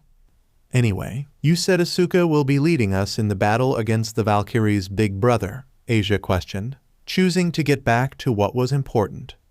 "Indeed, Asuka will be team captain. Speaking of which, what is the game plan, Asuka? How exactly do you intend on leading your comrades to victory?" Madara questioned, shifting his attention to the wielder of Excalibur. Asuka just froze at that moment. She was so caught up in wanting to lead the team that she never even thought of a strategy to lead her comrades if she was to be elected as team captain. Embarrassed chuckle. I never really thought of one Madara-sama. I was just so focused on wanting to be team captain. Asuka said with a sheepish smile. Madara just closed his eyes and sighed in disappointment, while some of the occupants in the room just face-palmed and others shook their heads in disapproval. Mind giving us a strategy, Papa? Kanu requested, as she could see they would need his guidance in order to properly fight the Valkyries. Subtle sigh. Very well then, listen closely.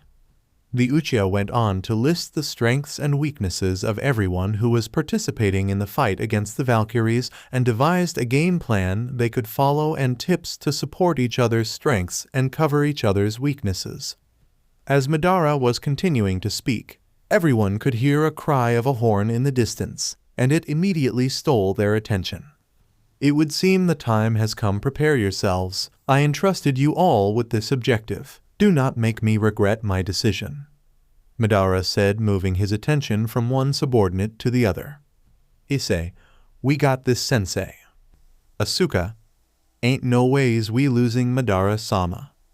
Rainier, come on, it is us after all, master. Calawarner, your decision will not be in vain, Lord Madara. Middlet, losing was never option. Asia, we will win this fight for you, big brother. Kanu, we won't ever disappoint you, Papa, that's a promise. It's time we leave, my chosen one. We should join up with the others. Tiamat said while placing her hands on Madara's shoulders. Make sure you dance well, you seven. I will be watching. Come, Tiamat. Madara ordered, then walked out of the room with Tiamat following closely behind. Let's head out, team leader. We got a battle to win, Issei said while smirking at Asuka. HMPH, you are right about that, Asuka replied, giving Issei a smirk of her own. Everyone quickly organized themselves and got what they needed before leaving the room. Then one by one they exited the room and walked down the corridor that you lead them to the arena of Valhalla. As they were drawing closer and closer to the arena, the group could hear beautiful and inspiring singing and chanting. They could feel the surface beneath their feet dance and vibrate according to the beat and force of the instruments being used.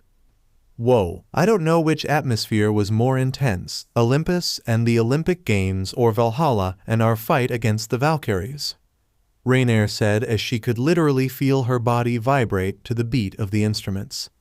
Midelt, you could say that again. The group just kept edging closer and closer to the entrance of the arena, but before they could enter, they saw a familiar face leaning against the wall with his arms closed. Jesus, what are you doing here? Asuka questioned, then walked up to the son of the Holy One. Jesus just gave everyone a warm smile before shifting his attention back to Asuka. Are you ready, Asuka? Remember, this will be the first fight where I will not be there with you, Jesus said, looking down at Asuka. For the second time today, Asuka froze. It completely slipped her mind that Jesus' soul is no longer within her body, and this greatly terrified her. In all the previous battles, Jesus has always been with her, so now that she was going to battle alone, she didn't know how to handle it. Come on, let's quickly go ask Madara-sama to return your soul to my body, Asuka said. However, Jesus could hear the anxiety and fear in her voice. The Son of Man placed his hand on Asuka's shoulder and looked her in the eye.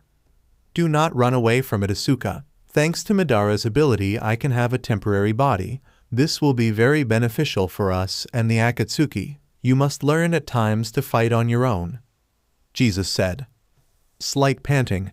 I don't think I see Can panting. You have always been with me, Jesus panting. The thought of fighting without you scares me. I don't think I can do this without you, Asuka said, now clinging on to Jesus and doing her best not to hyperventilate. Jesus embraced her and placed his hand on her head, and this somewhat caused Asuka to relax a bit. Breathe, child. Although I physically won't be there with you, I will always be watching over you, Asuka. This ability of Madara truly is a blessing, and I want you to understand that there will be times when I will ask him to give me a body, so I too can join the fight. In those moments you should learn to rely on yourself. Trust yourself, Asuka. You are stronger than you realize, child, and don't forget, you are never alone. Your comrades are here with you. Jesus said, then shifted his attention from Asuka to the rest of the group. Damn straight, we are here with you, Asuka. Never forget that.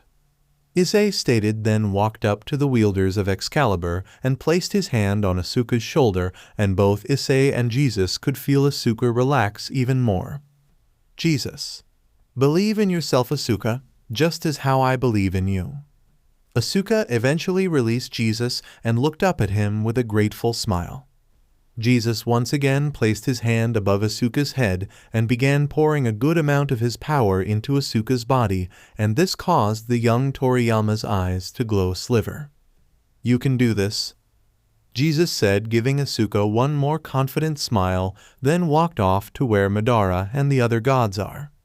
Get your ass in gear, team captain, we got a fight to win, Calawarner said as the rest of them continued their approach to the gates of the arena.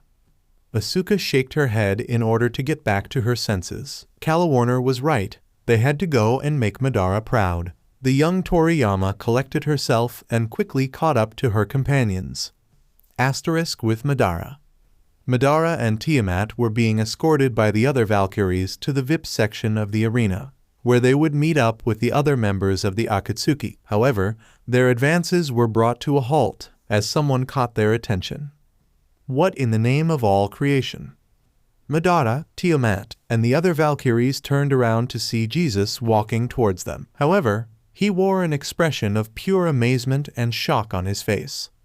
Tiamat, what has happened to you? Jesus questioned as his attention was solely fixed on the dragon god. Tiamat just released a smile and showed Jesus her forearms. Once Jesus could see the tattoos on Tiamat's forearms, he was instantly able to understand why there has been a change in Tiamat. The son of the Holy One immediately shifted his attention to his friend and looked at him with a coy smile. What's that look for Christ? Madara questioned. Oh, please don't give me that, Madara. You actually did it. You are the first in 750 years to perform a dragon ritual, and not only that, you are the first human to ever perform it. No wonder I sensed such a change in Tiamat when I laid eyes on her. Tell me, Tiamat, is it possible? Did you actually? Yes, Jesus, I am now a dragon god, thanks to the power of my chosen one, Tiamat said with her unable to stop smiling. Incredible, a dragon god as an ally. You already had great potential as a dragon king, but now since you are a dragon god, there is no telling how high you can go. Oh, how I wished I could have witnessed the dragon ritual. It would have been fascinating to watch. Tell me, Madara, how was it witnessing such a spectacle? Jesus questioned, shifting his attention back to Madara. Get your own dragon, then you will see it for yourself. Now enough talking, there is a battle I wish to witness, Madara said, then continued his walk to the VIP section. Sigh. Of course, it was foolish of me to even think that you would share the details of your experience. Sigh, you can be a bore sometimes, my friend, Jesus said as he and the rest followed Madara's lead. HMPH, so I have been told, Madara responded. The group eventually reached the VIP section where there were some familiar faces and not so familiar faces, but one thing was common with all those present when they laid eyes on Tiamat. They were all shocked to see such a sudden change in her. Vishnu, that power. Freya, it can't be. Buddha, is it truly possible? Chuckle. Indeed it is. Our dear Tiamat has evolved into a dragon god, thanks to our spiky-haired comrade, Jesus said, choosing to clear up some of the confusion. Ra. But that could only mean that a dragon ritual was performed. Tiamat once again took this opportunity to show off her tattoos and showed all of them her forearms to indeed confirm that she has performed a dragon ritual with Madara. Amaterasu shook her head in disappointment. For a woman to give her soul to a man was truly disgusting for her. She could only hope that Tiamat has not made a bad decision. Asterisk horns blowing asterisk. Odin. I suggest you take a seat. The battle is about to begin. Come sit by me, dear. Yasaka suggested as she has been keeping a seat open for Madara. The Uchiha did not need a second invite and gladly took the seat right next to Yasaka. However, the nine-tailed fox would not have Madara all to herself. If Yasaka was to have the right seat next to Madara, the dragon god would make damn sure to have the left seat, which was currently being occupied by Dionysus.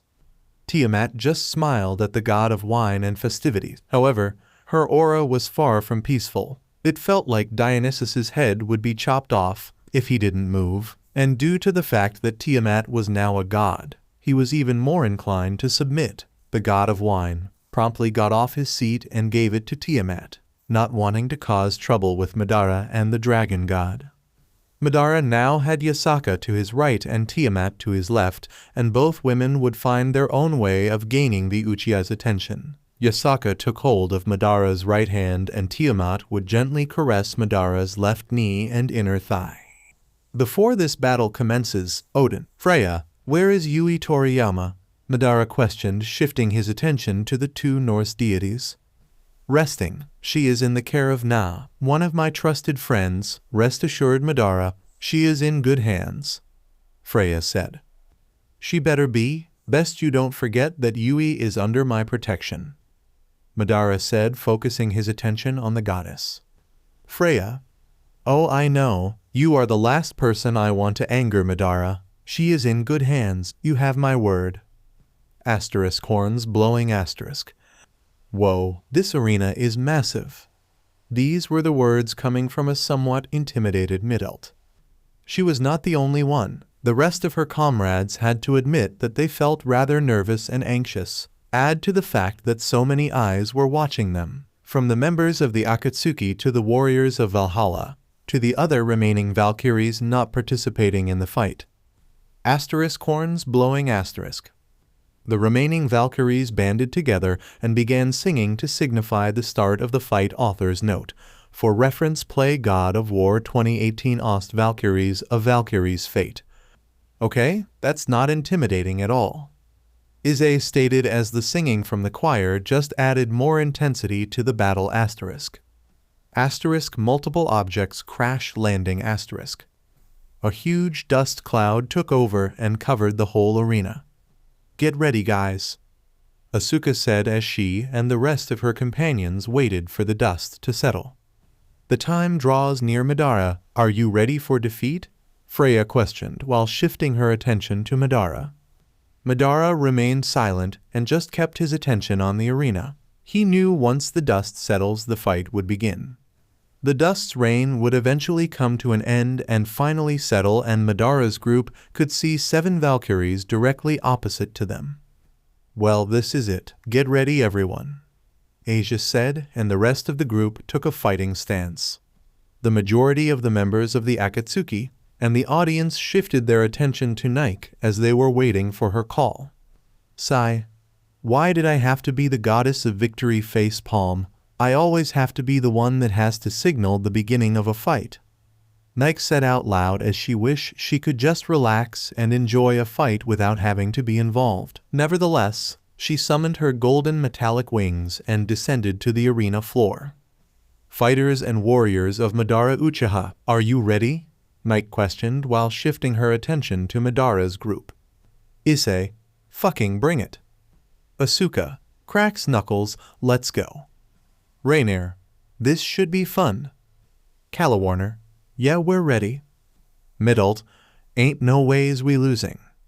Asia, for big brother. Kanu, I will make you proud, Papa, watch me. And you 7, choosers of the slain, Asgard's shield maidens, are you ready? Nike questioned, shifting her attention to the Valkyries. The Valkyries, for Queen Freya.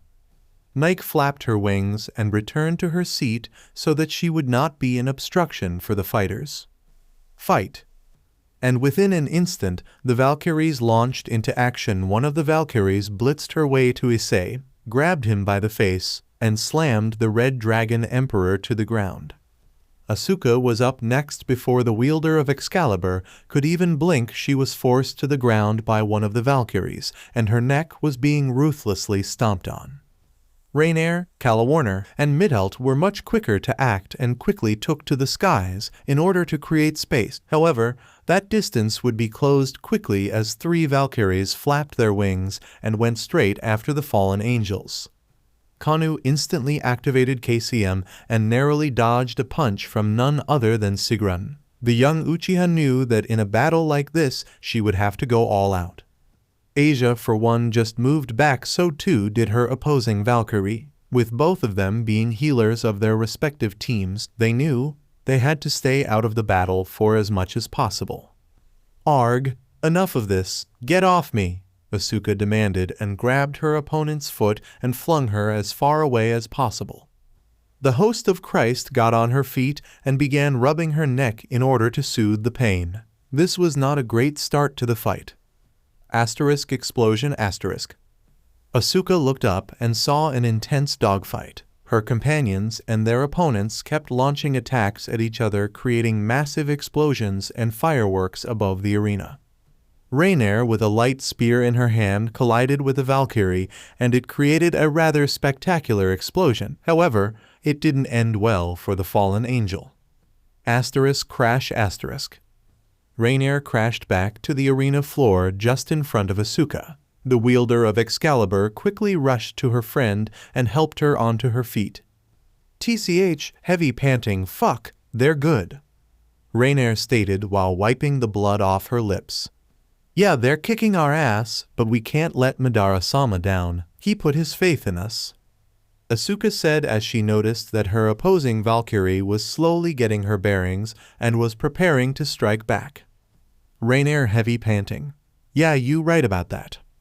Issei, for one, was struggling immensely to get out of his situation. His opposing Valkyrie had immense strength and an iron grip, and she was making sure to keep Issei pinned down. If the Red Dragon Emperor was not able to fight, it would be a great loss for Madara's group. There were no ways he would escape from her grasp, or so she thought.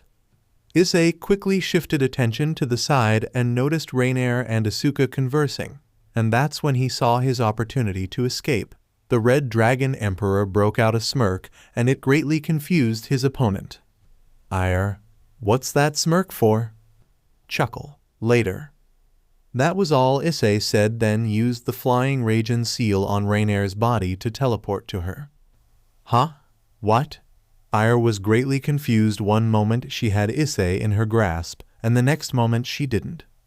"Damn, thank God for Sensei's flying Ragin seal," Issei said as he was now standing right next to Rainier and Asuka. "Anyways, you guys watch out for yourselves. I gotta get back into the fight." And with that, Rainier flapped her wings and took to the skies. Explosion. "They're struggling," Yasaka said as she and everyone could see that the Valkyries have the advantage. Freya shifted her attention to Madara and looked at our protagonist with a smug look on her face. If this continued, victory is all but guaranteed. As for the Uchiha, he just kept his composure. This fight was far from over from his perspective. Sigh. "Well, this is not going well," Issei said while stretching his neck. "Yeah, Asuka could not finish her sentence as both she and Issei saw a golden light blitz past them. "Quite impressive. Tell me, young one, what is your name?" Sigrun questioned as she has been absolutely amazed at the young Kitsun's speed and strength. "My name is Kanu Uchiha," Kanu replied while staying on guard. "Who? So you're his child?" Sigrun questioned, then shifted her attention to the VIP section to look at Madara. Yasaka was next. She was surprised to hear that Kanu was now an Uchiha. "Kanu Uchiha, when did this happen?" Yasaka questioned, being rather pleasantly surprised. "Just before we left for Asgard," Madara responded. Yasaka broke out a warm smile and took both her hands and connected them with Madara's right hand. "Even though she is not your biological child, you still accept her?" Yasaka questioned, giving Madara her full attention. "HMPH, I will say I don't mind her." Madara said while looking at Yasaka from the corner of his eye. A tear ran down the left side of Yasaka's face. Her emotions were beginning to overwhelm her. Tears falling. I truly wish she was yours. I wish I met you before her biological father. Tears falling. Where have you been, Madara? Truly, where have you been all my life? Tears falling.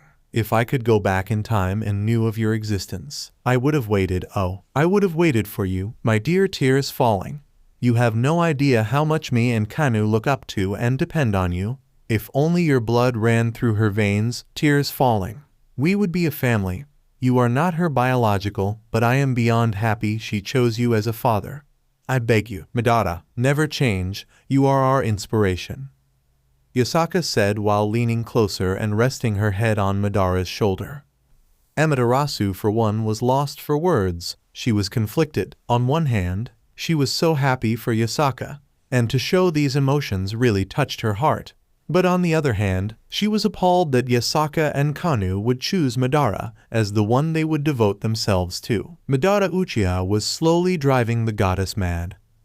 Hot change, short pause. I never intend to change Yasaka. Madara responded. Good. That was all Yasaka said, then tightened her grip on Madara's right hand. Fire style, fireball jutsu. Sigrun had to quickly evade a massive ball of golden fire that was launched from the young Uchiha. Impressive. You possess a great deal of destructive power for one so young. Perhaps your words do hold true. You might very well be the child of great Madara. Sigrun said as she was slightly surprised by the aftermath caused by Kanu's fireball. Kanu remained silent and just took a fighting stance, ready for some hand-to-hand combat. Come, child of great Madara, show me what you've got, Sigrun said as she too adopted a fighting stance. The two opponents launched at each other, and when their fists collided, it caused a mini shock wave. The rest of the participants stopped going after one another as this particular fight caught their attention. Sigrun was growing more and more impressed by the young Nine-Tails. She was evading the Valkyrie's attacks with relative ease, and not only that, the speed of Kanu's fists and kicks was not something to take lightly. She's fast, this one. Her speed is quite the problem, Sigrun thought to herself while barely dodging a kick from Kanu. Yasaka, for one, watched on in awe. She couldn't believe that this was her little girl. Kanu was growing and maturing right before her eyes, and a major reason for this is due to the man sitting beside her. Focus. Stay in control, Kanu. Both Papa and Mama are watching. Pay attention, you two. I will make y'all proud. The young Uchiha was performing excellently by her standards. She was evading every single one of Sigrun's attacks. Her sensing ability and precognition were even surprising to herself. It was as if she could feel Sigrun's next move. Freya, for one, was both surprised and troubled. Sigrun was one of her best Valkyries. She was known to be the Valkyrie of victory, and here she was struggling against Yasaka's child. This truly did worry the leader of Vanhem. How is this possible? How do you keep evading me? Sigrun questioned out loud as she just couldn't believe that she can't even land one hit against Kanu. The Valkyrie decided to stop attacking. She could see that hand-to-hand against the child of Madara was futile. HMPH tired already? Kanu questioned with a confident smirk. Don't get too cocky, child of great Madara. You are impressive, but you are not your father or mother. Sigrun said, then began raising her right hand, and the surface began to shake and tremble. Kanu brought her attention to her feet and could sense that something was coming from beneath. She immediately blitzed out of there and just evaded being grabbed by a pair of hands. Since when could Sigrun summon Einherjar without my permission? Odin questioned as he knew very well what magic the Valkyrie was using. You forget I am part of Asgard and Valhalla as well, dear ex-husband. I taught Sigrun how to summon Einherjar. Is there a problem? Freya questioned, shifting her attention to Odin. Odin chose not to respond. He would drop the matter for now. Sigrun, rise, rise, great warriors of Valhalla, and fight for me and your queen. Soon enough, everyone could see 10 Einherjar warriors climb up from the surface and make their way to Sigrun. Isn't it a bit much to summon Einherjar against a child? Baldur questioned as the god of light and peace was believing Sigrun was going a bit extreme. Kanu, no actually. Madara smirked at that response. He knew very well that in terms of numbers his golden form daughter would win that game easily. And why do you say that child of great Madara? Sigrun questioned as she just couldn't understand where this confidence was coming from even though the odds were stacked against the young Nine-Tails.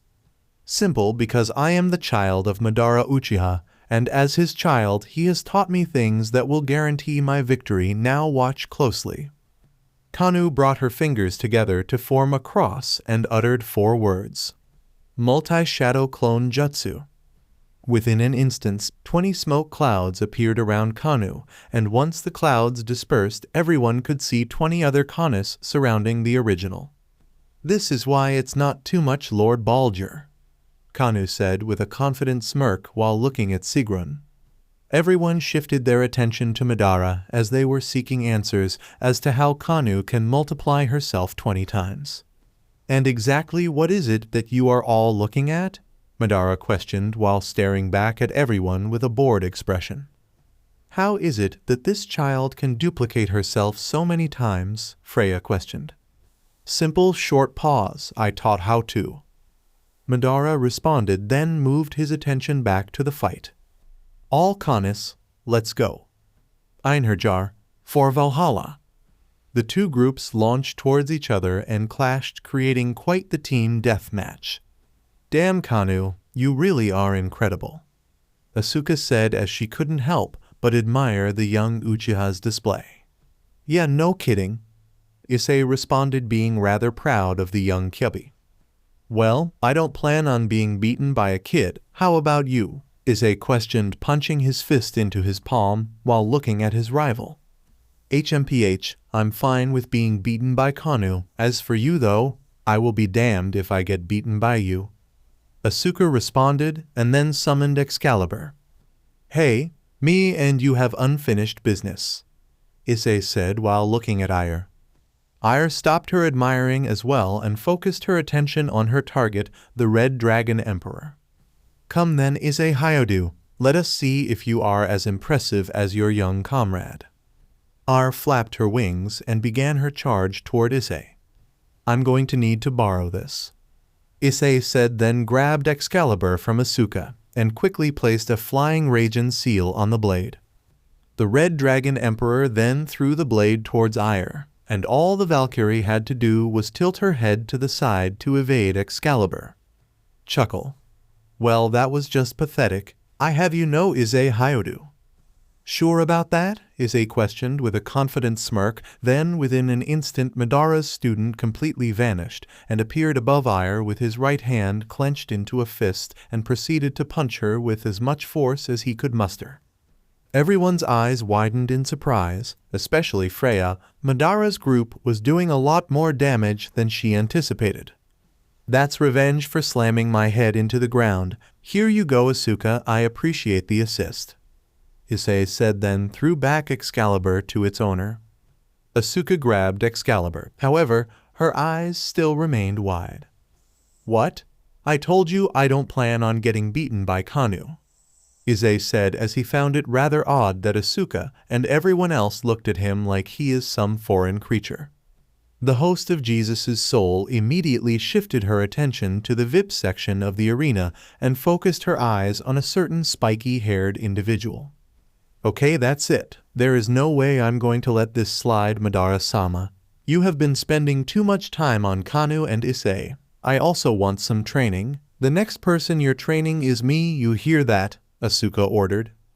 Everyone from Madara's group looked at Asuka like she was crazy. They wouldn't even dare try to use that tone on their leader. Madara, on the other hand, just have Asuka his classic stoic expression. Well, well, well, my little Rugrat has become quite the wildly fox. Where exactly did you become so bold as to order me Asuka? Madara questioned with him, activating the Sharingan in his left eye and relaxing a wave of pressure, completely suffocating all the fighters.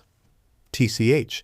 Perhaps I took my words a bit too far, Asuka thought to herself as Madara's pressure forced her to her knees. in any sense you have.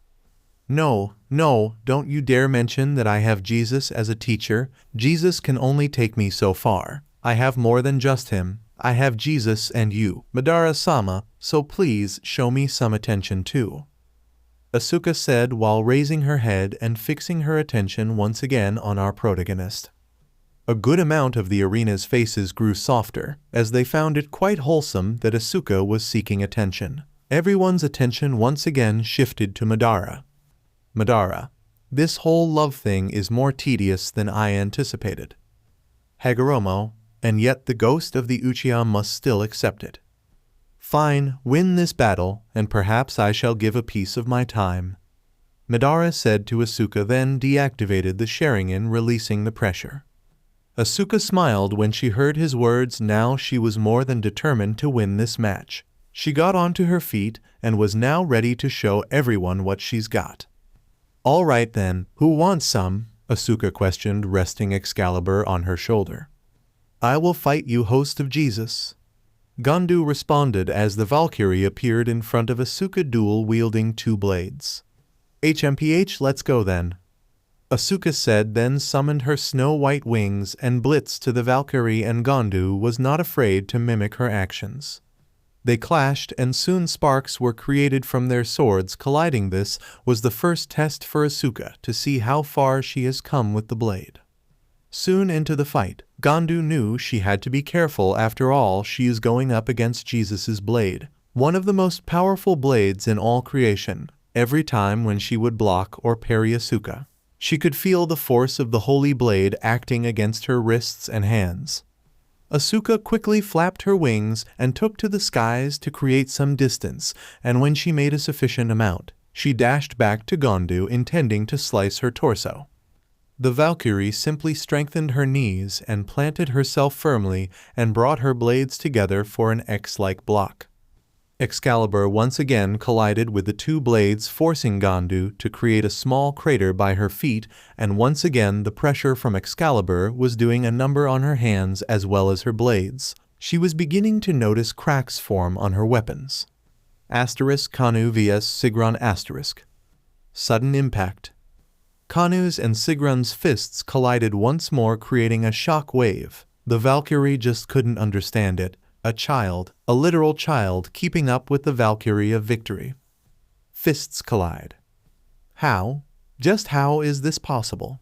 This child, she truly is special. I just can't seem to get the upper hand against her.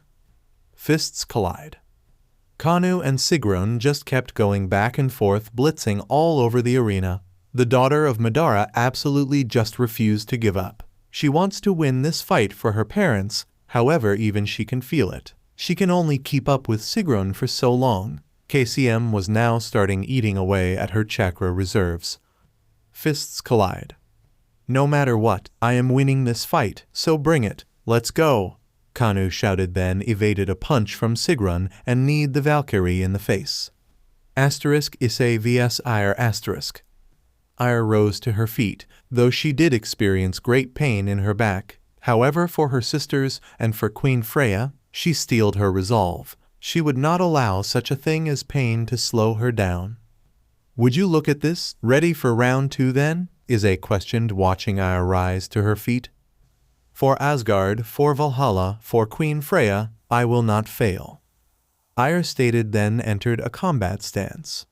Yeah, well, I'm a sore loser myself. I want to win this fight for Sensei, so this battle matters to me as well. Only one of us will stay standing, and I know for sure it's me.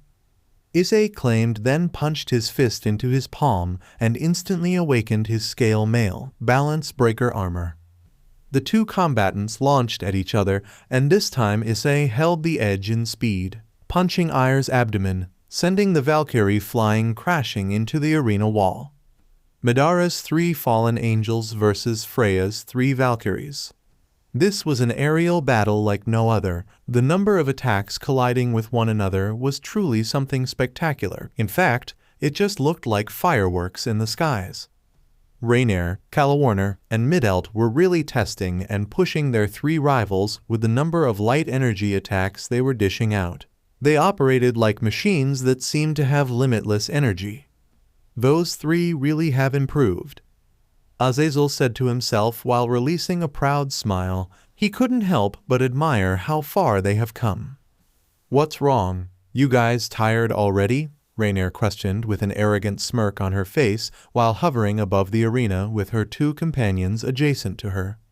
You guys are the goddess Freya's supposed best of the best. I will give you guys one thing though. At the beginning of the fight you sure did catch us by surprise, but unfortunately for you, we have all adjusted relatively quickly against you Valkyries. Calawarner stated, resting a light spear on her right shoulder. Yeah, we going to win this fight easy for big brother, Midelt said while folding her arms and yawning, indicating that the Valkyries were not a challenge anymore. As for the three Valkyries, they hated to admit it, however their stamina was taking a hit, and for good reason. Rainier and Calawarner had 10 fallen angel wings and Midelt had 8. The fallen angels were superior to them when it came to pure raw power and stamina. If this carried on, they would lose due to fatigue. Let's end this, Rainier said, blitzing her way to her opponent, punching the Valkyrie in the face, sending Freya's subordinate flying. However, she didn't travel far as Rainier followed the Valkyrie's trajectory at impressive speeds and elbowed her opponent in the spine. The onslaught would not stop there as Rainier just kept landing hit after hit. To the naked eye, it just looked like multiple lines were attacking the Valkyrie.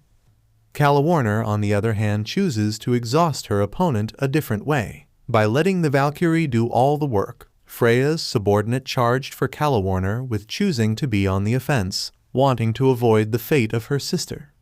The Valkyrie launched a barrage of fists and kicks at Calawarner. However, the fallen angel was dodging everything thrown at her, and she made sure that she riles up her opponent with every failed attempt to injure Calawarner.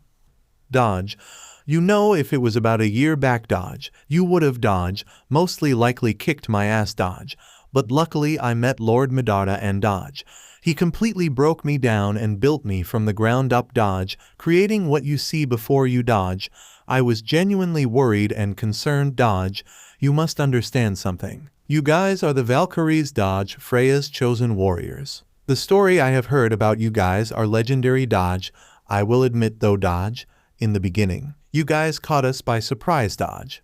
But now, you guys are just too easy dodge. So now then, I just have one question, Block. What have you guys been doing for 10 months? Calawarner questioned as she grabbed her opponent's fist and gripped it tightly. The Valkyrie's eyes widened greatly as she just couldn't believe Calawarner's strength. Her right fist was beginning to ache in pain due to Calawarner's vice grip. Sigh. So boring, Calawarner said, then released the Valkyrie's fist, giving her opponent license to try again. The Valkyrie just couldn't believe it. Calawarner was so confident in her ability that she had the audacity to release the Valkyrie's fist without even attacking her. The rage and humiliation she was experiencing was beyond describing. Now she really wanted to hurt Madara's fallen angel. Well, are you going to attack or not? Calawarner questioned, looking at her opponent with a bored expression. And now for Midelt, the young fallen also chose another means of interacting with her opponent. By exercising her raw power, she wanted to test how much light energy it would take to bring her opponent to her knees. Midelt was mimicking a machine gun and launching an onslaught of light spears, so much so that the likes of Azazel and Penemu were actually impressed at how much power Midelt was displaying. The Valkyrie was in no other position but to push her wings, and her flying ability to the absolute limit, just was doing her absolute best to evade every single one of Midelt's attacks, and she was doing well, or so she thought. Midelt stopped launching attacks and began controlling her breathing as she was preparing herself for a new ability she has been practicing. Mist. What seems to be the matter, little one? Out of power already? Seems like you are not as strong as your two friends. HMPH, just you watch and see, Midelt said, then closed her eyes and began raising her right hand. Holy sovereignty, Midelt said with her eyes glowing bright gold. Immediately after she uttered those two words, all the projectiles that Midelt launched looked like they had a life of their own, and they were all floating above the arena. Can't be, Jesus said out loud as he was paying very close attention to Middelt's ability. "What's the matter, Lord Jesus?" Gabriel questioned while shifting her attention to the Son of the Holy One. "Watch Middelt's ability very closely and tell me if you can spot something familiar about it," Jesus said while still keeping his eyes on the young fallen. Soon enough 100 light spears were floating above the arena, and all of them were now targeting Middelt's opponent. Who would have guessed that we have a copycat in the group?" Madara said as he finally got what Jesus was getting at. "You see it, don't you, Madara?" Jesus questioned while shifting his attention to his friend. "What exactly are you guys noticing?" Sif questioned as the wife of Thor was rather curious. "Jesus. Middelt has created her own version of mine and my father's technique, Heaven's Rage, where we summon and control 100 flaming holy swords. But instead of swords she used light spears, so it turned out that Middelt launching multiple spears and missing her target wasn't entirely a waste. Now she controls over 100 light spears, her own version of Christ's technique," Madara stated. "Penemu. Incredible. When did she get the time to cultivate such a technique?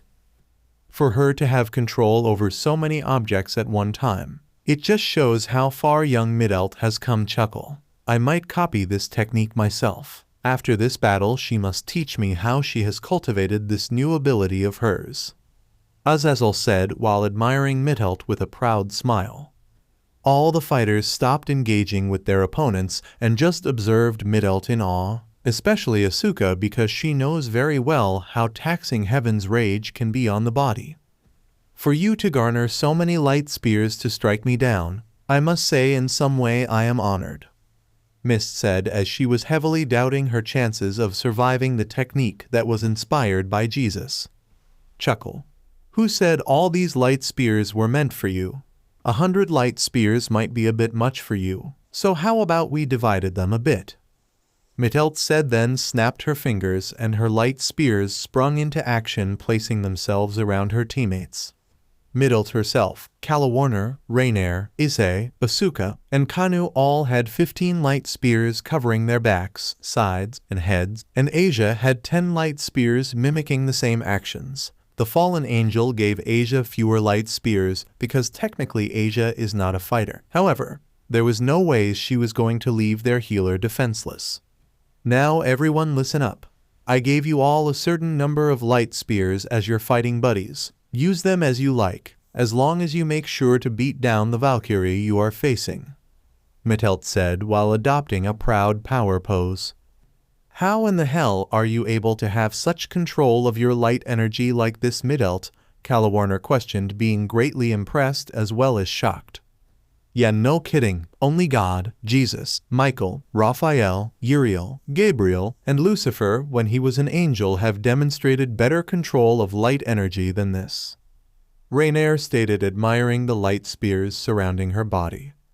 "Power without control is useless. That's the reason why I have not grown in power at the same rate as you guys. While Big Brother was training us, my main focus was always control. I don't mind being weaker than you guys as long as I have better control," Middelt said, adopting a more serious expression. Chuckle. "Not bad for one so young, Middelt. You are at least wiser than the other two," Madara said, adopting a proud smirk on his face. Rainier. "Hey, that's not very nice, Master." Kalawarner. "Ouch, you don't hold back, do you, Lord Madara?" Freya watched on and was not liking what she was witnessing. The Vanir goddess was growing more and more fearful, and a handful of other deities noticed. Her body language was a good indication of how she was feeling. "They strong, aren't they?" Odin questioned, looking at his ex-wife from the corner of his eye. Deep breaths. "I would expect nothing less from a group led by Madara. However, these are my warriors, the choosers of the slain. I admit I am worried, but I have faith in my Valkyries. They will win this battle for me." Asterisk sudden impact plus crash asterisk. Ire emerged from the rubble that was created by her crashing into a wall at the edge of the arena. "Come on, get up. I still need to pay you back for slamming my head into the ground." Issei said as he was even more determined to defeat his opponent. His confidence was further boosted by the fact that he had 15 light spears at his disposal. The Red Dragon Emperor proceeded to take one of the light spears and placed a flying Raijin seal on Middelt's creation. Ire was now on her feet and focused her attention on Issei. The Valkyrie was not going to go down without a fight. Issei launched the light spear in Ire's direction, and the Valkyrie got ready to block the projectile, which proved to be a very unwise decision. As the light spear drew closer, something happened that Ire didn't expect. Issei appeared right next to the light spear and stabbed Ire in the right shoulder. Then, after he boosted himself 10 times and used his free hand to punch the Valkyrie in the jaw. Ire took flight once more and crashed into the same wall again. However, she would not be getting up this time. Commentator: the Valkyrie Ire has been eliminated. The support Valkyrie spun into action and flew to her fallen sister in order to heal her and remove her from the battlefield. You fought well, Ire, now rest. Freya said out loud while watching her Valkyrie being carried away. Kanu vs Sigrun fists collide. Damn it, she is just so fast, Sigrun said as Kanu just kept coming at the Valkyrie from every angle. This was even more problematic for the Valkyrie as Kanu had her 15 light spears as support. Kanu brought her hands together and performed a cluster of hand signs. Fire style, Phoenix Flower Jutsu. Multiple medium-sized fireballs came flying in Sigrun's direction, and the Valkyrie just used her wings to block the attack. This, however, left her back exposed, and Kanu used her speed to blitz behind Sigrun and launched 5 light spears into the Valkyrie's back, and they exploded on impact. Sigrun screamed in pain but refused to fall. This battle was for Lady Freya, so no matter what Kanu launched at the Valkyrie, she would stand her ground. Kanu was taken aback by Sigrun's endurance. The young Nine-Tails was running out of time, and her chakra was on the reserves. She needed to finish this battle now before she loses KCM. Once again, the daughter of Madara brought her hands together and performed a cluster of hand signs. Fire style, Burning Ash Jutsu.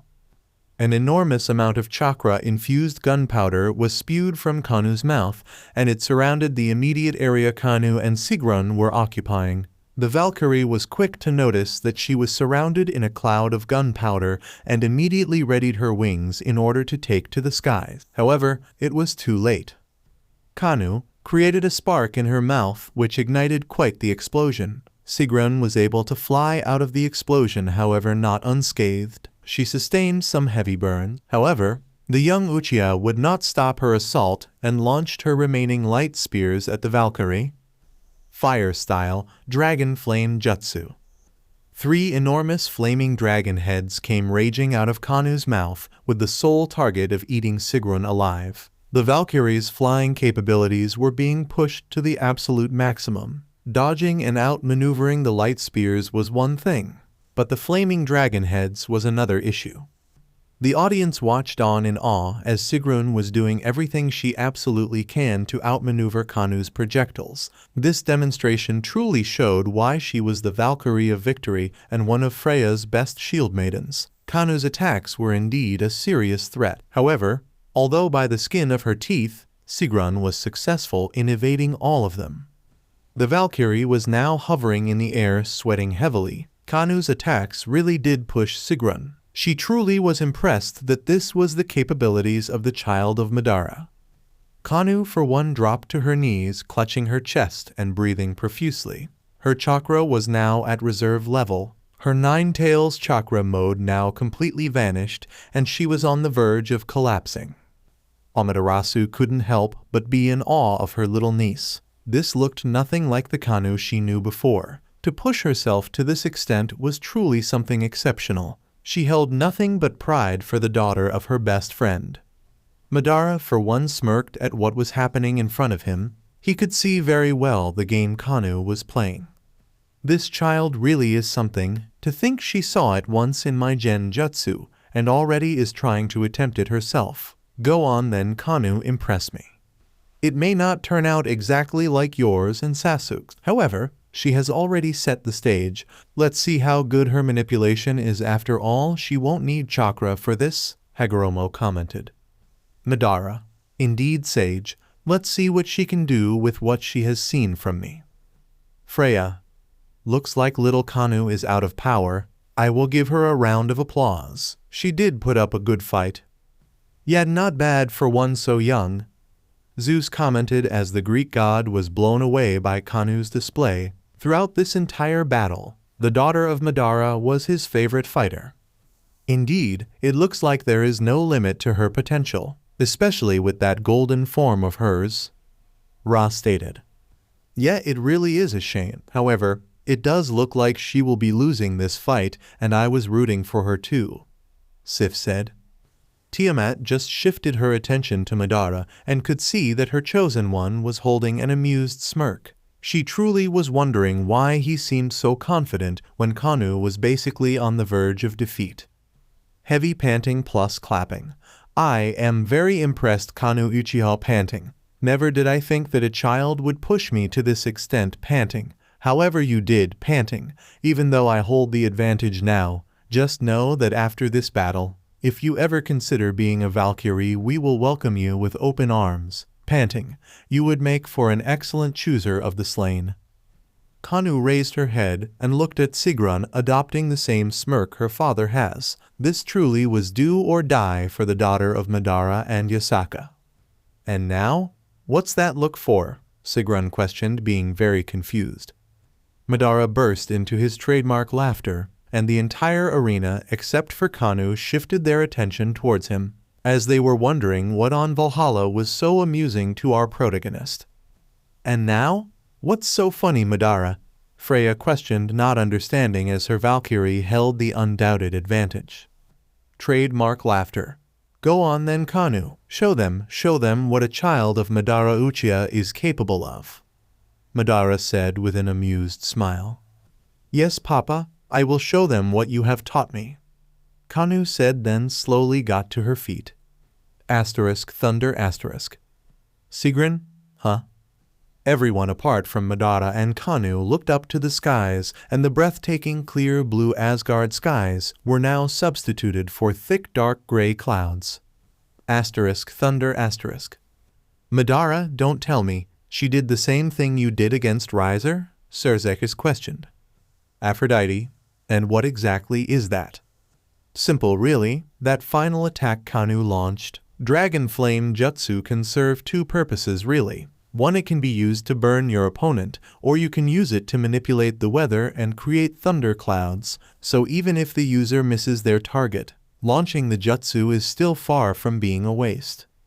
Madara explained. Thunder.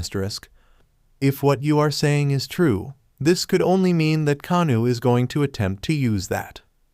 Zeus said with his eyes widening slightly. Of course, the heat from that attack would indeed affect the atmosphere, bringing forth thunder clouds. It's genius. Even though Sigrun evaded Kanu's flames, it can still be used in her favor. Jesus said. The clouds above finally relieved themselves, and the rain was up next with it, now pouring down heavily onto the arena. Kanu used whatever chakra she had left, and leaped from the battlefield floor to the top of the arena and raised her right hand to the skies. There is just no way Kanu is going to pull out the same thing Sensei did at Olympus. Issei said as he and a good amount of the individuals present recognized that pose from anywhere. Thunder and lightning. Could it be? Could this child actually bring out that attack? Zeus questioned, making sure to pay close attention to Kanu to see if she could truly do what Madara did against him.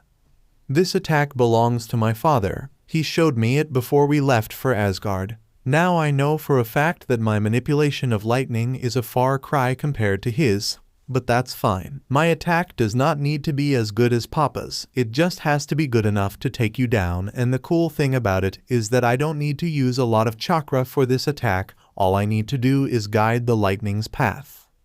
Kanu said, then released a confident smirk. Thunder and lightning. Madara, my dear, just what exactly have you done to my daughter? Yasaka questioned in awe, as this was beyond the expectation of her daughter's capabilities. Soon everyone could hear multiple screeching roars from above, and that was doing an excellent job of raising both Freya's and Sigrun's anxiety levels. "Asuka, it's coming." "Go on then, child, let it out," Madara ordered. "Yes, Papa, it is time. Come to me, Kirin." The head of a lightning dragon emerged from the clouds, and when it locked eyes with Sigrun, its roar shook the entire arena. "Hagoromo, I mean, for one of her age, this really is impressive, especially since this is the first time she is performing it. However, it is weaker than yours." "Madara, yes, significantly weaker than mine's. I would say it's about 20% as strong as mine and Sasuke's Kirin. However, it should be enough to take down this Valkyrie. Although it does not have the power, the speed should still remain the same since it is still lightning." "Hagoromo, indeed it may not be strong enough to kill someone, but it is still strong enough to render the Valkyrie unconscious." "This is Madara Uchiha's influence? Impossible," Amaterasu said to herself, as just couldn't believe what she was seeing. Her niece truly was amazing, the Shinto goddess. Zeus was up next. He was losing his mind at what he was seeing. Sure, it was much weaker and smaller than Madara's, but for Kanu to show such control of lightning truly did earn his respect. He wished Thor was here to observe the spectacle. As for Kanu's comrades, they had no words. From being that defenseless princess during the invasion of Kyoto to being able to use multiple of Madara's abilities, they couldn't do anything but admire and be proud of her. Sigrun and Freya were the worst out of all of them. Their anxiety levels went above and beyond. Literally, there is nothing Sigrun can do to evade that attack. An ability that moves as fast as the speed of lightning was something even she couldn't outrun. This is a child of great Madara. Those of the Uchiha are indeed worthy opponents. Looks like if I am going to win this fight, I am going to need to use my queen's blessing. This battle has truly been an honor, Kanu Uchiha." Sigrun said, then shielded herself and began a prayer. She knows very well that an ability that moves faster than the speed of sound is beyond her. All she can do now is brace for impact. Freya's right hand began to glow bright red, and she knew exactly what this means. Sigrun was about to use one of the blessings the goddess bestowed upon the Valkyrie before the battle. To push Sigrun to this extent? Wow, I truly did underestimate the followers of Madara. Never again will this mistake be made, Freya thought to herself as she began channeling her power into the blessing. Asterisk thunder and lightning asterisk. Deep breaths. Well, this is it. It's been fun, but my papa trusted me to win, and I am going to make sure I do not let him down. Goodbye, Lady Sigrun, now be blown away by the thunder. Kanu said, then brought her hand down, and once she performed that act, Kirin screamed once more, then launched straight for the Valkyrie. Sigrun was instantly struck by the lightning dragon and crashed directly into the arena floor. The impact of the collision was so great that it caused Sigrun to create both a large crater and a massive dust cloud. All went quiet for about 5 minutes, and the anticipation was driving everyone crazy. They want to see if Sigrun was genuinely out for the count, or if she was able to withstand that crazy attack. Kanu made sure to keep her eyes on the spot where her opponent crashed landed. She was not cocky enough to start celebrating just yet. She wanted visual confirmation of her win. "Do you think she is still standing, sister?" Artemis questioned, then shifted her attention to her older sister. "Let's wait and see," Athena responded. The dust cloud finally settled, and what everyone truly did shock them. More so Kanu, as she just couldn't believe what she was seeing. There Sigrun was standing within the crater, completely battered and bruised, but regardless, she was standing on her own 2 feet before everyone, looking dead at Kanu. Everyone could now see that Sigrun lost her right wing. This must have been the sacrifice she needed to pay in order to block and survive Kirin. Heavy panting. "No matter, panting, what you throw at me, panting, I will not fall," Sigrun said, then wiped the blood off her mouth and slowly began walking out of the crater. Kanu jumped down to the arena floor, as there was no way she was giving up either. even though her chakra at this point is non-existent no matter what she is winning this fight, and she too made her way to her opponent. Once the two combatants were standing directly opposite one another, they launched fists, and once they connected, a shock wave echoed throughout the arena. And so the final stand began. Sigrun would launch a fist, and it would successfully connect on Kanu's person, and vice versa. Kanu would launch a fist, and it would successfully connect on Sigrun's person. And this game of last man standing kept going on and on until one of them could no longer keep going. The audience couldn't help but watch in awe. This truly was a sight worthy of their full and undivided attention. Kanu punched Sigrun in the face, which caused the Valkyrie to stumble back and spit out some blood. The fact that Kanu was a nine-tailed fox greatly assisted her. She naturally had a strong body and a powerful punch, but no matter what Sigrun said it, and she would prove it. No matter what Kanu throws at her, the Valkyrie will not fall. Sigrun recovered and punched Kanu in the abdomen with such force that it caused the young Nine-Tails to drop to her knees and spew out jugs of blood. The daughter of Yasakus was pretty much at the finish line. She couldn't keep going on. Her vision was getting blurry, and she was basically drifting in and out of consciousness. Kanu mustered up whatever strength she had left and got to her feet and looked Sigrun in the eye. She balled her left hand into a fist and got ready to launch her attack. However, midway through launching her fist, Kanu dropped to the floor. Her body couldn't keep taking this punishment. Unfortunately for the daughter of Madara, she lost consciousness. She lost the fight.